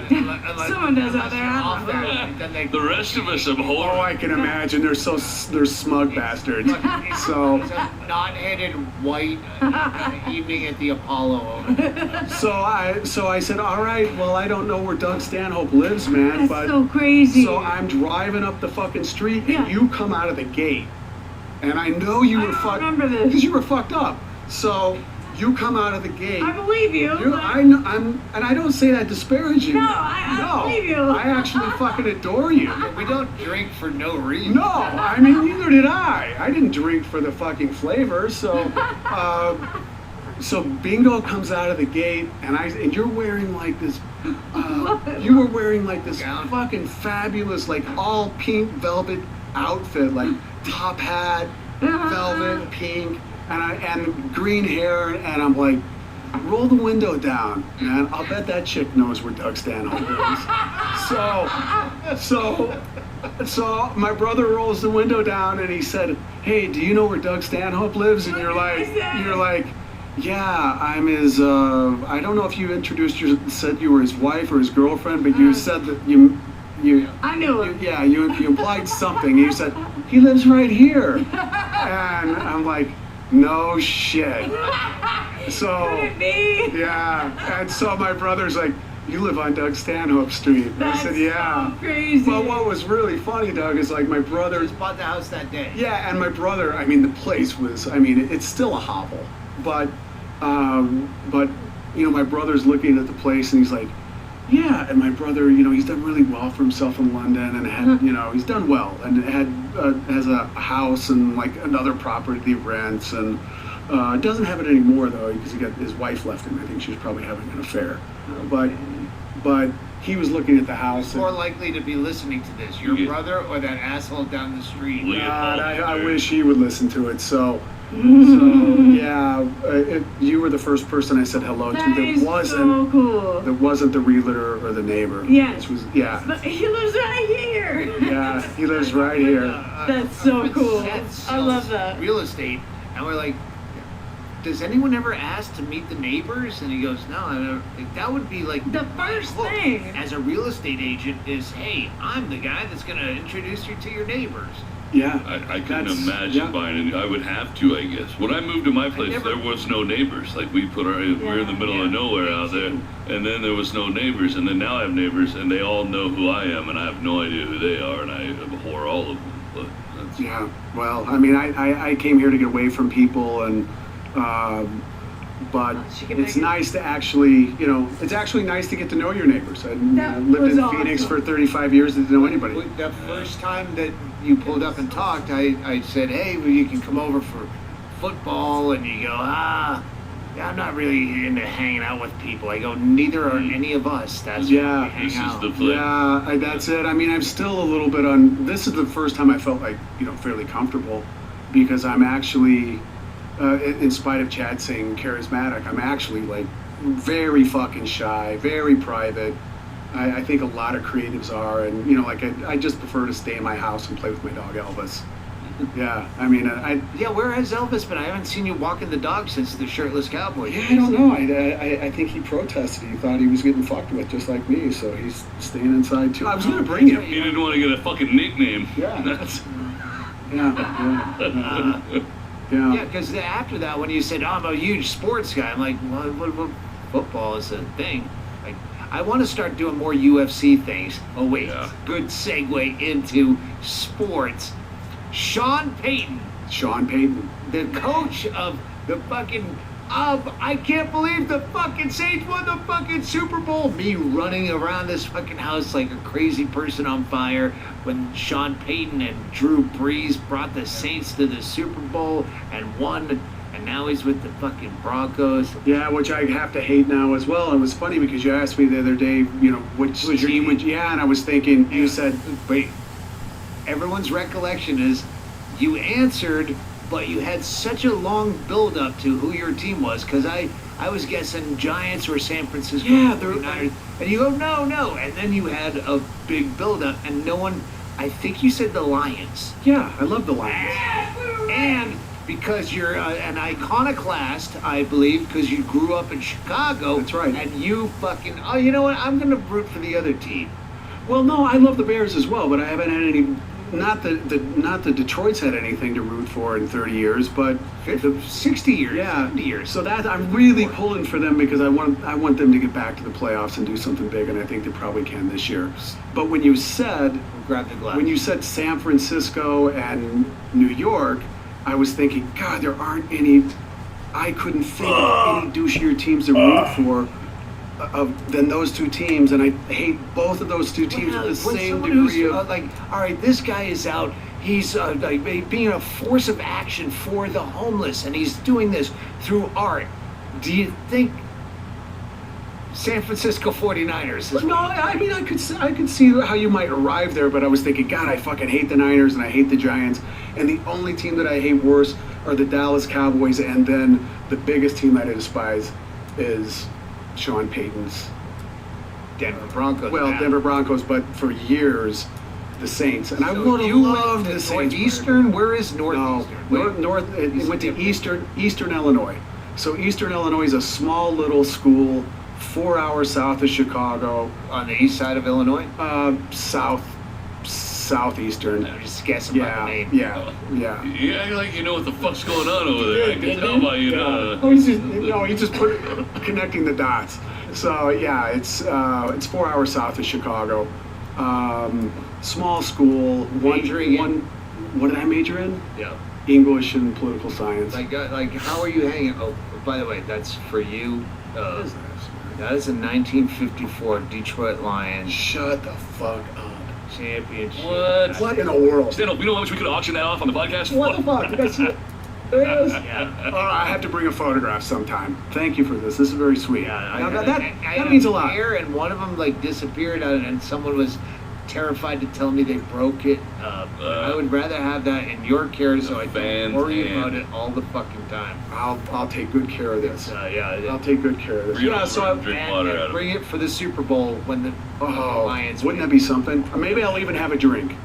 Hey. You can probably handle it now. Oh, I probably could. Yeah. Yeah, but it wouldn't be worth it. Yeah. Don't even do it. Well, it might be. We'll have a glass of ice water with you. All right, I appreciate that. Wow, you guys are actually being very sweet about sobriety. That's crazy. You think we're fucking alcoholics by choice? I had some good times, let me tell you.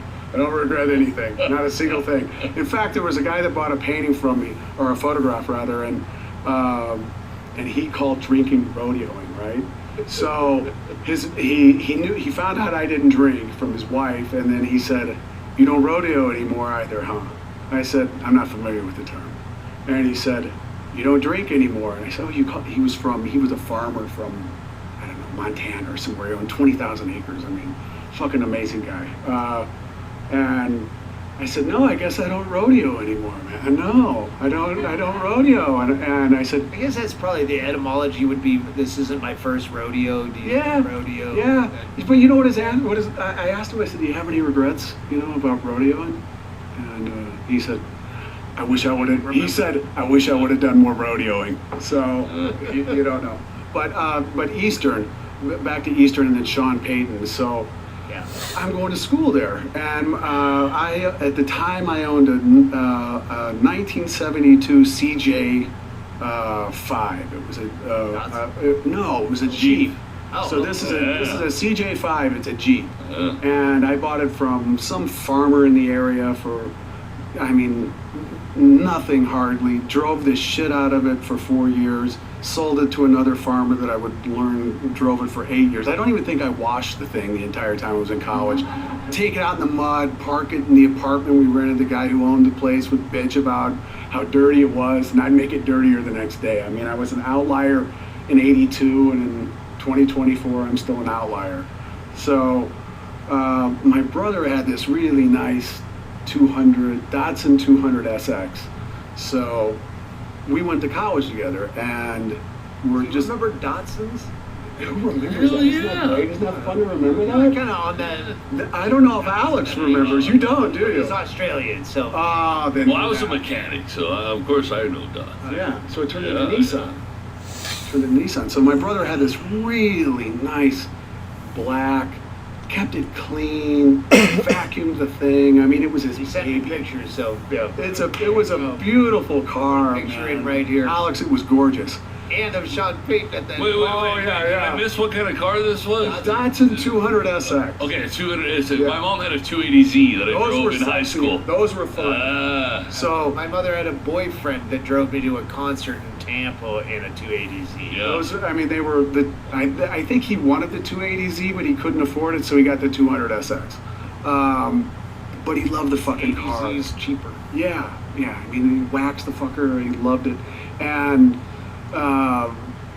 We would switch vehicles, you know, like sometimes I'd drive his 200 SX when the Jeep was too muddy to get into or something, I don't know. But I had his Jeep for a week, and I went out with this cheerleader that was at school. And these cheerleaders, they were, scratch that, pom-pom girls.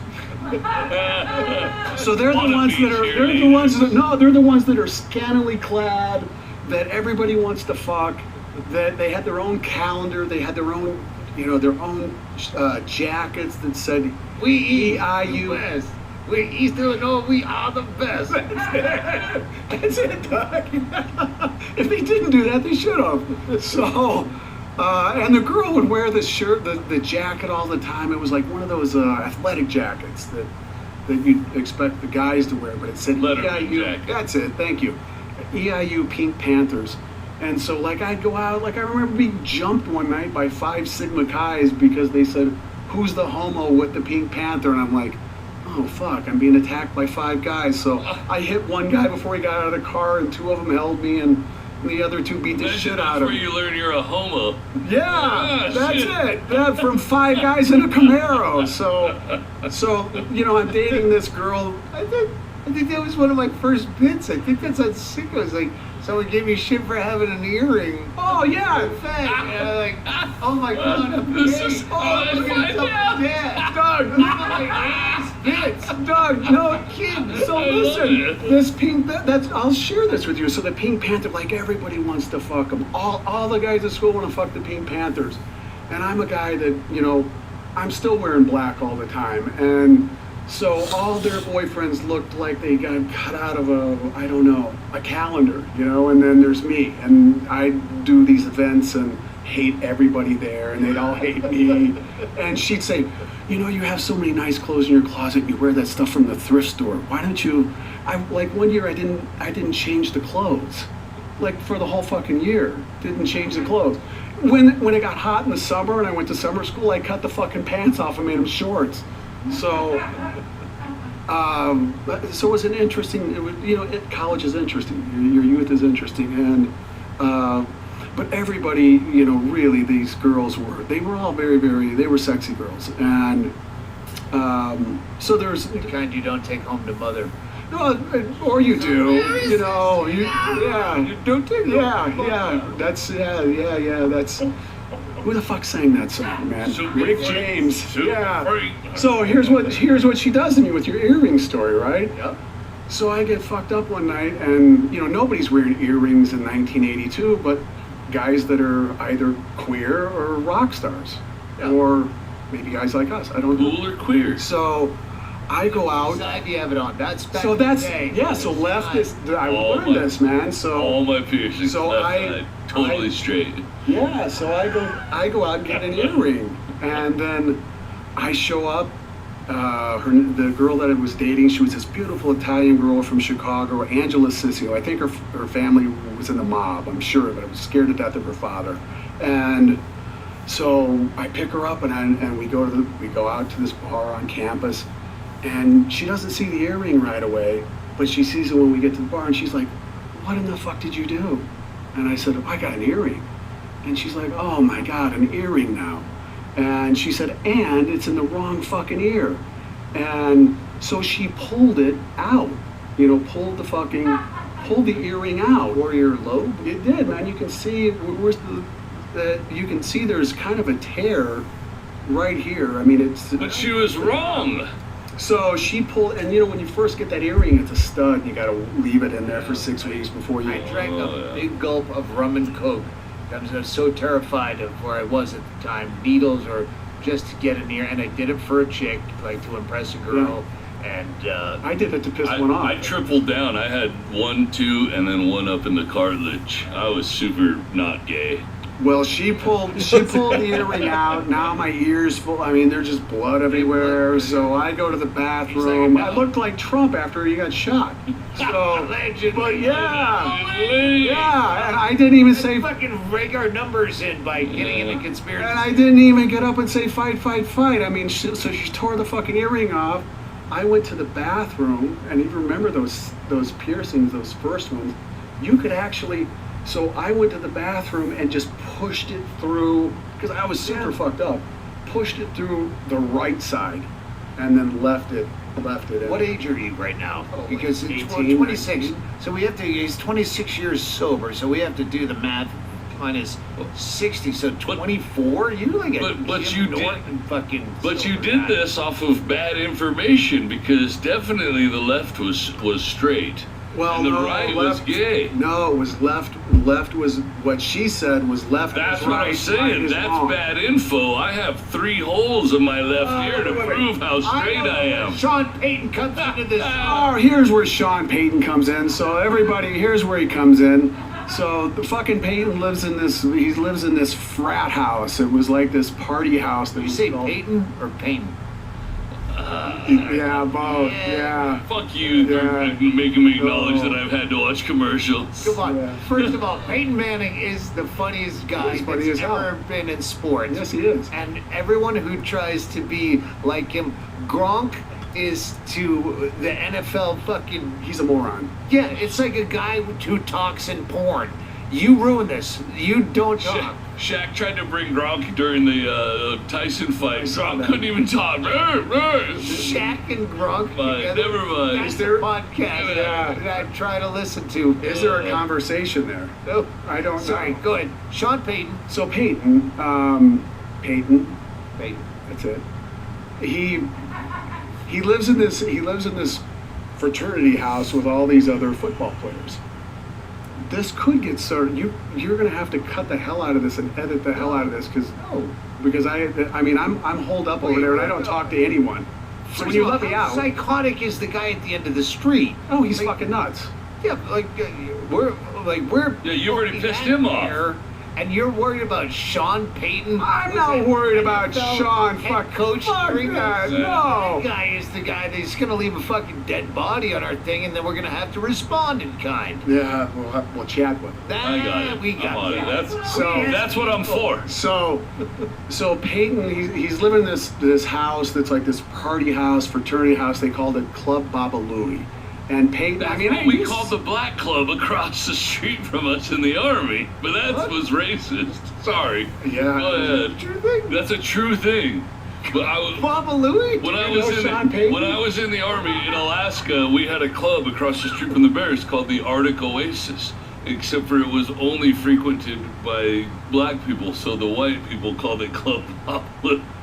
And I thought it was pretty racist. I went there too, though. Baba Louie that's a Cuban thing. You live in Cuba too, right? I hate to Cuba. Sorry man. sorry for derailing again. All right, Starting no, wrong. I'm So derailing. listen, We're so Drake. Peyton, He's good. Yeah. So Yeah. no, that's fine. I mean, you guys drink for me, please. So Peyton, I mean, he's the big man on campus. He's a quarterback for the football team. I mean, he's conventionally handsome, and I'm just, who the fuck am I? And no one. I'm lucky to be dating this cheerleader. First of all, he sent me a picture of Sean Payton from that. And he's like the cunt. The guy in whatever fraternity movie. He's the guy. He's the douche. He is the biggest fucking douche. Revenge of the Nerds. Yes. Yeah. He's the guy that you hate just when you don't even know him. Yeah. You just have to look at him and he just reeks of just douche. He's wearing you know what he was listening to? I think he was probably. I'm listening to the Talking Heads and probably the Sex Pistols, and he's probably listening to Sean. What is it? Who the fuck would be? First of all, what year is this? This is gonna be 86. No, this is 82, 83. So he's listening to Madonna. I don't know. Probably shit like that. Yeah, it's a little earlier than American Psycho, so it's not. I don't know, I was no sick. jacket required yet. No, but just a But douchebag. yeah, We can just go he's with on that. that path. We can just go with that. So, He's a young Republican. oh my, of course he was. And so I've got my brother's car. I'm at the Pink Panthers apartment. I'm holing up there for a week, and it's like 1:30. And Are you fucking her? oh, of course, yes. Right. Well, you're being a little vague. No, of So you don't like the Pink Panthers, but you'll fuck one. Well, I was dating her. All right. Yeah, I dated her. Yeah, we were dating. Yeah. And no, I love the Pink Panthers. All right. Absolutely did. I mean, I think I fucked more than one. All be right. fair. Well, Thinks he does. Let's keep the listenership on your side. Because we want Sean Payton to be the bad guy in the story. That's true. So I only fucked one. Yeah, all We'll right. back it up. Exactly. Okay. And the Just fat one that he won't admit. That one too. So. Well, Sean Payton won't admit to that one either. So it's kind of a wash. Okay. So it's it's 1:30 on I don't know any given night when you're in college, and the fucking door. There's a knock at the door, and I'm thinking this isn't my place, and so I said to Angela, I said, who's that? Like who's at the door at 1:30? She said, I don't know. You should go check. So I go check. And it's fucking Sean Payton at 1:30, sauced up, fucked up, and he knows that I've been dating this girl, man. And he's got two of his linebackers with him that are these, really large dudes. And he said, And they're white, because it's Eastern Illinois. yeah, they weren't. University. They weren't, but Oh, really? No, Oh. they were big dudes, and they were black, and he was white. He is white, He's and he's white. still white. He still is. He still is. Even though he called the Old place. Sean. Even though he called the place Club Babalooey, I don't know, but so Peyton, I opened the door and there he is, and he's got two of his linebackers there, and he said, "Is Angela home?" And I looked at him and I said, "I hope so. This is her fucking place." And then I just slammed the door in his face, right? Like he knows I'm going out with her. I mean, what the fuck? And what am I gonna say? These two guys. So I just, yeah, it's her fucking apartment. I hope she's home. Shut the fucking door. And so she said, "Who was I?" I said, "Oh, it's that fucking douchebag Sean Payton." I usually fuck Sean Payton and his two linebackers Yeah. at this time. Did you let him in? What day is it? Why are you here? Oh, fuck, I need a goddamn Palm Pilot. I have you- What's happening, huh? You here is my caddy. yeah. Bring the black chicks in. Yes. She forgot that she'd invited me over. I don't know. Fluff me up a 9-iron. From the thick-necked one. Yeah. And then go sit in the closet. I don't know, but So you slammed the door. I slammed the door in their face, right? Yeah. And I go to sleep. As you do. Yeah, go to sleep, wake up the next fucking morning, and you remember the scene, like, you remember Fast the fucking Times at Ridgemont High. Yes. When fucking Spicoli crashes that fucking, it was a Firebird or a Camaro or something, and the thing is totaled. So I go out to the parking lot, my brother's car that he treats like a Rolls Royce that I borrowed for a week, it's fucking totaled. I mean, they had jumped on the fucking hood, they had slashed all the tires, they bent the fucking, they didn't miss anything. They tore the antenna off, they tore all the hubcaps off, they jumped on the hood. They took, obviously, keys and went all down each side, and I'm like, what in the fuck? Now I gotta call my brother. Yeah, and I've thought for years, and then, I mean, we called the place, Club Babalui. I called Peyton and got him on the phone, and I said, listen, man, I mean, it's Linton calling, and I said, so you knew him well enough to have his phone number? Well, you could get phone numbers back then. Oh, yeah. It was just like in a book. It was the college. Oh, yeah. That's phone book. The phone book. I think the kids are doing this thing now, right? Like this instead of this. Did you know that? No. Yeah, they're actually doing this. The thing has changed. A long time ago, I knew that would happen. Yeah. I was reading a book and I was like, yeah. So I got Peyton's number. I called him. I said, oh, listen, man, I know you. There's no way for me to prove that you fucked my brother's car up, but you fucking destroyed it. And I said, that piece of shit Cadillac that you drive around, I'd watch it real close, Peyton. He's like, Linton, you little motherfucker. Like, if you touch my Cadillac, you're fucking dead. And I said, keep a close look on it. Like, we're not going to touch his Cadillac, but we would call these guys were just dumb fucking jocks. So we would, we would call them. There might be a call to action. The old killer termites. Hey, where you at? Yeah. Can you shake off some of that old fucking juice?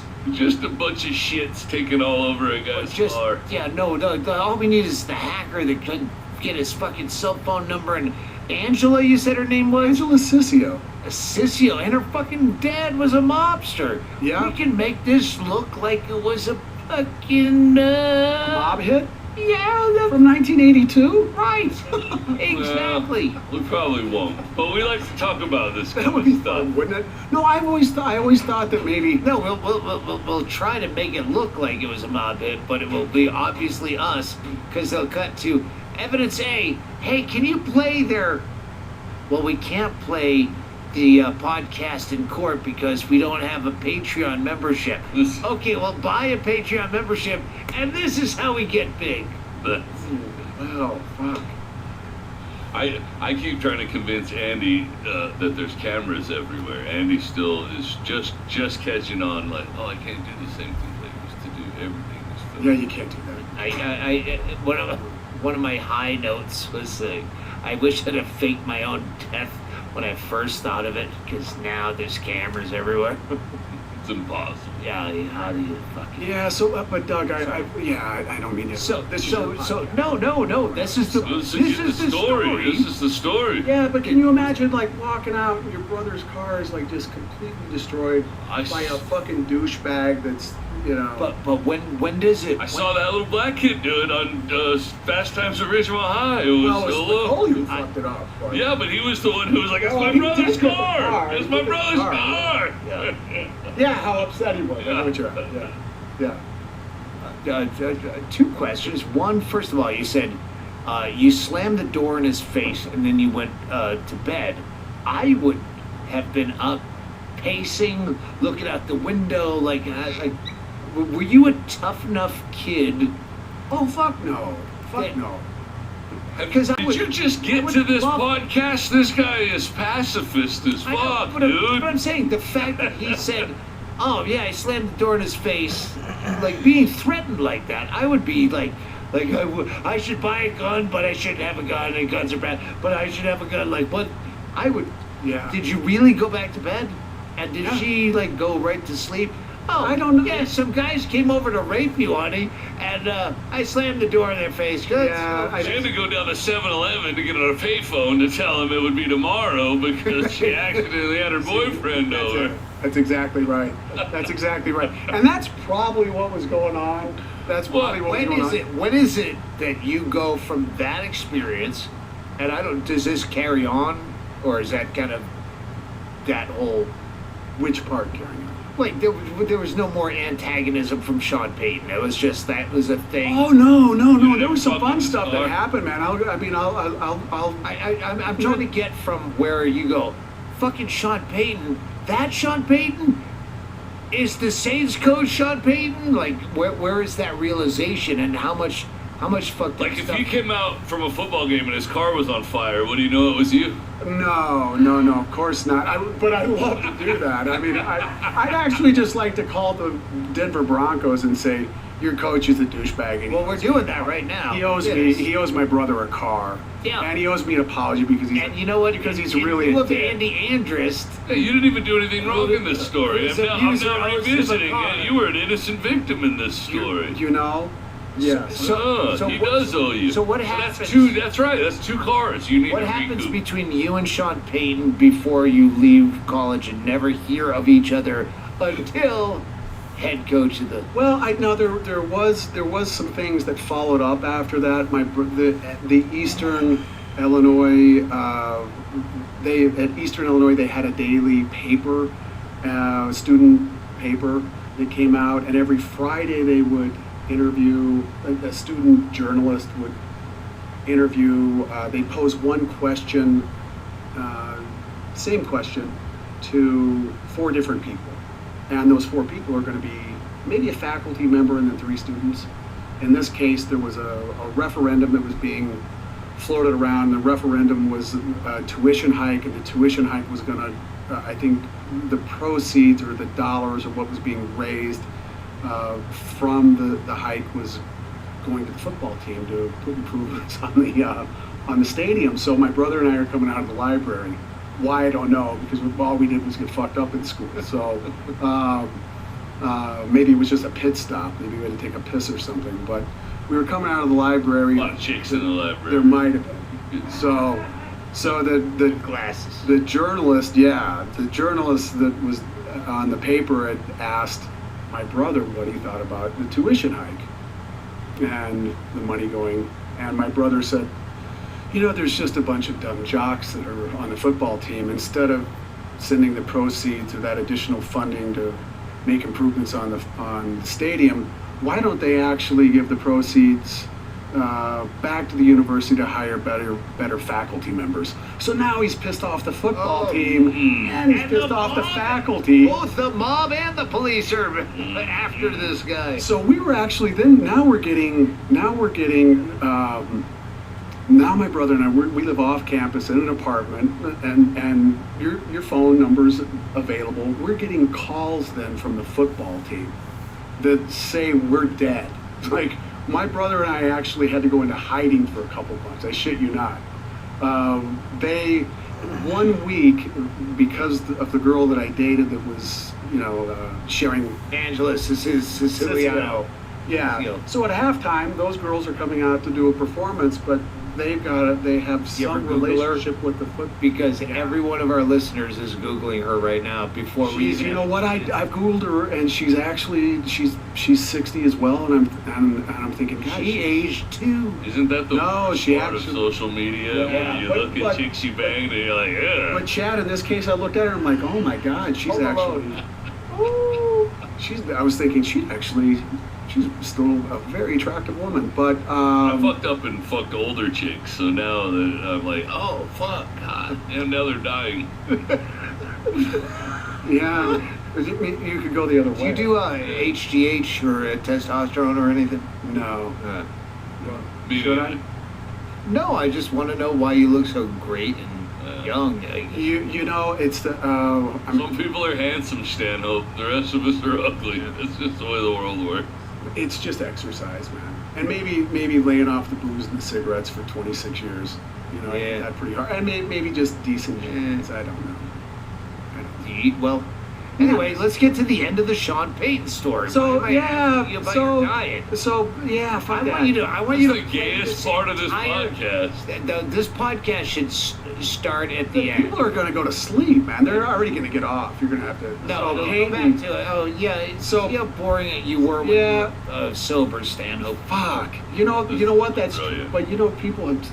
never mind. We're going to go back to Sean Payton. We're going to continue to get caught in this fucking rabbit hole. Yeah, we'll get done with this, and then we'll put on the Monday Night Football. Yeah, so Peyton, so my brother's all over the fucking news, the Eastern news. Hiding. We're getting, now we literally fucking First of went all, now that it's kind of blown over, right?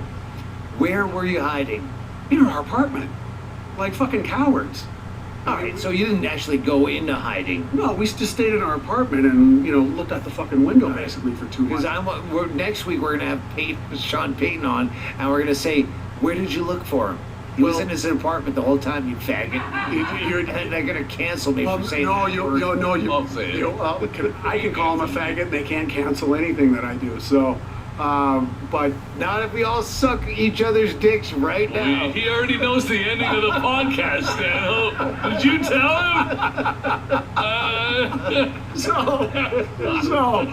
Yeah, no. That's what's happening? Fuck, man, I don't even have any Viagra. That's how we end every podcast. I guess your wife is right. Punked on a prison level. Yes, you're good. So yeah, we're actually kind of we're kind of all right.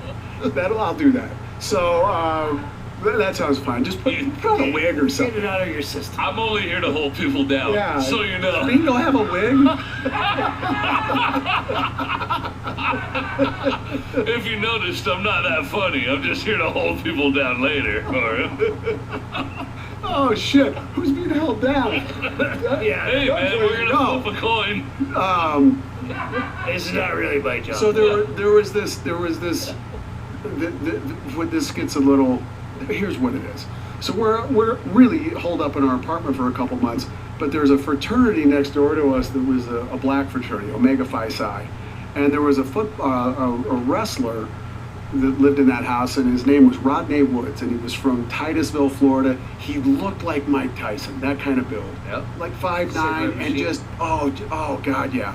So he used to come over and he'd bring, and this was during that time when we were holed up because we couldn't go out to the bars, and so we'd smoke weed in our apartment.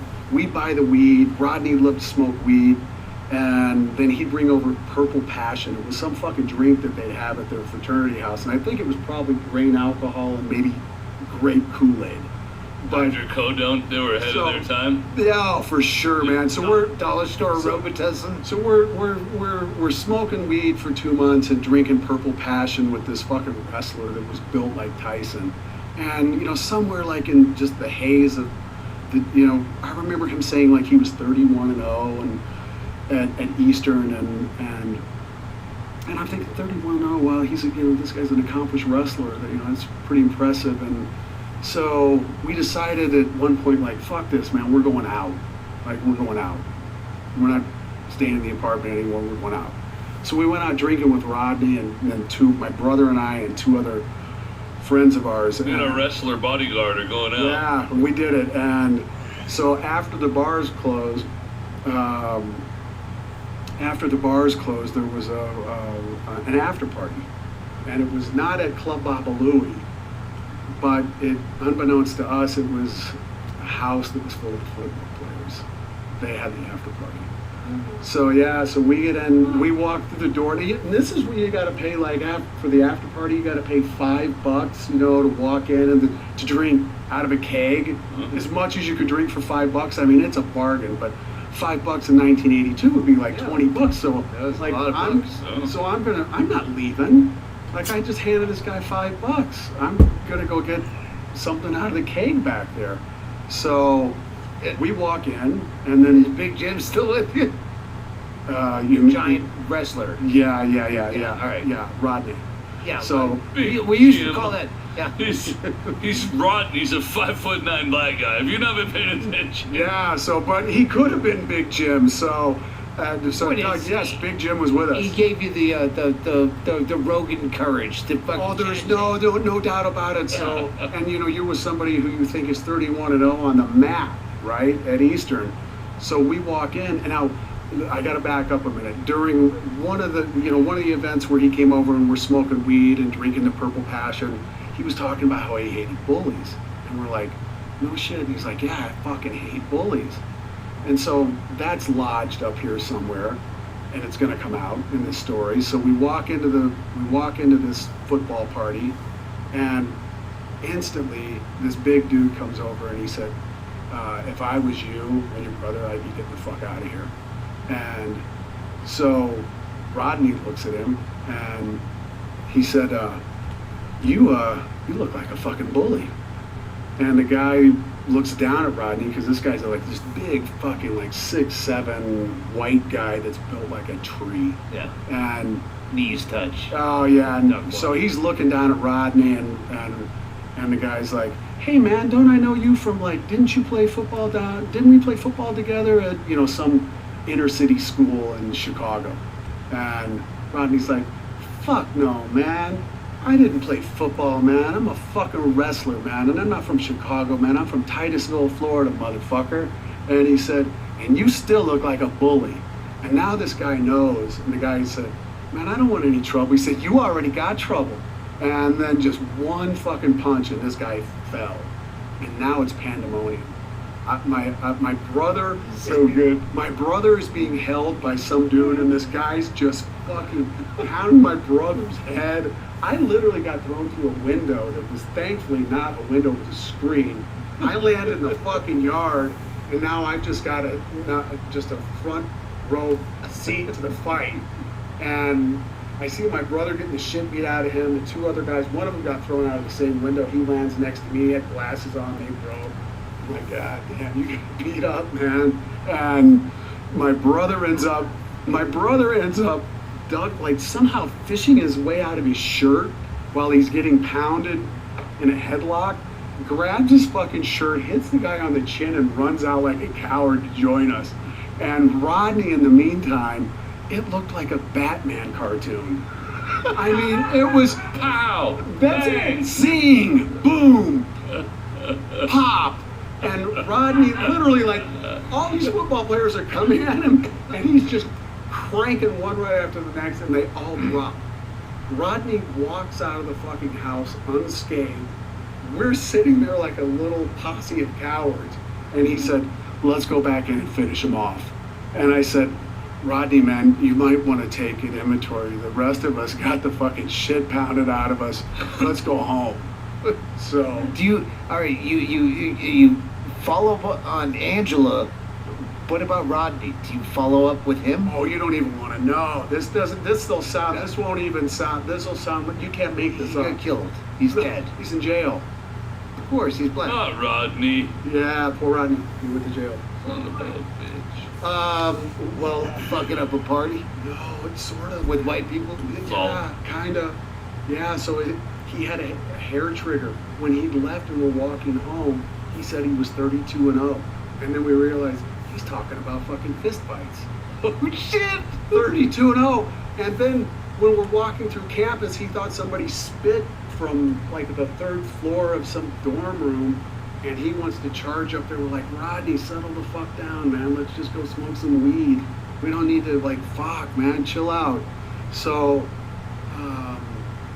because I had done this, I don't know why I had done this, but I had done this internship with this lawyer in town, because I thought maybe I was going to go to law school, which never happened. But I did this internship with an attorney in town and on campus, and she ended up having me go get this file about Rodney Woods. I'm like, Rodney Woods?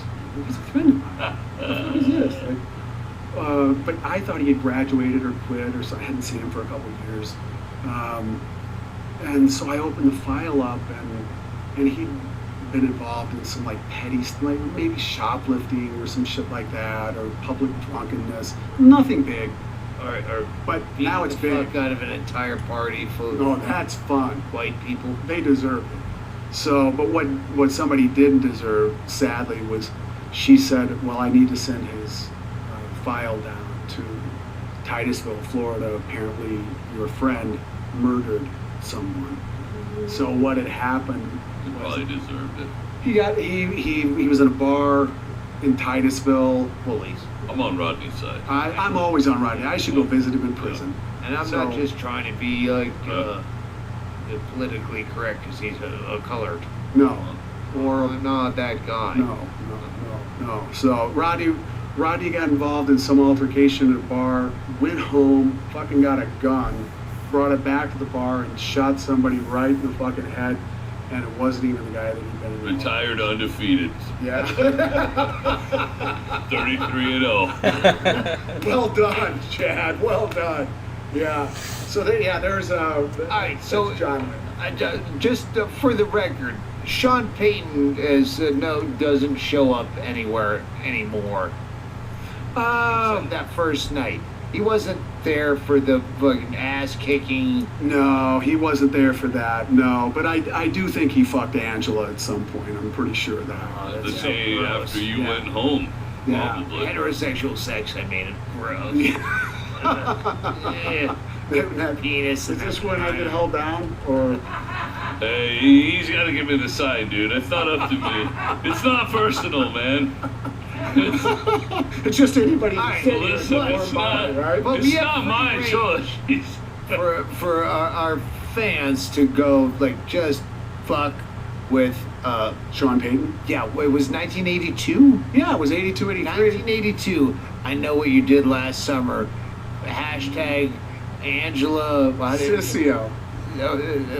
CICCIO. Oh, all C's. Hashtag killer. Angela Ciccio. Yeah. Yeah.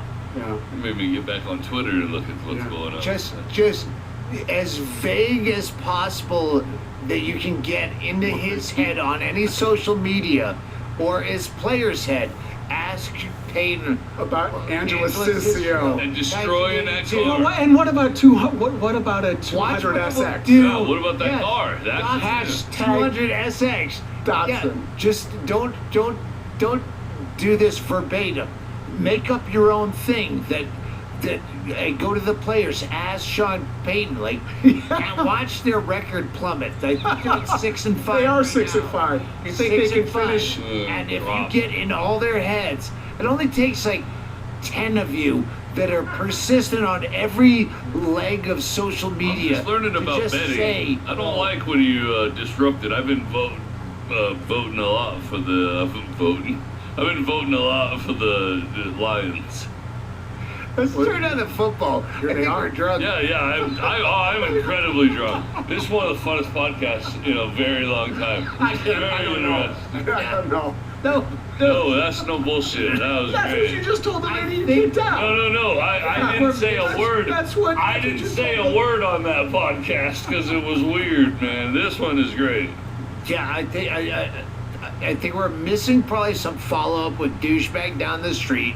But anyone local knows who we're talking about. That just means and that guy should fucking just worry. Is it really an accident? Did I just make some bad life choices? Why would this happen to me? I don't know. Maybe you should shut the fuck up about the fucking... Oh, a tweaker lives next to me. Meth available here while you're fucking people over. You fucking... Live and let live, man. People in glass houses, motherfucker. Yep.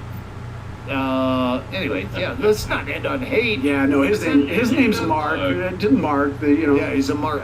Yeah. He's a carnival Mark. Yeah. He's easy to find. He's sitting around. All right. Hey, thank you guys, all of you. We're going through changes, so please, yeah. And your Andy will be back soon. Okay, click. Did you hang up? No, I just said click.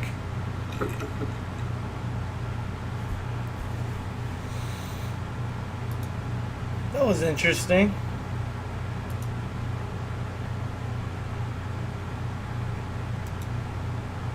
Giving a little thumbs up.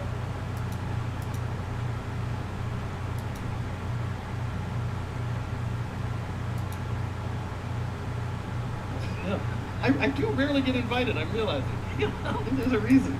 Well, I think you're very happy to talk to all these people collectively, as opposed to having to talk to any of them individually. I noticed she's signing over there. I'm just wondering if anybody's using it. Anyone? All right. Okay. Continue. Go ahead. You're gonna try and trip her up? How fast do you think you can talk? We did that, right? Yeah. Okay. Yeah. All right. Hi. Anyway, sorry. What? Yes, a panel. Right. By the way, Lorraine, when she was introduced, she wrote the book on Curb, No Lessons Learned. And I don't like to plug a lot of stuff, but it's a really good book. I don't know if any of you've seen it. Have you? Go and get it. It's great. Get the book. It's good if you're a Curb fan. Yeah. If not, what are you doing here anyway? Yeah. Right, if you don't have the book, why are you here? So, can we talk about what you've been up to since Curb wrapped? I think you've been a little busy, and maybe that's part of why we're here today, sitting here at this panel that you so want to be at. Well, we have a new show. Yeah, we got a new show. We have a new show. We even got a title for the new show. You want to tell me what the title is? The title is Life, Larry, and the Pursuit of Unhappiness. An Almost History of America. Yeah, An Almost History of America. And in fact, I think we can actually show them. We can actually we have a little title card.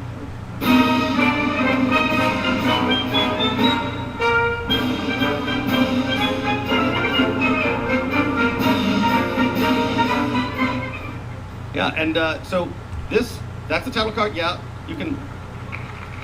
Please withhold your tepid applause till we finish speaking. And it's going to be coming out June 26th, 7 episodes on HBO, the cool division of Oracle. It's a sketch show in scenes from American history, but they're not really sketches. They're really like little short films that Jeff directed, and a lot of production value. HBO spent a lot of money on this show. I don't know what to call them. They aren't. It's true. I can't call them vignettes because I don't own a beret. I don't want to call them sketches because they do feel we're on location. We built things. We built World War I trenches and the Wright brothers airplane and ships and. But it seems I've had an impact on American history. Not for the better, I would say. Yeah. Yeah, and so it's through these 7 episodes, there'll be about 4 sketches per show, and each one you're in every one, but each one has a rotating cast. So there's never the same people in sketch to sketch to sketch. So I think there's a lot of fun in. First of all, what era are we doing? What's Larry look like? What's his costume? And who's he with? Yeah, I did a Super Bowl ad, about 4 years ago. Yeah. I did a Super Bowl ad. Oh, 3 people watched the Super Bowl. That's, I don't know how they get such good ratings. So, I did the Super Bowl ad. I was in a lot of costumes, and it was a lot of fun. And then it was for FTX. I don't know whatever happened to those people. I hope nothing nefarious. Yeah. And by the way, I got sued for that commercial. And at the end of the commercial, I said, don't get this. And I still got sued. Yeah. I know, you were right. I was right. Right. Yeah. But I think we had a lot of fun shooting that commercial. I think, when we were talking about new things to do, you had remembered how much fun you had being in costume and forgotten how much you hated being in wigs. Yeah. And we were thinking about, it's the 250th. Yeah. And what can we do? And we sort of said, what if we went all the way through American history with Larry, causing a lot of problems, basically. Yeah. I think it's funny. I think it's pretty funny. Yeah, and I would say that's a glowing endorsement. That's good. That's really good. That's for you. It's great. For you, that's great.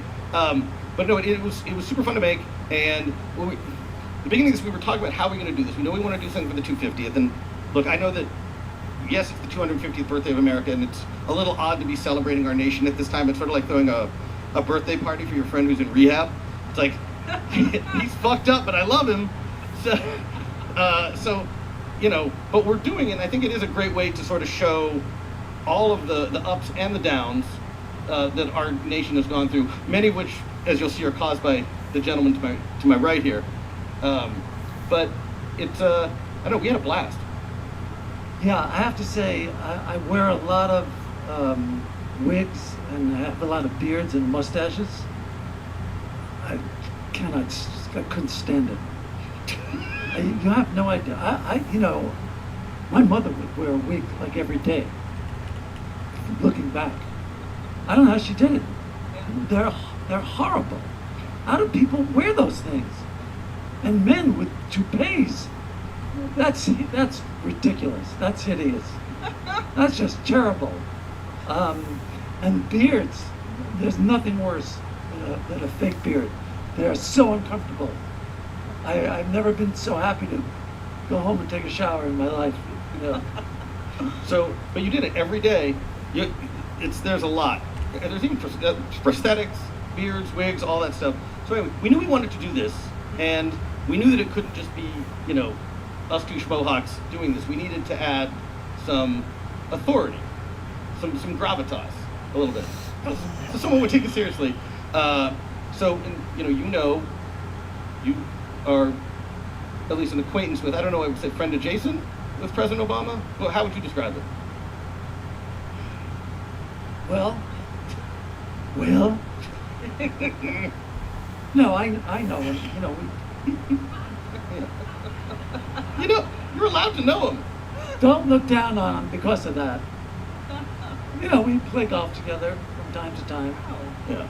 Yeah. So I don't know. You guys got to talk about it. The credit really goes to Ethan Lewis from Higher Ground and Kathleen Lewis from WME to sort of put this all together in a formal way, so we could, team up with Higher Ground and do this show, which is now, I think, both I'm going to say educational in quotes, but really fucking funny. Yeah, education is a stretch, but yeah. Well, if you're really stupid, you'll learn something. If you're really stupid. Yeah. If you're really stupid, this is going to blow your mind. Well, really stupid people wrote it, so probably 4 really stupid people. Have 4 beers. Yeah. I don't know. It was really fun working with Obama. It was amazing. Yeah, I was going to say, are you actually? So, what does it look like with Larry David and Obama working together? What happens if he tells you? Who tells who what to do? Well, that's a good question. Because on Curb and on Seinfeld, I'm the boss. I'm used to being the boss. And Obama is also quite used to being the boss. And so, some loggerheads there. Like at the first meeting that we had, he was giving us notes on the script. And he said about one of the sketches, he said, well, I don't think this is the right thing to do or that. And I gave him a look. I went, really? And you know what he did? He goes, I don't understand. 45 minutes I've been telling you what a genius you are. I give you one note and you get into a defensive crouch. Yeah. And he goes, when I was in the White House, I used to take notes from my advisors and everything, and I was president of the fucking United States. And what did you say? I said, I'm president here. But I gotta say, their relationship, because I hadn't seen it until we had a sort of first meeting together, they're really funny together, because he really likes, they give each other shit. It's great. It's the first thing he said to me, he started ragging on your golf game. This I've never been before. He's ragging on your golf game, then he's ragging on how much sunscreen you wear on the golf. I said, yeah, it's like playing with a mime. And it's like, yeah. Yeah, I said, I'm sorry my father wasn't born in Kenya. This is the minute one.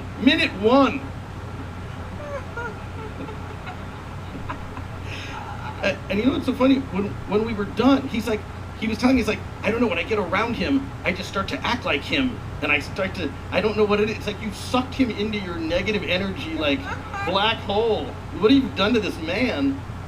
It's crazy. And by the way, when we were done, he goes, oh, I finally get it. I get it. He goes, Larry makes the world uncomfortable, and you make sure the world makes Larry uncomfortable.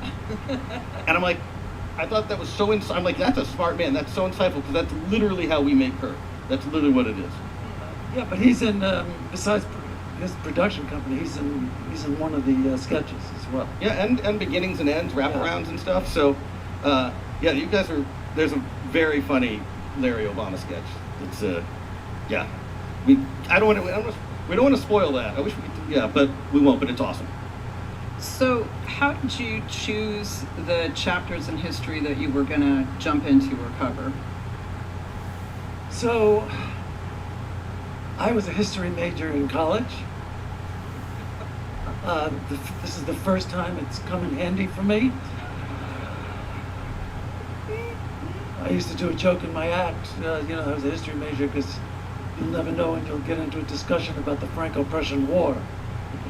And so, finally, I was able to put this major to use. Because I didn't do badly in it. I had a good memory for a lot of stuff. Like I can name all the presidents in order, stupid facts like that. But I also knew stuff that most people wouldn't know about that we were able to put into the show. Oh, I gotta say, yeah, you're the nooks and crannies of American history that you knew. So we would, you make a big list of events, sort of big and small and interesting, and like, what do we want to, you sort of play with angles for which ones, and some of them are obvious, like the Declaration of Independence. So you do a little research, you knew this, but the task of actually writing the Declaration, everyone thinks it's Thomas Jefferson, but originally there was a committee of 5 who were charged with writing this declaration. It was like Hancock and Adams and Jefferson, and then Roger Sherman and Robert Livingston. So we're like, oh, well, what if Larry's Robert Livingston and he took the actual first crack at the Declaration of Independence? What the fuck does that look like? And so that's like, that becomes like the basis for a sketch. But so then, I wrote the first draft. Yeah, it didn't come out well.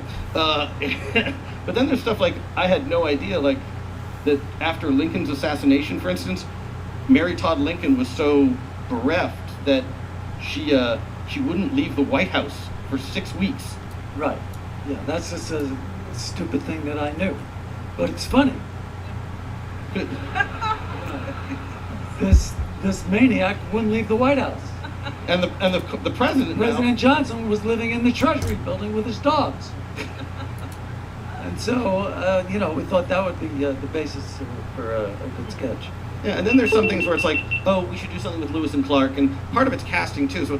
So Jerry Seinfeld and Larry David are Lewis and Clark, and like, oh, that'd be amazing. And so some of it was casting based too, because we've got amazing people came. Everybody sort of came for a day to play. A lot of people who were on Curb. And why does my cam Susie Essman and JB and Jeff Garland are also in it. Vince Vaughn. Yeah. And Vince Vaughn. Yeah. Yeah. Susie is Susan B. Anthony. And Larry attends a dinner party. That's fun. And then other people that we always enjoy, like Bill Hader as Lincoln. Catherine Hahn is Mary Todd. They're amazing. John Hamm and Sean Hayes are the Wright brothers. And you're the third Wright brother that doesn't get talked about so much. The Fredo. So yes, we would sort of keep going through this and finding angles and see what was funny and who would be funny for you to be in the sketches with. Yeah, frankly, looking back on it, I'm surprised the whole thing got written, to tell you the truth. Yeah. Why? Why are you surprised? Because it's hard. I was involved. That's a bad combination. But I will say, after Curb, we finished Curb, but even though we weren't doing a show, you're always sort of working through comedy ideas. It's like if Joey Chestnut was eating hot dogs every day, not just on the contest days. Like you're always thinking about stuff. Stuff occurs to me. Yeah, and we almost did a few other things before this sort of came around. We flirted with doing another TV show. Oh, the Curb idea? Yeah. No, the idea. So, Curb is what happened was Larry David's life after he wrote Seinfeld. So I'm like, what if we just did? You're still Larry David, and you just finished Curb, and now you don't know what the fuck to do, and you're still puttering around Brentwood. So on me, I finished Curb, And now, okay, now what's my life? Right. And your It's friends? exactly the same as it was on Curb, but I already did Curb. And now I have a different wife, and I have different friends. But still, all the Curb people around, because they're your friends too. Susie Essman, who's still my friend. JP's my friend. Jeff's my friend. The working title was Curb Squared, which, again, we never did it, but then when this came along, and I will say, which I've almost never seen happen, you said, when we talked about this, like, I want to do this. And yeah, this idea really appealed to me immediately. And I think it's, yeah, I haven't regretted it since until having to do this panel. Yeah. Sure, yes. The publicity tour will give you an opportunity to this can be the first of many regrets. But I also think, like, it's so fun to see, I don't know, history's writ large and you writ small. You know what I mean? So, like, that juxtaposition of, and again, this goes to sort of the cinematic nature of what we're doing. We took really great pains from the props and the costumes and the sets to make everything look as authentic as humanly possible, and then we drop Larry into this, and all hell breaks loose. So I think, I don't know, there's something really fun about you being in these major events. You know, I guess I would say, all I really need to say, because we don't give too much away, is that sometimes Larry plays like an aide de camp to a president, or something like that, so he's right on the side of history. Anyway, this is in the 1865, this is the guy who suggested to Lincoln that he really needs to go see a play. Just to relax. I heard good things about it.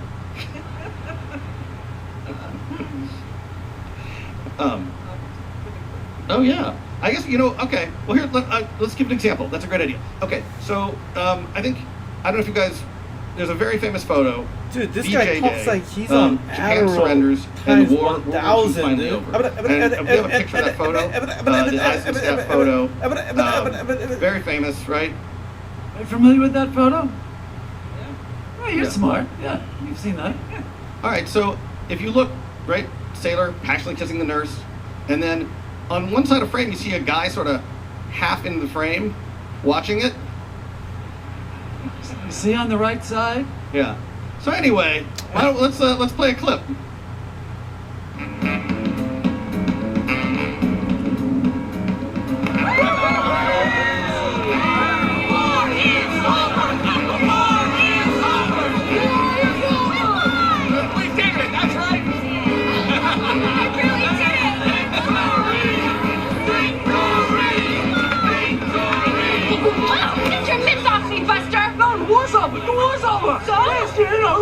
Get off of me! We're celebrating! What are you, some kind of sicko? No, everybody's pissing! No, they're not! Only you! No, not just me, I saw people! Pervo fucko! No, pervo fucko! No, Yes, pervo Pervo, fucko! I'm someone's girl! All right, okay. Hey, Johnny! What? Johnny? No, Johnny! Yes, Johnny! No, Johnny! What the fuck? Get over here! Johnny! Johnny? Is this creep bothering you, Agnes? Yes! No, Johnny, no, Johnny! This Pervo tried to kiss me! You tried to kiss her? Everybody's Yes, kissing he Johnny! did. No. Excuse me. Johnny! Everybody! Oh. Did you just take a swing at me? No. Don't swing, Johnny! He's attacking the sailor! No! Hey, you messing with Johnny? On BJ Day? No, I'm not messing with Johnny! Why? I'm gonna mess with Johnny! He must be a Nazi! No, Nazi! Pervo Nazi! No! Johnny!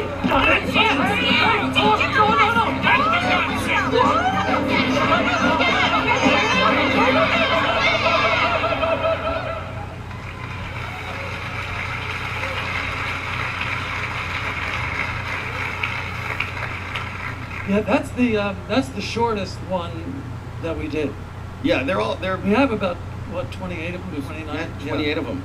23 all, and you see each one is its own sort of cinematic universe. Each one, like whether it's the black and white of the Depression or that kind of Technicolor, or like the 50s. They're all their own little world, and that was the fun of shooting it. I have to say, every day was a new world, a new cast, new costumes.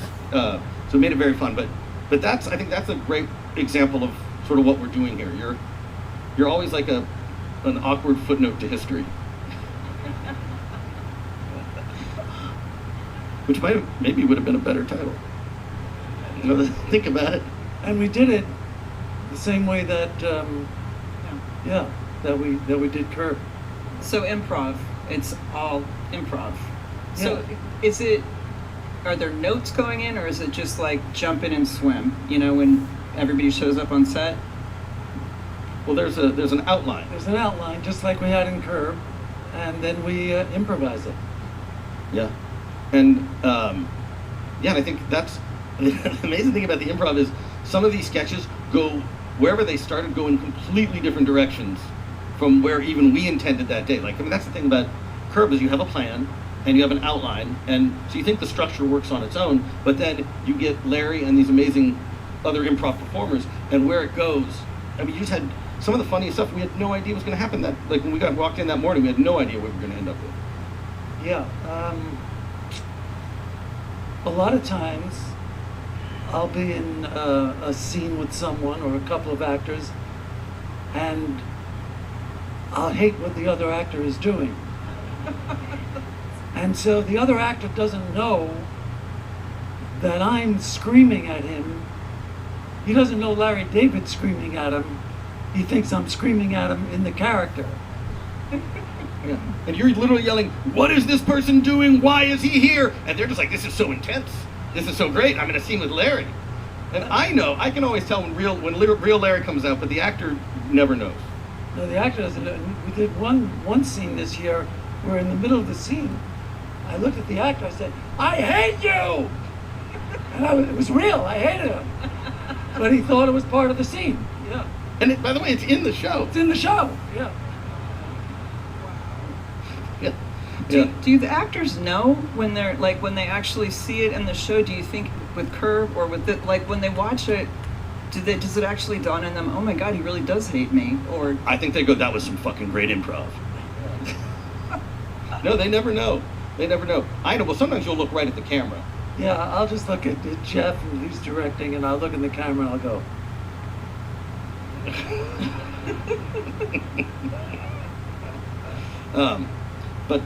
I think shooting it Curb style, but in a cinematic way, this time it's a really it's a very interesting, neat hybrid.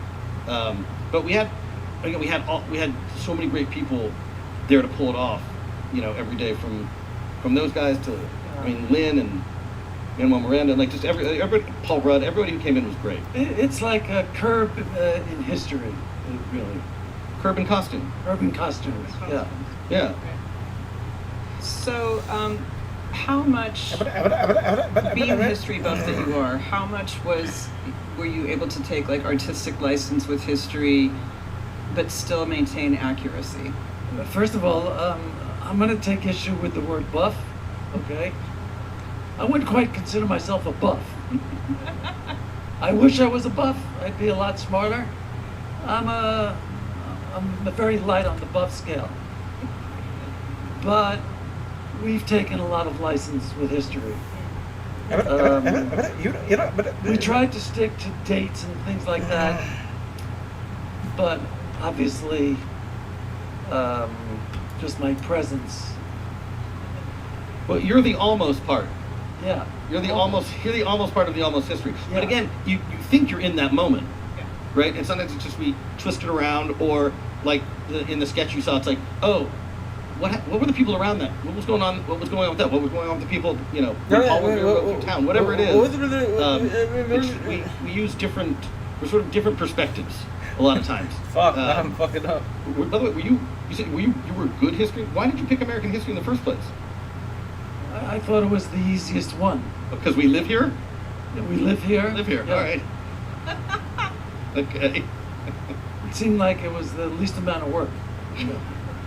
Well, if I had to do it all over again, I would have been a theater major.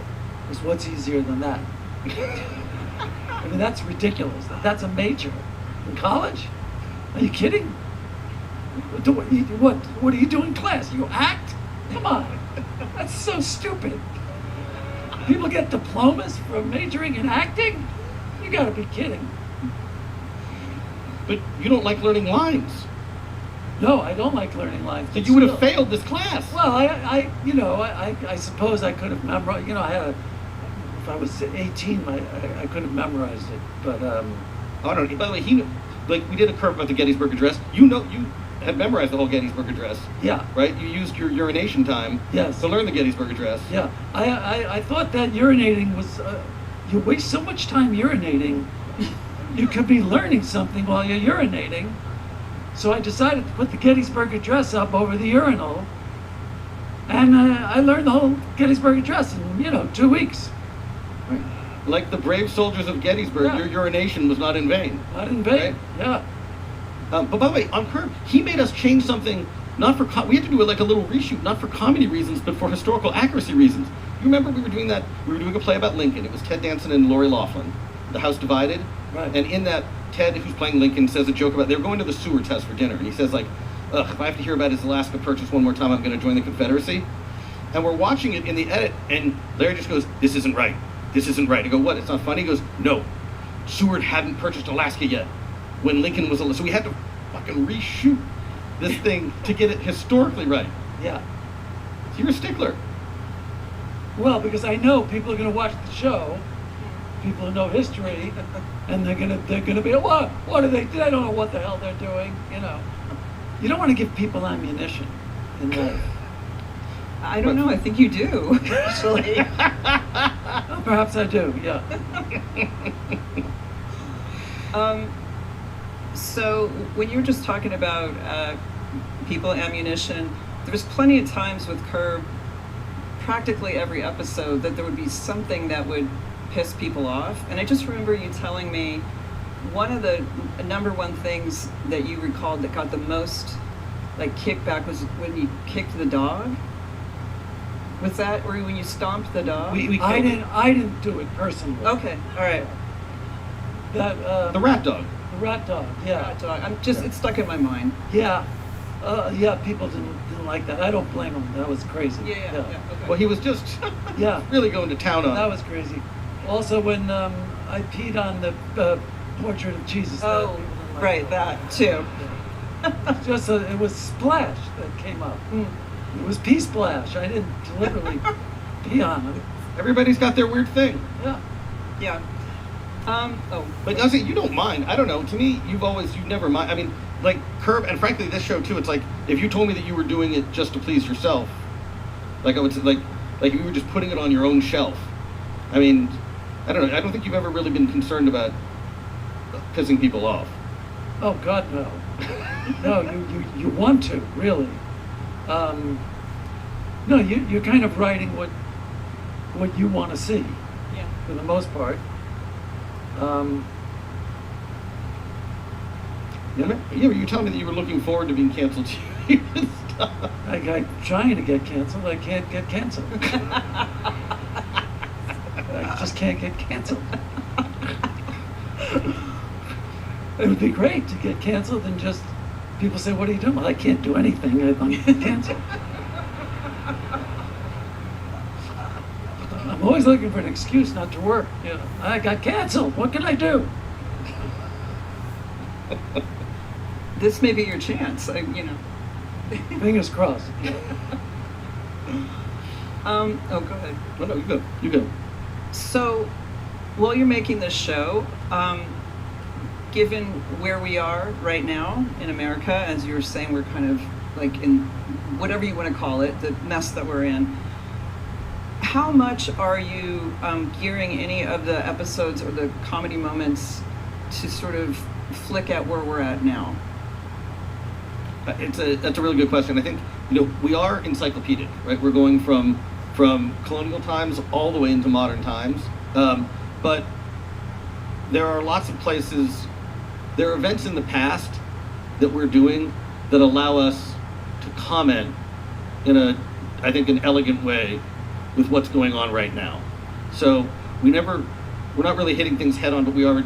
There's past stuff where you're like, oh, you can talk about the present in the past because we've made a lot of the same mistakes over and over and over again, which is part of the interesting thing about getting to do this whole thing. The political climate is touched upon in various times. Yeah. Throughout this series. Yeah. And I don't know. I think part of the interesting thing about doing this is like all the comedy stuff is great, but it's also, we are sort of highlighting different phases of America where, like, that was pretty fucked up, right? That doesn't seem right. That doesn't seem right. I mean, was it the 19th Amendment wasn't until 1920? Yeah, that's women didn't have the right to vote until 1920. Yeah, it's how about crazy. that?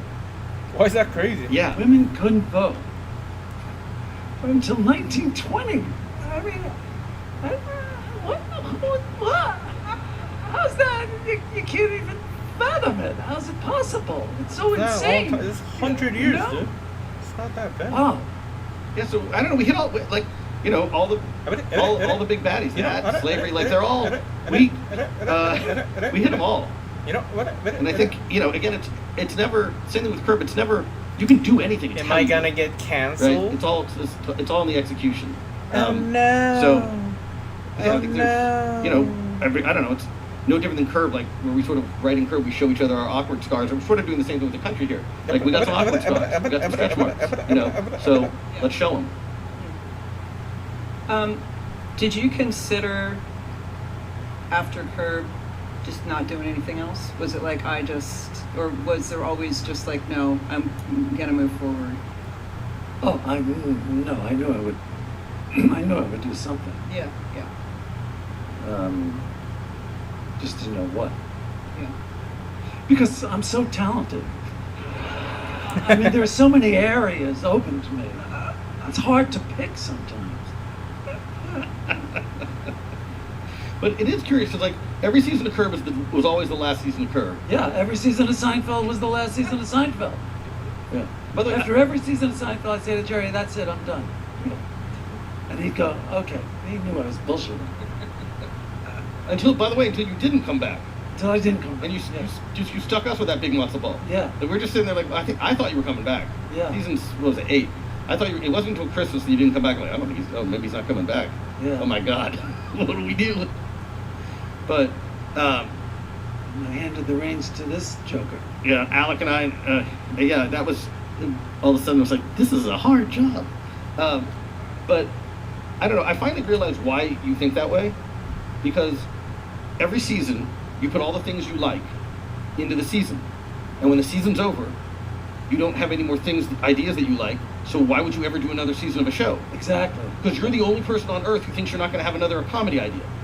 And so it just takes time. You go out in the world, and things happen to you, as is your want. And then you come into the office, and that's how every new season would be like that. It'd be like, I was at a dinner party, and the host served tap water without telling us. Who the fuck serves tap water at a dinner party? You know, I should have said something. And I go, well, real Larry didn't say anything, but TV Larry's going to say something. And that's how the show got written. Yeah, it seems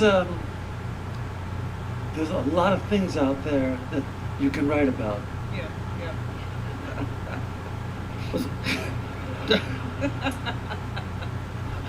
I don't know if that was super deep or extremely shallow.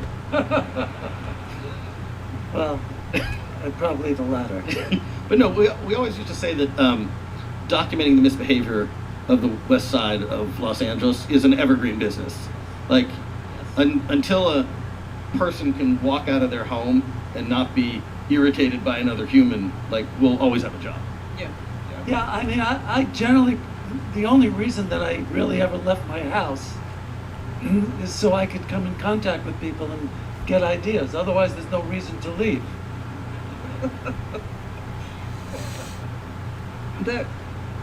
No? How are you feeling about the panel now? I'm really digging this panel. It's a panel to end all panels. Yeah, but there's still, I don't know, there's still ideas we like. That this show was a great way for us to do some more Curb stories that we didn't get a chance to do. Yeah. Like, oh, I wish we had done that story. Oh, well, now we can do it, but we're going to do it in the 1800s, or we're going to do it in Tombstone, Arizona, or whatever it is. It was a great outlet to get a few more stories in. Do you actually think this is going to be a limited series, or, I mean... No. What? This? You mean another season of this? Yes. No. There's a lot of history to cover. What if we put green dots on your face instead of the wig? If they could find a way to put wigs and makeup on and beards on me. Do a Gollum style. Yeah, without actually having to wear them. Maybe, yeah. But I think that was one of the things that appealed to this, is that it was a limited. Like, let's do the history of the United States, and then we're done. So. Yeah, it's not that kind of show where you're going to do another season. Okay.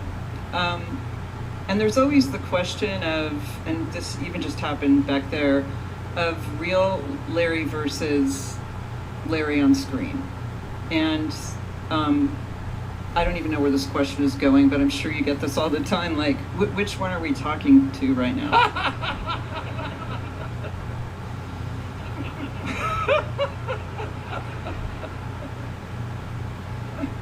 Yeah, I do get that all the time. My answer is that Curb Larry is my hero. That's the guy I strive to be all the time. That's the guy I wish I was. Because this guy, not so much. That guy I love. Yeah. You do love that guy. Love him. What did you say? It was like one of the. Love him. You were coming back. You said you were coming back for another season because it's much more fun to play Larry David than it is to be Larry David. Yeah. But now with this show, you get to be Larry David, but you get to be Larry David as whoever, Yeah. Samuel J. Tilden, who I didn't even know existed until you told me about him, or whoever. So I think that's also the fun of this. It's like, it's TV Larry, but in history, it's history's written by the victors, but we get to do a little rewriting, which I think was fun. Okay. Sorry, what'd you say? I said history. They always say history's written by the victors. We got to do some rewriting because you're definitely not the winner in this thing. No. And also, I couldn't help but thinking, there's the butterfly effect, right? One thing changes in history, and it changes everything going forward. And I guess that's not going to happen with this, but it sort of feels like after I watch some of those episodes, oh my God, this could be. All right. Yeah, I wish there was a butterfly effect from it, but alas, no, it's fiction. Okay. Yeah. But you know what there is, though? I would say in the creative process, when we're doing it, there is that thing, because somebody mentioned something, and all of a sudden, we're now doing that, and we're going to do that in the next scene, right? Like, the improv does throw stuff in that we didn't even, and we totally changed direction.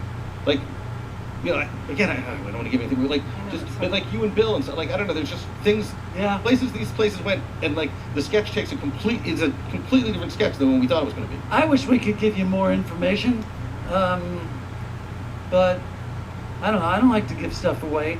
I think it's more fun to watch it if you really don't know anything. I don't even watch previews. Like, if I'm in a movie theater and the previews come on, I'll leave. I can't watch any of that stuff. And now on television, if you're streaming something, they can they give you the preview before you watch it if you want to see it. So my wife and I fight all the time because she loves to watch the previews, and I can't stand it. I don't want to. I want to be surprised. Does that make me a bad person? How are you about recaps? Last week ons. You fine with those? If I feel the need for it, I'll watch it. Yeah, but I don't mind the recap. Okay. Yeah. There we go. Do you watch Curb or do you watch Seinfeld? After you do it, do you? Oh, no. No. No. Would you pick it apart if you did, or? I haven't. You know what? Once in a while, I'll watch a Curb with my daughter. She'll go, Dad, let's watch a Curb, and we'll put it on, and I get a good laugh out of it, but that's it. I'll never watch it. I'll never watch on my own. I'll never watch a Seinfeld on my own. You know what the weirdest thing? That seems that borders on pathetic. No. But the end result is that everyone else knows the show better than you do. Right? They're like, hey, do you remember this thing? You're like, you don't remember that thing. It's like they just watched it. They're all mixed up in my head. Yeah. All of them. By the way, I remember when we were watching the Seinfeld finale, when we were going to redo the Curb for the Curb finale, and we started watching it, and we both thought we were watching the wrong episode. Yeah. Because we hadn't seen it in so long, and it starts differently. That we just didn't remember how it started with all this before they got on the plane. Yeah, by the way, that Seinfeld finale was really good. No, we had to watch it to write the Curb finale because we were going to do the same show. Because if you didn't like the Seinfeld finale, well then fuck you. We're doing the same thing again. How do you like that? So we had to watch the Seinfeld finale, which I thought that's not bad. That's funny. I like it. Yeah. Well, that was the genius of the Curb finale, is that it was ambitious in its laziness and like unique in its repetition. It's like we can't lose. Yeah. We just do the same thing again, shove it down their throat. Shove it down their throat. Yeah. But that's actually why I loved it, because I thought it was bigger. It was bigger than Curb, but it was bigger than Seinfeld, and it sort of spoke to your like, I don't know, contrary DNA. Yeah. It's like if you don't like it, fuck you. Here it is again, bigger. But it's funny because they love the Curb finale. Yeah. Okay. We're gonna at some point, if we could put up the question for us, because you guys asked some questions, and once I read your question out loud, can you stand up so Larry can single you out and you know, make fun of you? That's all. Okay. Maddie? Okay, there you are. What is the appropriate amount of distance to hold an elevator? That is a fantastic question. Fantastic question. Okay, let's see. Here's the elevator. I can't believe what a great question this is. Here's the elevator. Hey. See, I have to hold it. It's a clear path. Eye contact also. Now, if you're coming around the corner. Yep. Yeah. You hear me coming? No, sorry. Sorry. Oh, sorry. Yeah. Does it matter who it is? What's that? Does it matter who it is? No, it does matter who it is. African American gentleman. They get priority. Yeah. Otherwise, it could be a racial incident. Right. Yeah. Larry David's a racist. Didn't hold the elevator. An elevator racist. Yeah. Great question. Thank you. Next. Jeremy. Jeremy, are you out there? Was it Grant? Well, okay, we can skip. Oh, there's Jeremy. I see. Okay, I'm sorry, the questions are moving around here. Okay. Of all the cast of Curb, can you guys stop moving the questions? Oh, there it is. Of all the cast of Curb, who is the actual best middle at a meal? Ooh, the best middler. Well, I was the best middler. I mean, come on. I was a great middler. Yeah. You know who else is amazing, though? Vince? Vince is amazing middler? Yeah. But in real life, Susie knows how to keep everything moving. I mean, in real life? Yes, in real life. Oh, in real life, Susie Essman's the best middler, for sure. Yeah. She's great. Yeah. In real life, I'm a terrible middler. Yeah. I have no interest in talking to anybody. I shouldn't even be at the table. By the way, we were going to do I don't know why people invite me. I really don't.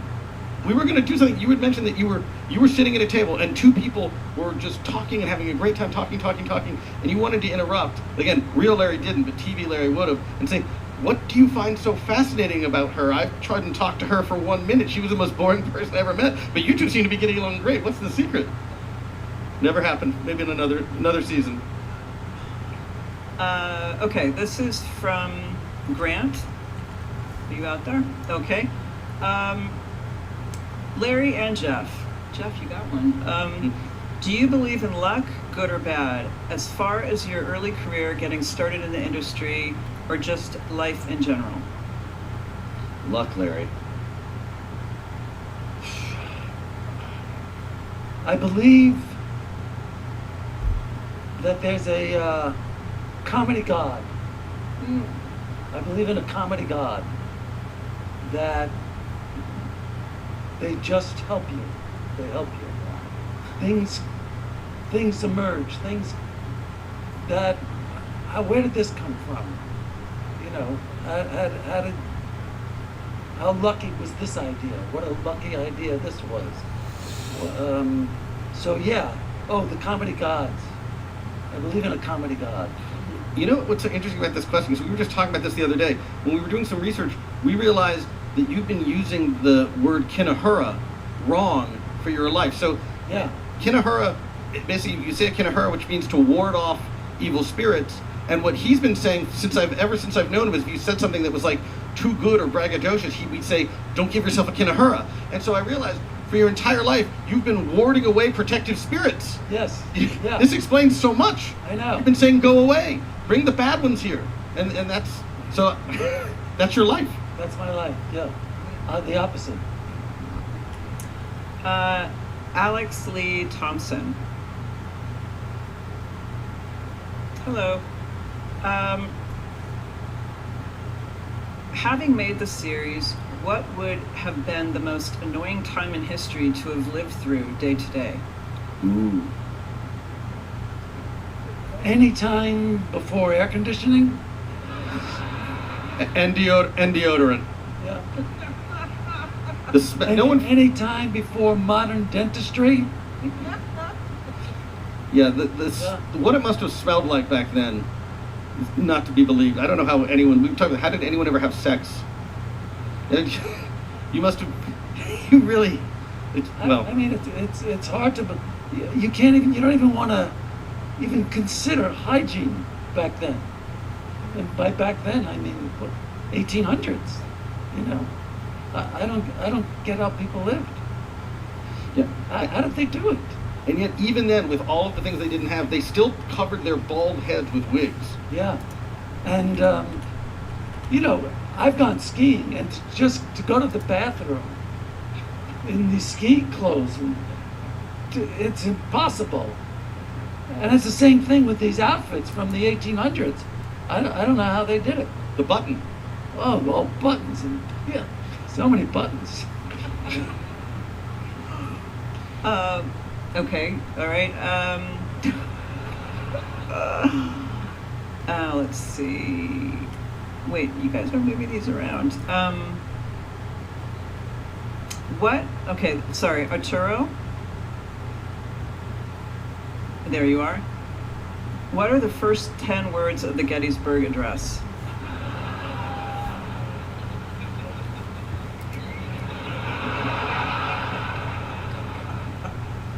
Fourscore and 7 years ago, our fathers brought forth on this continent a new nation, conceived in liberty and dedicated to the proposition that all men are created equal. Happy. Now we are engaged in a great civil war, testing whether that nation or any nation so conceived and so dedicated can long endure. We are met on a great battlefield of that war. That's enough. Okay.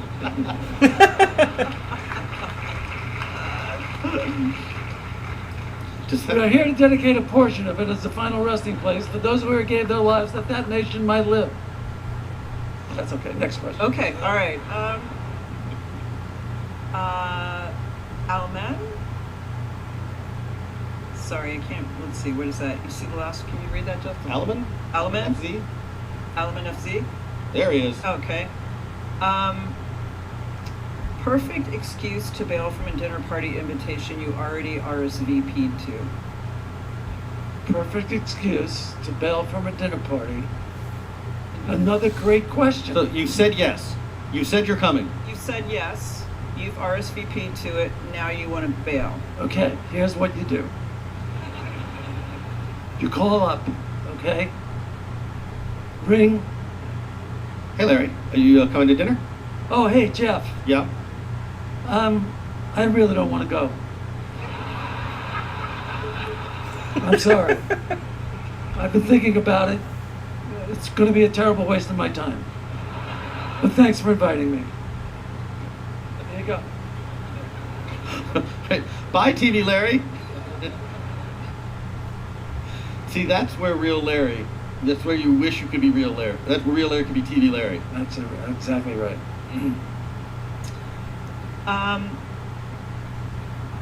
This is, let's see, from Max.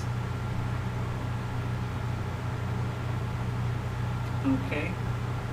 Are you standing up? Sorry, hard to see. Hi, how are you? How do you balance historic relevance, social commentary, and... Oh, shut the fuck up. What's wrong with you? Social relevance. Get the hell out of here.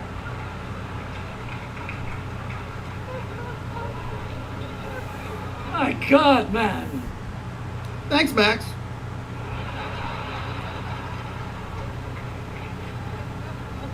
Did he go to Harvard with you? All right.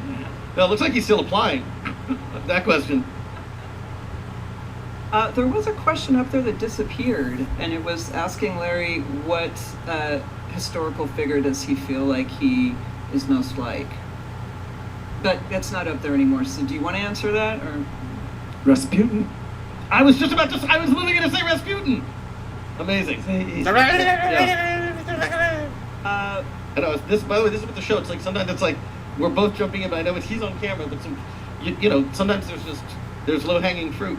Every once in a while, like 2 or 3 times a season, I'm like, oh, he's not going to get it, so I jump in. You go like, yeah, I was just about to say that. It's like that was so. Anyway, I've been trained. I have a 5-second delay. All right. What inspired you to move from a sitcom? Oh, I'm sorry. She's like, all right, settle down. Okay, can you read? Yeah, what inspired you to move from a sitcom like Seinfeld? The name of the asker. Oh, Jordy? George. Liverview? Larriview? Oh, there you are. Joel, there you are. there you Sorry, are. it's hard to see this. Okay. Yeah. You want to read it? Sure. All right. What inspired you to move from a sitcom like Seinfeld to an improvisational commentary on everyday life like Curb Your Enthusiasm? What inspired me? Well, okay. When I was a stand-up, way many years ago, I took an improv class, and I can remember pretty much every compliment I've ever had in my life. And so this woman in the class, when the class was over, she came up to me and she said to me, "You're really good at this." And that kind of stuck in my head. And because I didn't like acting, I didn't like memorizing lines, and I thought that I wanted to do a show where I could improvise, and that was it. But also, yeah, you didn't. The scripts aren't scripts, right? For Curb, they're outlines, and Curb and Seinfeld are written the same way, coming up with story ideas on the same dry erase boards, frankly, doing what I call comedy geometry to like make sure all the stories intersect. The big difference is for Seinfeld, then you take a few days to write the script, and for Curb we don't, because we write it for the second time on the set, and then we write it for the third and final time in the edit. But it's the same. It's literally the exact same process. So, and by the way, this was the same thing too. This is the same as Curb, yeah. Yeah, we always do the same. It's idea first, and then an outline, and then, you know, I mean, there's a saying I just made up that good improv is made up on set, but great improv is made in the edit. And I think that's what happens with this stuff. Like, we generate a ton of different stuff, a ton of great material, and then in the edit we pick the best stuff. Simple. Yeah, sort of. All right, we have 1 minute and 49 seconds left. Is there any closing words? Be good to yourself. Treat yourself well. Love yourself.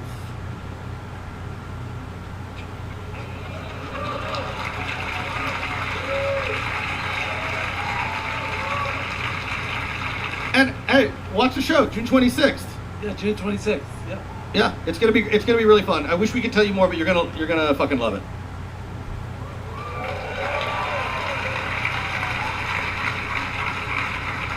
Thank you, Lorraine. Thank you. Thank you all for being here, and thank you both. Thank you. Thanks, guys.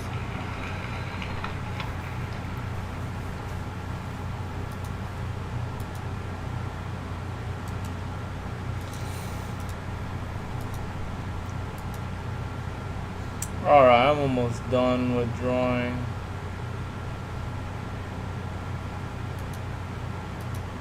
I've been doing this on like another 10-hour stream.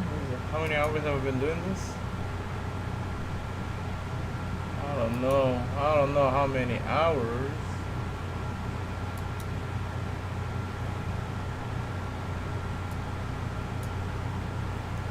I don't know what they're calling now, football club manager or something. That all has like a fantastic. That formerly in the franchise formerly known as FIFA. Franchise formerly known. So the sports games are just single-handedly keeping that company alive. Been that way for a long time. Jesus. And Apex. Apex Legends. Oh, okay. Commerce is.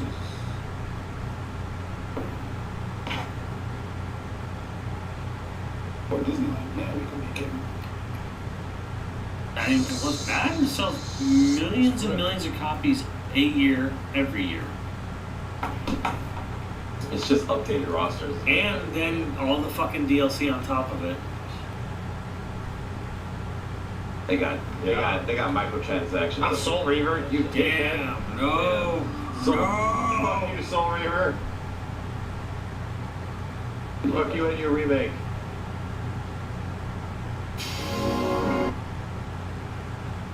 Kiss my ass, IDOS. Selling roster updates for $80. EA is really doing that. Ghosty, thank you. So yeah, I don't think anything beats this on Dreamcast. Maybe Code Veronica? No, it's close. Okay.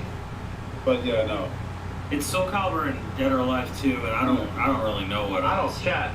Any recommendations on better looking games than these two motherfuckers? I don't know if it's like it's not better looking, but to me like EA tried to like sell even Simmons ammo. would never agree that How did they sell ammo?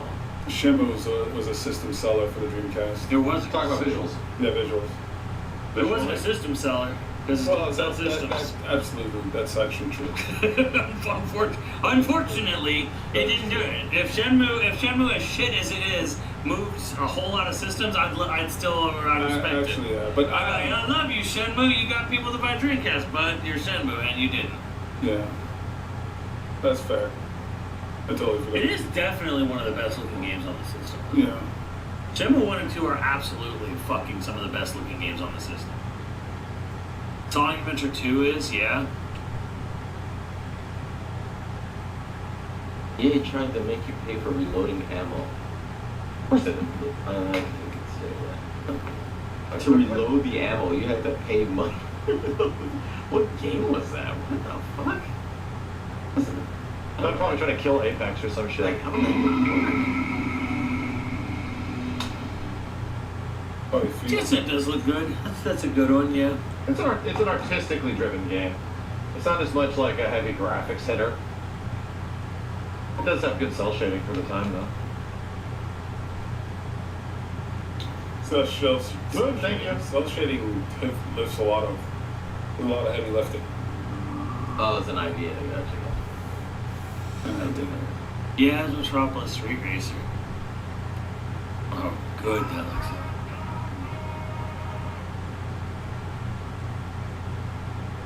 Adam Johnson, thank you.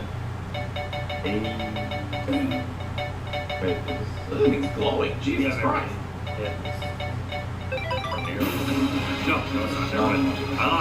I lied. It didn't have the unlock screen. Yeah, the screen. The background is different if you ever made it. Right, Hells? I was epilepsy flashing is fucking with me, man. It's a flashing.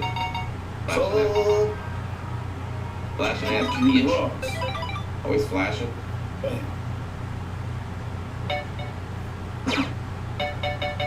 I know.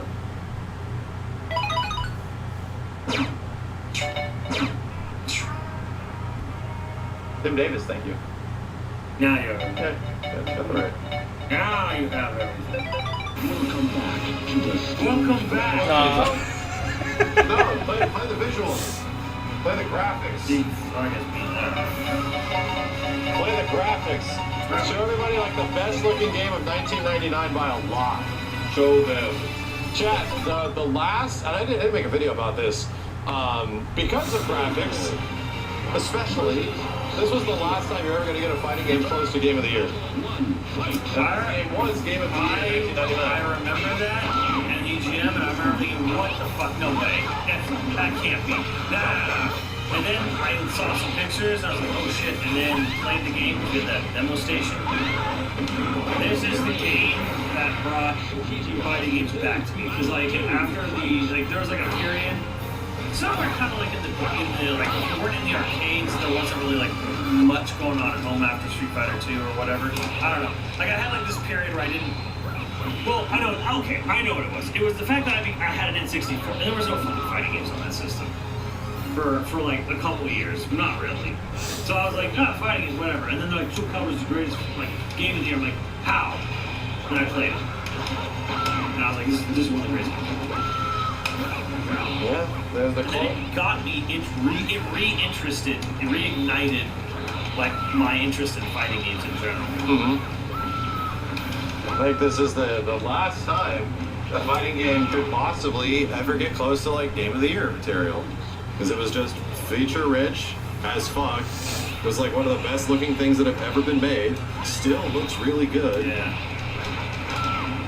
Controls like a goddamn dream. Fast. Hey. It has a shit ton of characters. This game has like, what, like 20 plus characters or some shit? 1, 2, 3, 4, 5, 6, 7, 8, 9. It's got 19 characters, dude. Granted, some are similar. Yeah. Some are clones. There's usually like one similar, like almost one similarity each. You probably don't know. What game? Also Calibur? Yeah, I agree. I had it. The other thing that I think really was like a big factor in making this Game of the Year for a lot of people, it beat the arcades. Oh yeah. Oh yeah. It was the first time, a game just smacked. That's why I got the best fighting game of all time. Like, that didn't happen. Yeah. Yeah.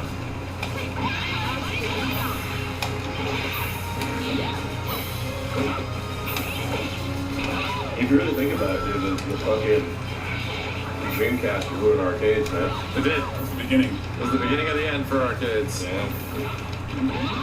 Well, I mean, you can say that. It's kind of true, but it's also like, it just didn't sell that well. No, but it was the beginning. It was the first time. So, like, it was like the warning shot, and then the PS2 was like the whole thing. The whole reason that we went to arcades was to get like the best video game experiences. Yeah. You know, arcades. Oh, I'm tired. Especially the 90s. You would see the future in the arcades. Yep. And Soul Calibur just didn't look nearly as good. That was in a the good arcades practice as it did today. on the console. It looked way better on console. I had trouble drawing this shoulder at these positions. But I got it. It's so insane, like animation-wise, how smooth all this shit is. Right? Ben and After was smoking crack. Oh yeah. Oh really, dude? Smoking crack? New Killer Arcade? What the hell is that? Graphics card. Oh, it's the card.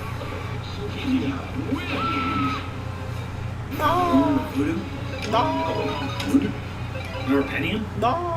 Pentium processor, yeah. Remember that. All about Pentium. Yeah, I'm kind of done.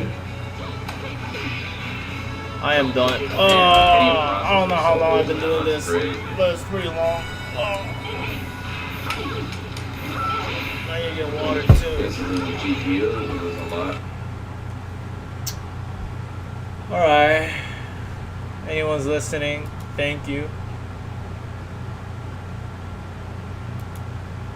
Thank you. I don't know why I stream, honestly. It's like, you know, like, I wouldn't even watch drawing streams, you know? It's so goddamn boring. But people sometimes drop by and says stuff, so that's why I do it. I mean, that's why I do it. I just want to yap. I get bored when I'm drawing. I just want to yap. I just want to yap. I just want to yap.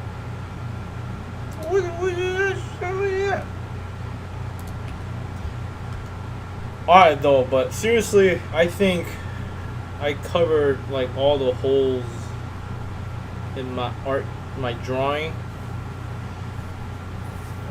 I just gotta work on drawing things backwards. Head to body is easy, but body to head is pretty... I don't know why that's so hard.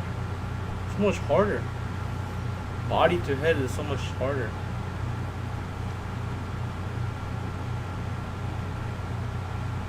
Then draw the head first, idiot. Why are you so stupid?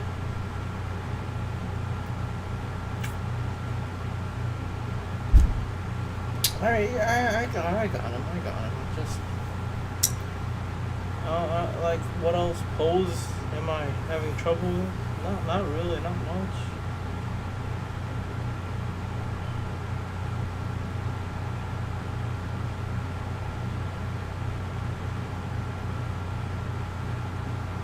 Alright.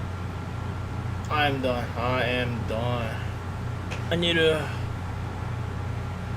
relax. Maybe play some video game. Devil May Cry. I'm playing that again.